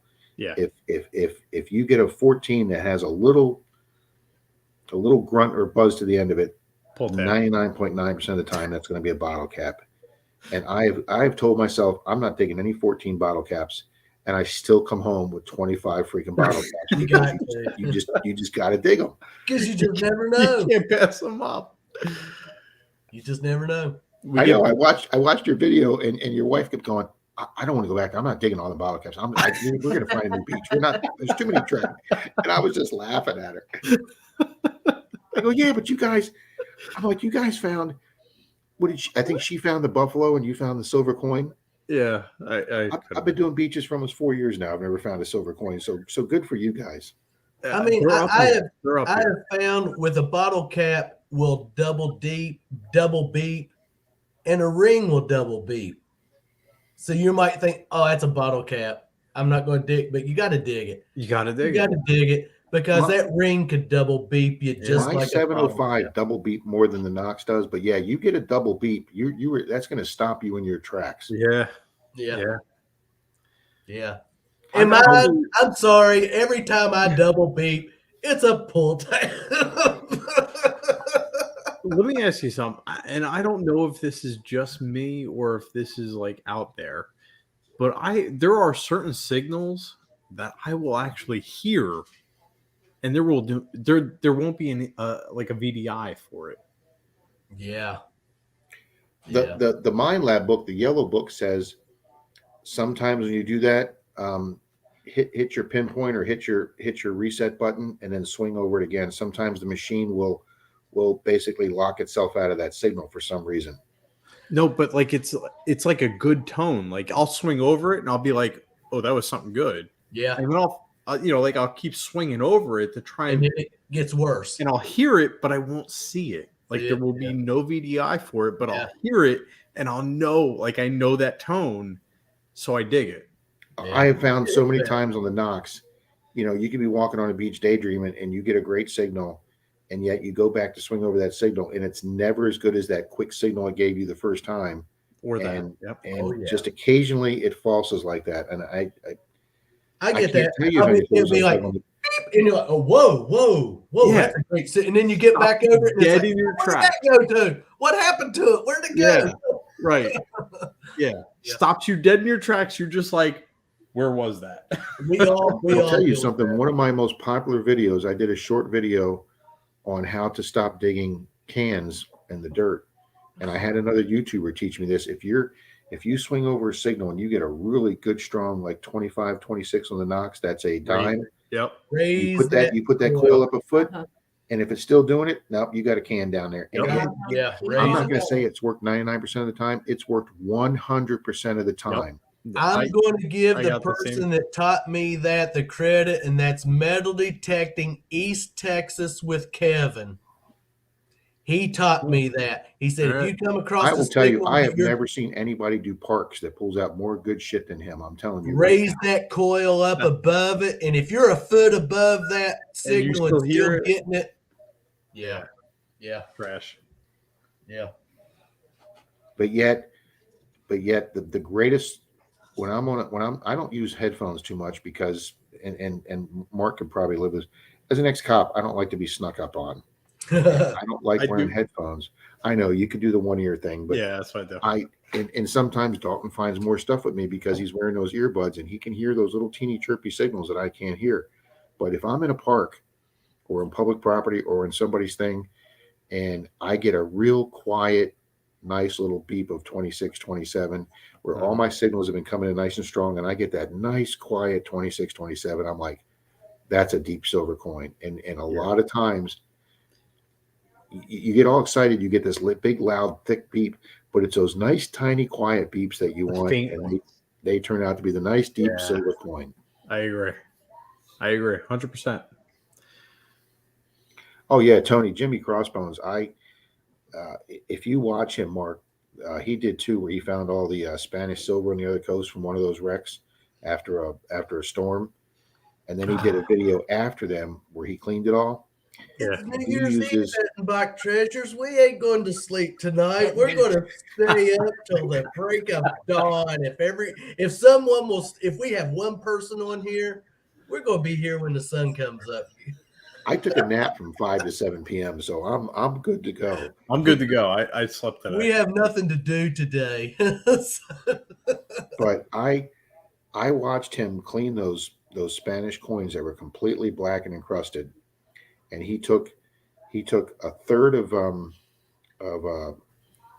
vinegar and 2/3 water, and he took tinfoil and he wrapped his coin in the tinfoil and dropped it in the vinegar for maybe a minute or 2 minutes. So I had some completely black mercury dimes. So I thought, I'm going to try this. He dropped it in there, and then when he takes it out, because it pretty much disintegrates the tinfoil. So when you take the coin out after it's been bubbling, you take a couple fingersfuls of baking soda and you put the coin in between your fingers and you just rub that baking soda until it, and I'm telling you, as you rub the baking soda, all the black came off those coins. His coins came out looking beautiful. No kidding. So I've done it with several of my mercs that are just non $2 mercs. Now, if you leave it in a little too long, the vinegar will start eating the coin. Dissolving but if you just leave it in for like 20, 30 seconds and you unwrap it, and then you rub it with the baking soda. That black layer or whatever just comes right off that coin. I got to try that because we have a silver quarter that we're actually trying to work on right now. I saw that. I've heard that if you have a tumbler, to put sand instead of rocks in your tumbler for those sensitive coins, and just tumble the heck out of it. Yeah, because it's so the sand is not as abrasive, and right. It won't. Right. If you have a tumbler, to use just regular sand. I'll tell you what we use when we tumble our coins. We use Dawn dish detergent and just the coins. We don't even put sand or any type of media in there. We just use the coins and let them tumble themselves, and it comes out. They come out great. I do the poor man's tumbler. I take a peanut butter jar, and I put about that much water in it, and I put about a dozen of those fish tank marbles, the kind of flat. Yeah. And then I fill it with the coins, my clad, if I want to clean it, to put it through a machine. And then I put just a teeny bit of CRL. Yeah. Okay. And I shake the crap out of it. And then when the water turns black, you empty that out, fill it back with water, and you do it 3 or 4 times till your water comes out almost clear. And 99% of your coins will go through the coin star or go through. Yeah, no problem.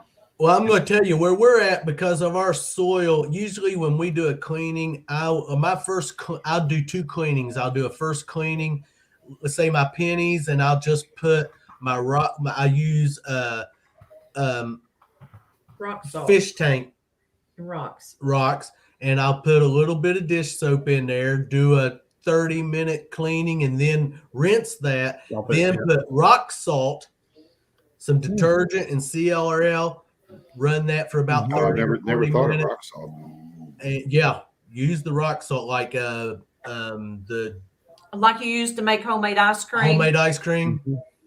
Just a scoop in there with your CRL and your dish soap, and run that for about 30 or 40 minutes on your second cleaning. First cleaning is always just rocks and dish soap to get the mud off. Yeah. Then the second one is the deep cleaning. And I learned that from Brian up there with your digging it, metal detecting. And it works great for us with our soil. Yeah. And then usually my second cleaning, my coins come out pretty well. Do you guys have a lot of clay by you?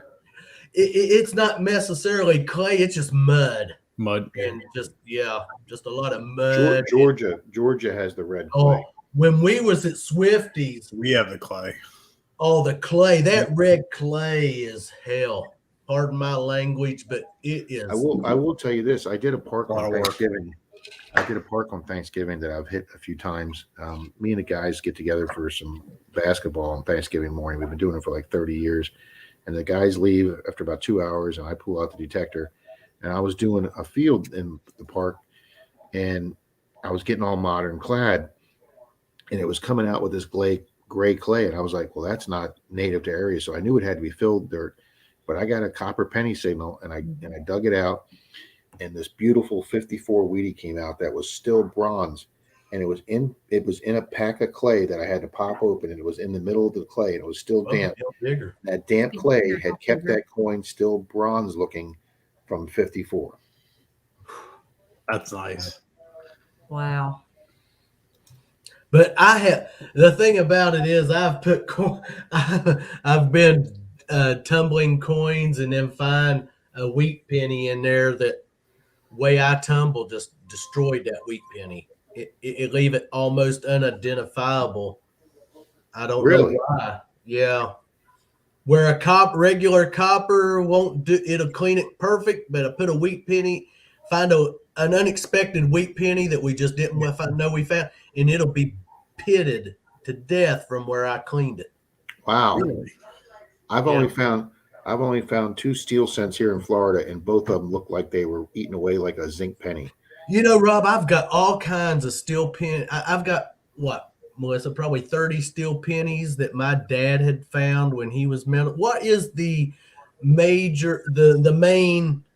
steel penny you're looking for, or the date you're looking for on those? Well, they only made it 1 year, 1943.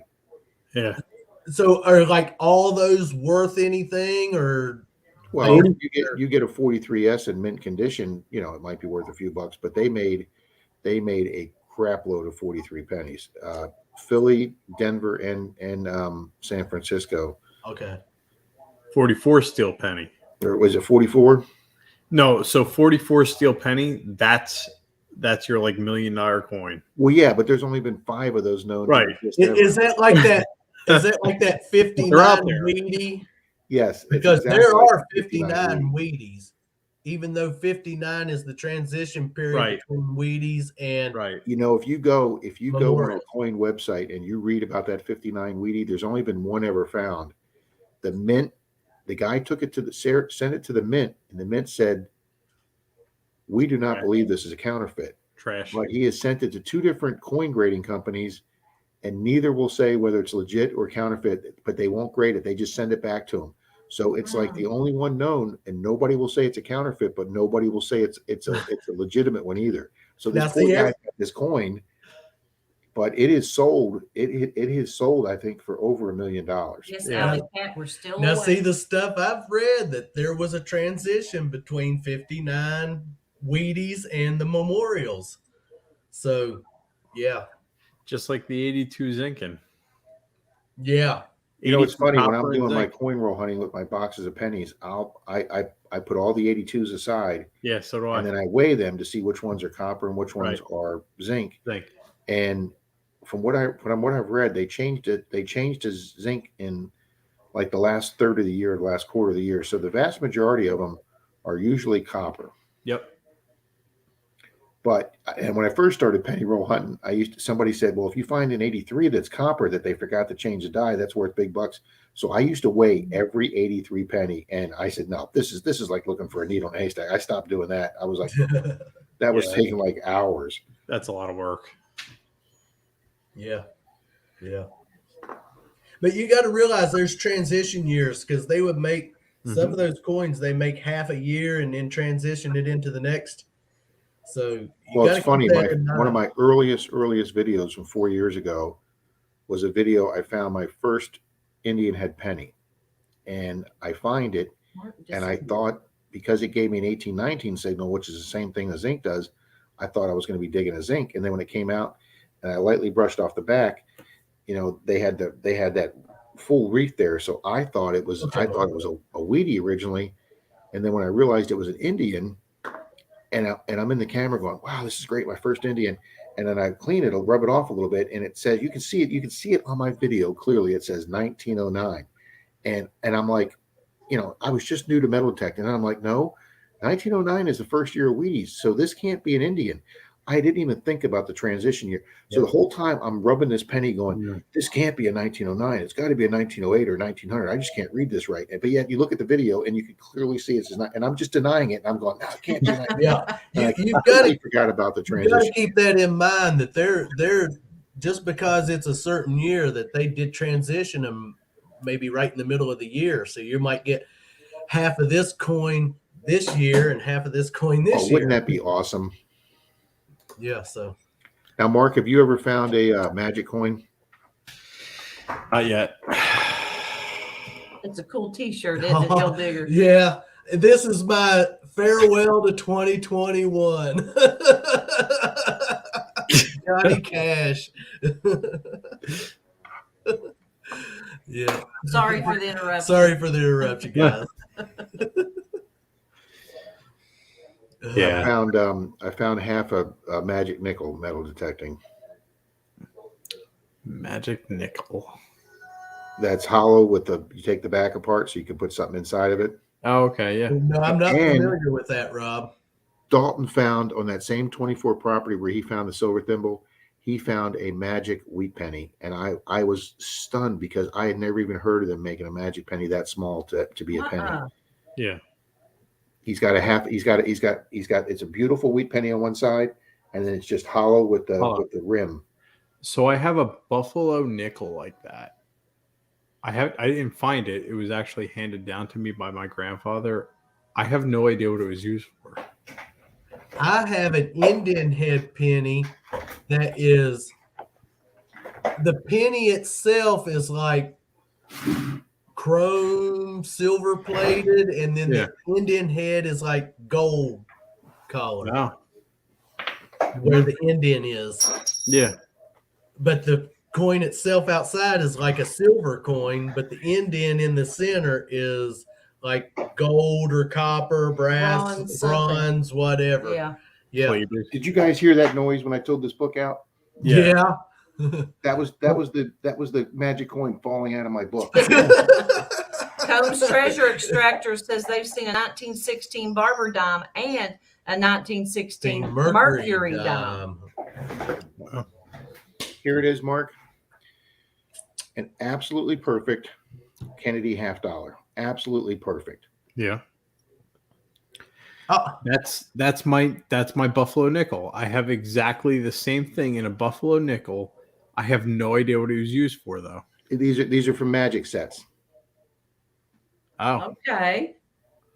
I've got this one that I got coin roll hunting, a box of $50, and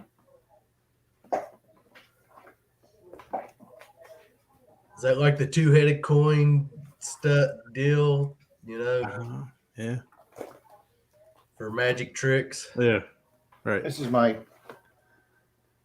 silver book. Nice. I am organized on a couple things. I didn't realize that, Rob. I know. I'm just making it up.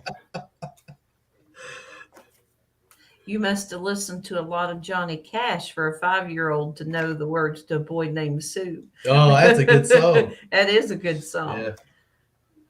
I've got that album.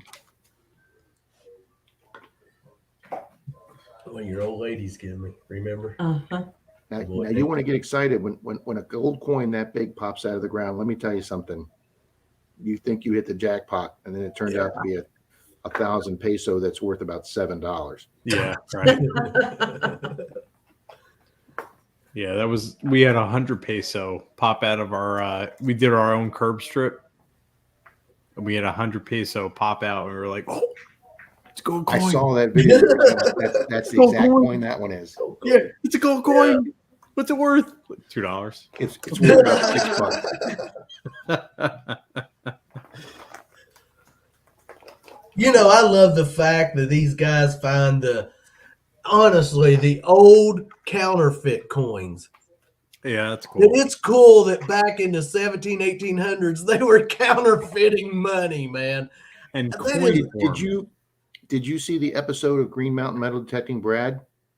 He found that 8 real, and he said he wasn't expecting it because it rang in wrong on his machine, and he took it to a coin show. And it turned out to be, it was like an 1830s 8 real. You know, it's about the size of a silver dollar. It turned out to be a counterfeit 1830s real made in the 1800s at the same time the coin was made, and it was made by whoever Spain was at war against then because they were flooding Spain with these counterfeits to try and devalue their currency. I've seen him fight. What was the one American coin that they would counterfeit as to be a gold $5 piece when it was actually a 5 cents? It was the which one is that? Because they did do that. There was a 5 cent coin, and then people changed it to make it look like a $5 gold, and was passing it off as a $5 gold piece. Yeah. Yes, I remember that. You're exactly right, Rob. Yeah. Ironically enough, some of those counterfeit coins are worth more than the actual coin. Oh, heck yeah. Oh, they flat out told him. They flat out told him that counterfeit 8 real was worth more than a real one. Yeah, right. Because they're more rare than the actual coin. Mm-hmm. I just love the fact that even back then, people were counterfeiting stuff. I mean, coins. That shows you the urgency or the dedication, or whatever, that they needed money, that they were willing to go to that extent for money even back then. Yeah. Yeah. I don't think that's ever going to not be a thing. No, I agree. People always going to counterfeit money one way or another. Yeah. They'll find a way. Oh, yeah. Oh, yeah. Yeah, well, they come out with new ways, but technology just catches up with it. Yeah. I mean, it really does. With all the things we can do today with the imagination, there's no limit to the imagination almost. Well, I'm still looking for that I'm still looking for that magic nickel. Mark, here's a Silver War nickel that was almost black that I did that baking soda and vinegar on. And it came out really beautiful as a Silver War nickel. Oh, wow. That is I've only nice. found one Silver War that's nickel. nice. Yeah. That's the least silver coin we find is a Silver War nickel. Of course, they only made them 3.5 years. And that was, of course, when we were not making videos. Well, yeah, of course. Don't you hate that? When you have to sit and tell people, oh, my best finds was when I wasn't making videos. And they're like, oh, yeah, right. Yeah, sure. Sure it was. All right. There's the back of a Jefferson nickel. Yeah. And there it is. See you, Lisa P. Thanks for joining us. Yeah, Happy New Year Just to an you. empty shell right there. Wow. So I found that several years ago, and I didn't even know they made something like that. Huh. Sweet. Definitely. I love seeing other people's finds. It's great to see what other people dig out of the dirt. It is.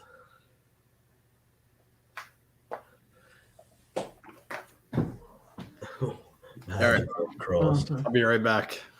Sure. We should be here. Now, Robert, Melissa, have you guys ever tried coin roll hunting? No. No, we haven't. We haven't, Rob. No. I got to excuse myself, Melissa. Entertain. No, we never have, Rob. I enjoy it. I like watching. We watch it sometimes, you know, some of hunt, yeah. But no, we've never got into it.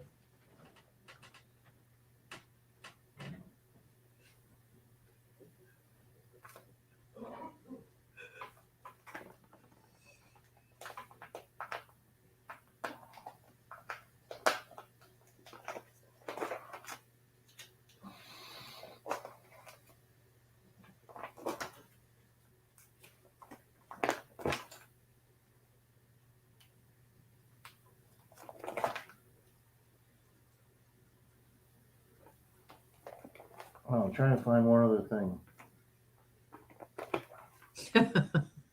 Yeah, that would be true. Drop a roll on the floor and see how quick you start coin roll hunting.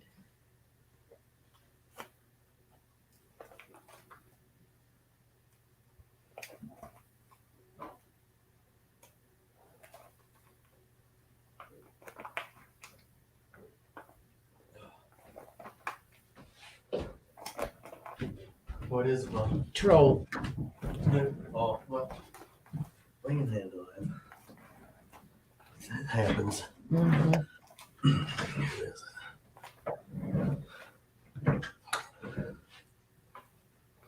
I got in my book.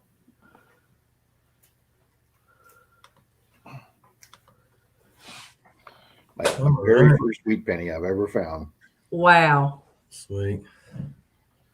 But here's something I found coin roll hunting. This you used to be able to buy in a set of coins. They put the planchet coin in there, the with the big D on the back for Denver.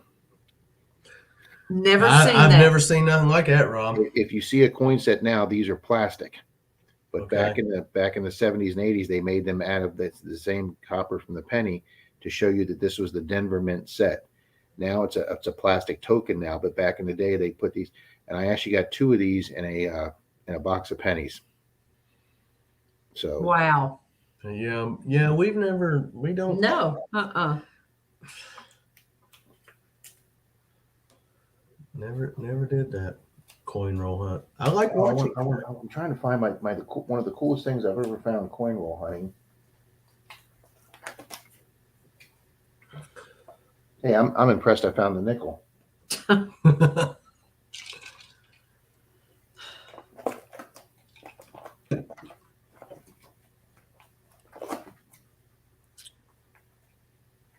half a magic nickel. Peanut pie. I hunted one day. I hunted one day with Kurt from the Hoover Boys when I was up in Maryland. And before I got there, he found this Indian head penny, 1864. I didn't even have an 1860s penny till too long ago. And I got there and he showed me what he found. He goes, I go, I've never found one of them. He goes, here, take it. I got hundreds of these at home. Wow. Okay. Wow. So he gave me his Indian head penny. So that was a really nice gift for me. I would say so. Yes, sir. Yes, definitely.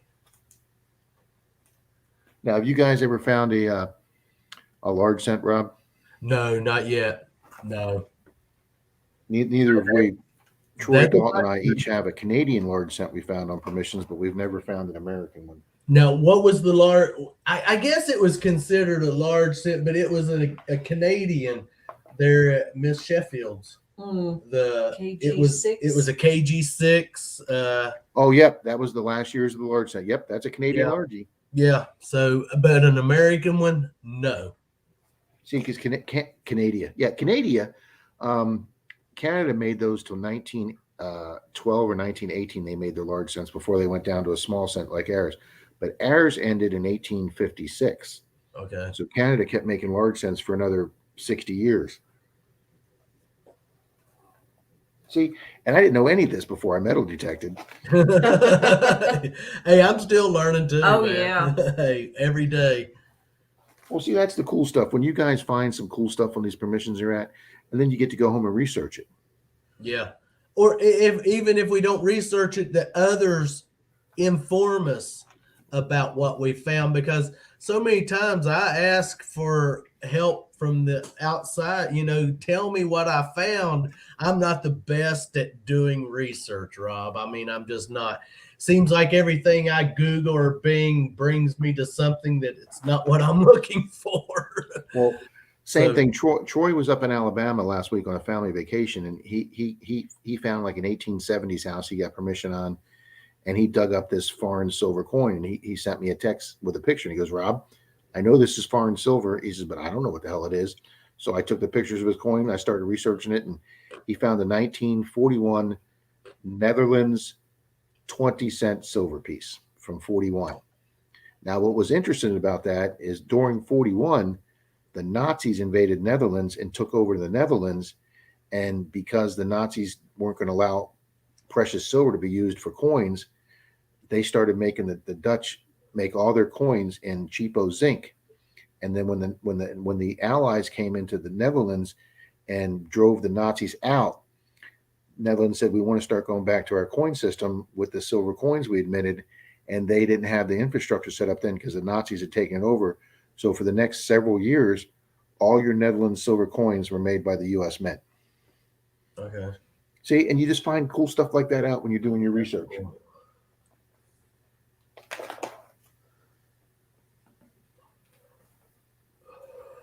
Heck yeah. Have you guys ever found any U.S. dollar coins, the Sacagaweas or the presidents? Yeah, a couple of the Susan B. Anthony's, Sacagawea, the presidentials. Yeah, not nothing that we can brag about, but yeah, we found them. I have never found a Sacagawea yet. Okay, I think we have a couple of Sacagawea, one Susan B. Anthony, or a couple of Susan B. Anthony's, and a couple of the presidential ones. Yeah.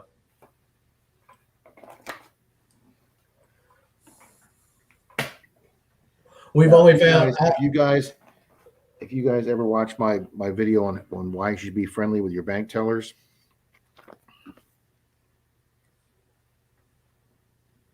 Those silver certificates, or just that? No, these are the Federal Reserve notes. Okay. Before, but this is like a Series 34. This $50 bill. This was the first year of the small dollars from the old big dollars back in the Civil War area where the dollars were really big. But all these people took to the bank, and my bank teller saved them for me. Nice. We have several the $2 bills. I have a few of my dad's silver certificate $1 bills. I have a silver certificate $5 bill and a silver certificate $10 bill that is ripped and it is in really bad condition. But that's some of the stuff my dad had collected. My mom loved collecting silver certificates. So yeah, I mean, they're not worth a ton of money, most of them, right, unless you find a star note or a special serial number. But they're still pretty cool to collect. I like the old $2 bills. I like it too. We have, oh my gosh, I don't know how many of those old $2 bills, but I think those are cool. I think they ought to bring them back. They still make them. They still make the $2 bills. Yeah. Do they still make them? Yep. I picked up 5 from my bank, and they made them look just exactly like they were in the 70s. I did not know they still made them. I didn't either. Yep. Wow. Did not know. Yeah, because that's what I'm using for the duck races now. Like I say, it's easier to ship that than put a dime with cardboard and keep it from flexing. I went there one time, and one of my post guys said, "Oh, I feel something in there. We're going to have to charge you for a non-machinable coin," and they jack your rate up. I was showing Mark when you were gone. I got this coin roll hunting pennies. It's a treasury coin with the letter D on the back to show that this was part of the Denver Mint series, and this was put in a coin collection. But now, if you buy one for like 2021 set, these are plastic tokens. They don't make them out of the copper penny mints anymore. Wow. I'm not complaining or anything, but our coins today, they just don't stand up. You're complaining. To our coins of the past. You're complaining because I have the exact same complaint. So do I. You get a barber dime or a Merc dime, it looks so much cooler than the dimes we have today. It's time we go back to making some freaking cool coins. Real. Yes. Out of some real metal that's not going to dissolve. Thank you, Mark. It's not going to be pitted. You're going to be able to clearly see what it is. Because our future detectorists are not going to find pennies no more.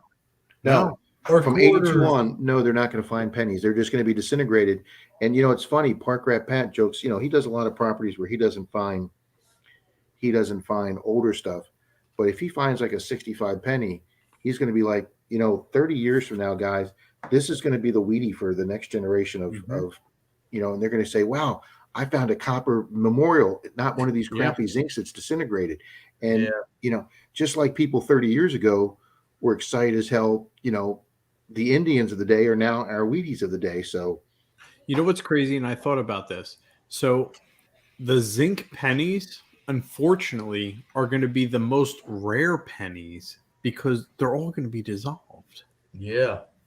They're all going to be finding fragments. They'll be finding fragments and going back and researching what they are. Yeah. Like we do stuff today. If that's even possible, because some of the zinc pennies, like most of the zinc pennies that we pull out now, we can't even identify them. No, yeah, exactly, Mark. You're right on the money. So it's amazing. If you find one in the dry sand at the beach, it's been for a while, it's in great shape. But if you go down and it's in the water line or the wet sand and that saltwater sand, it's just trashed. Yep. Tony said, large cents Canada 1918 versus 1855. I was pretty close, Tony. I said 1857. I was pretty close. So, I mean, we're not leaving. We're not making nothing for our future detectors to find, really. It's kind of sad. It is. Rob's yawning. It's yeah. Time to go back and make a new wheat penny that stands up. Yeah. A new dime that really stands out. A new quarter that really stands out that people are going to say, the heck with these Bob Ross and the Stadies and all. Let's make a quarter that says America again. The problem is they're never going to make a pure coin. It's always going to be clad from, that point forward. They're never going to make a pure coin because it's worth more than its. Yeah, because the metal's worth way more than the value of the coin. Right. People would just be trading their silver coins for the value of the silver. Yeah. Right. So, I mean, our future detectorists are, they're our future, but what are they going to be finding? Yeah. They'll still be finding the silver coins that we missed. Yes. Exactly. Because their machines will be so much better. Oh, you got to think about that. Yeah, but think of how much deeper they're going to have to dig to get to them. Yeah. Well, they might actually even get to the point where they can see what's under the ground on their little, it'll just be like our screens today. Yeah. But they'll be actually to see what's under the ground. Right. That's exciting. That's really exciting. BC Treasure Trails. I think you're getting ready to hit the New Year's here in a few minutes, aren't you? Yeah, they're a little behind us. So, hey, we have been going for 4 hours and 19 minutes tonight. Yeah. That's great. We took Tony Maxton into the new year at 1, and BC Treasure Trails, I think, is going to go in at 3. We have been having a blast and thanking everyone for joining us. Silver Scorpion, thanks for joining us. I know we only have 9 in here, but to those 9, thank you for hanging out with us this evening. Yeah. And Mark, thanks for hanging out with us. Yes, Mark, thank you. We appreciate it. Thanks for having us. You stay in here as long as you want to. Listen, it's 2:47 on the East Coast. It's 2:48. I know. That's great. It's raining here. It's pouring the rain outside now. Yeah, we're about to get some rain too. I'm excited for Sunday though. Sunday's the day. BC Treasure Trails, Easter Island next. Easter Island next. I'm anxious for 2022. I'm just excited about the finds, the hunts, what we all can find. We just never know what tomorrow's going to bring, and that's with our digs too. It's Have you guys had anybody found your box, your treasure box that you did? Not that we know of. And I still have here. Let me get it. That's exciting, man. I still have one to plant still. All right. So I'm going to make that my 2022 treasure box. But no, we have planted 2. I planted one back in, what was that, April? The spring. Yeah, it was a while ago. Spring, and then one about June or July, and no one has found those yet. But or if they have, they've not contacted us. And that's fine if they found it and didn't. But no, they will. I'd like to think that it'll be something like one of these days when I'm older and someone said, I found you, and I'll be like, what the heck are they even talking about? And they'll be like, okay, that's what it's all about. It wasn't about someone finding it really soon. If they even find it after our death and they go back and watch our videos, then that's cool. That's cool. Yes, it is. History, man. That's it. It's just to hope that one of these days, maybe some young detectorist that's being really discouraged will come across that little box of goodies and give him inspiration. Absolutely. That's what it's about. So one of those little boxes of goodies has a Smokey the Bear badge. When I was like 5 or 6. It says prevent forest fires. Yeah, it says prevent forest fires. One of the forestry rangers would come and visit, and he'd bring me comic books and little relics and patches. And I had a little Smokey the Bear badge that was included. There's in one a little of bit those. of everything. Each one of them has a watch of some kind. Indian head penny, wheat head penny, just little trinket, it's just little stuff that It's not a weed head, Penny. It's a wheat back Penny. I'm sorry. I've been drinking, Rob. Now it's New Year's. You gotta get wait. Yeah, you know, come on, give me some slack here now. Hey, I'm gonna probably get off here. It's 10 yeah, we are going to call it a night at 3 guys. o'clock. 3 o'clock. We're going to get BC Treasure Trails through the new year, and we're going to call it. Yeah, 9 minutes. Say, 9 minutes. I want to say thanks for having me on. Because we're going to crash. and I'm not going to go into this tonight, but I want to say thanks for having me on because I think you took a little bit of a risk having me on tonight. No, Rob. Because I had to get my head in place after being ambushed last night. Rob, we know. We love you, brother. We stand behind you 100%. You know, this community, we love this community and we love everyone in it. And I thought that's the way everybody felt about me. And I was extremely surprised and discouraged with some of the people that turned on me last night. Yeah. We're not one of them, Rob. We love you. I know that. You've always been good to us. We appreciate everyone out there. Everyone. Well, everyone out there has been great, and they're great channels. Some people's got to get over their hump. And let's get over this. You know, we all dig in the dirt. We all have a common goal, and that's to find things that no one else has found. Of course, Cove, I didn't even know. I wasn't even aware that there was anything to get over. Yeah, we got to get over our differences. We're great people. We love each other. I love all you guys out there. I know that you were incredibly nice to me at Florida Hunt 7 after that mistake I made. So, and you know, Rob, I still apologize for some of my actions back then. Well, you and me both, buddy. And I just can't believe how fast you got over that. And I was very humbled by that. And I was very, very upset with myself that night. You and everyone has been so good to us. And I mean, because of my screw up, you guys missed me having my one beer ever. Hey, well, now wait a minute.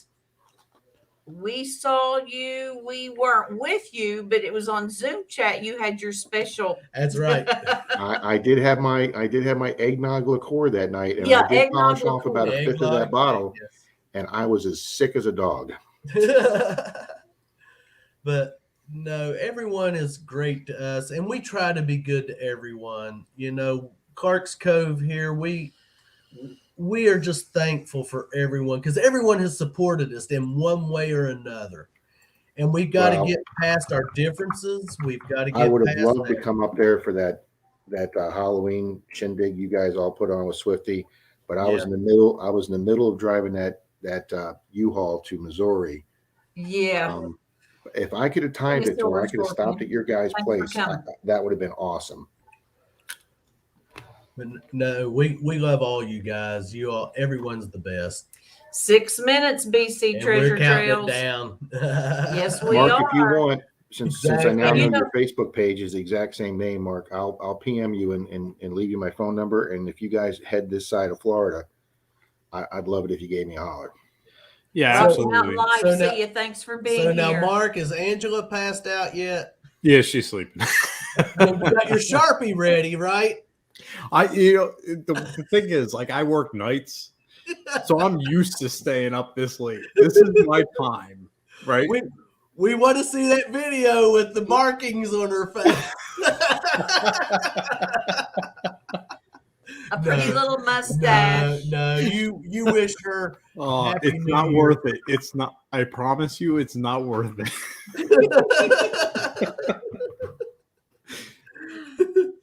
You wish her Happy New Year's from us. Yes. I absolutely will. Absolutely. And we missed her tonight. She should have been on here having a good time, but we understand. Yeah. Understand. Yes.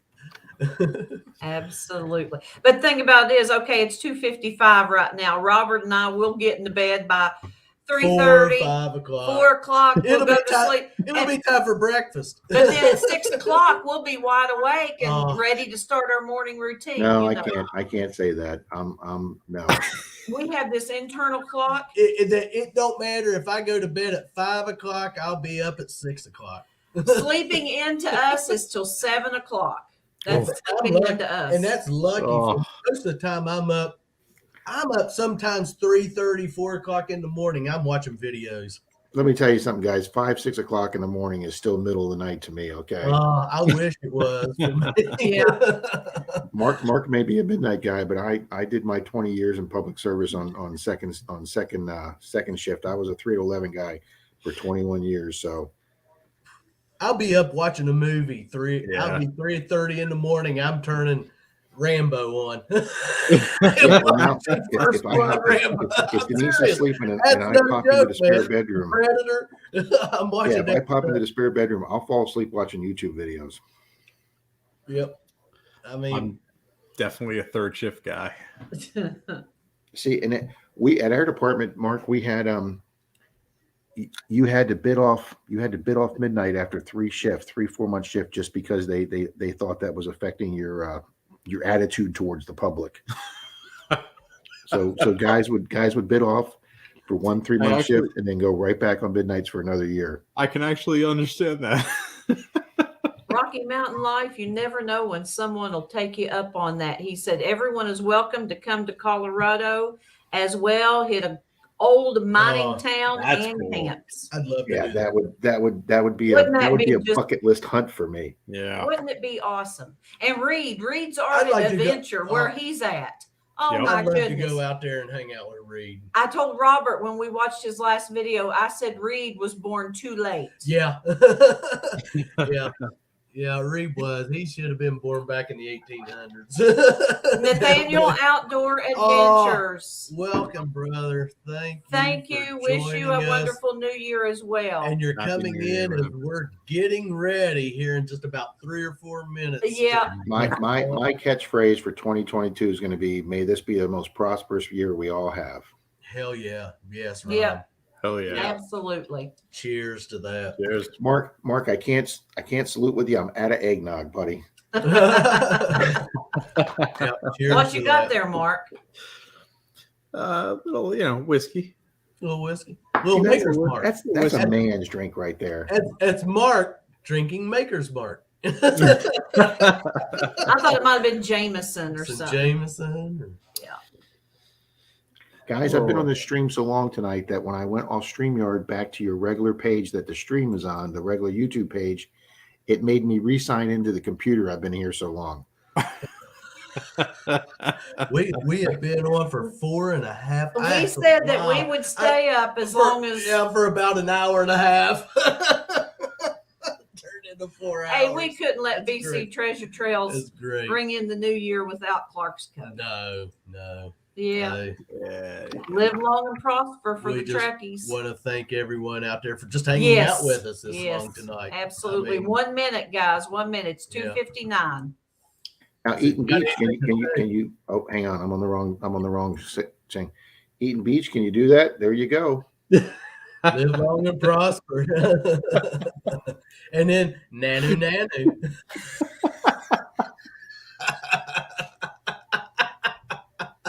Hell yeah. It's funny, guys. I'm wearing my Tesla hat. Denise bought me 2 Tesla hats, several Tesla t-shirts. She even got me a toy car Tesla that she put a bow on and put in the middle of the driveway. And when she says, "Hey, your present's out in the driveway," and I went, "Did you buy me a Tesla? Really?"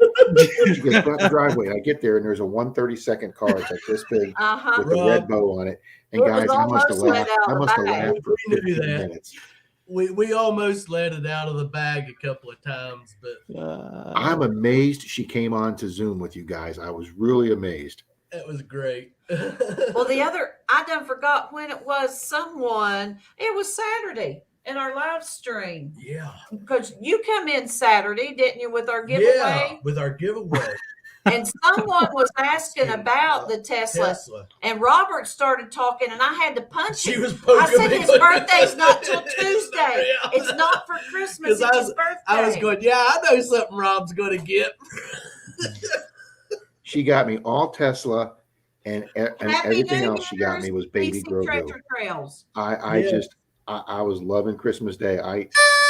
Whoever came up with Baby Grogu at Disney needs a raise. Yes. Yes. Happy New Year. Happy New Year to you, West Coasters. Trail. Yeah. Nathaniel Outdoors says it's 9 a.m. there. Wow. Wow. Yeah. Guys, we've loved having you on. Yes. Happy New Year, everybody. And I'm going to pull a Marlin, and I'm going to go, boom, and kick you out of here. You all have a great day. Happy New Year's, folks. Nice seeing y'all. Everyone tonight. Happy New Year's, Rob. We love you. Diving to Tech, we love you. Yes. Tell Angela, Happy New Year's, and we will see you all. You guys rock. See you later. And watch for upcoming videos, Diving to Tech. You never know when your name may be out there. Right. I love you guys. Merry Christmas. Merry Christmas. Happy New Year. Happy New Year.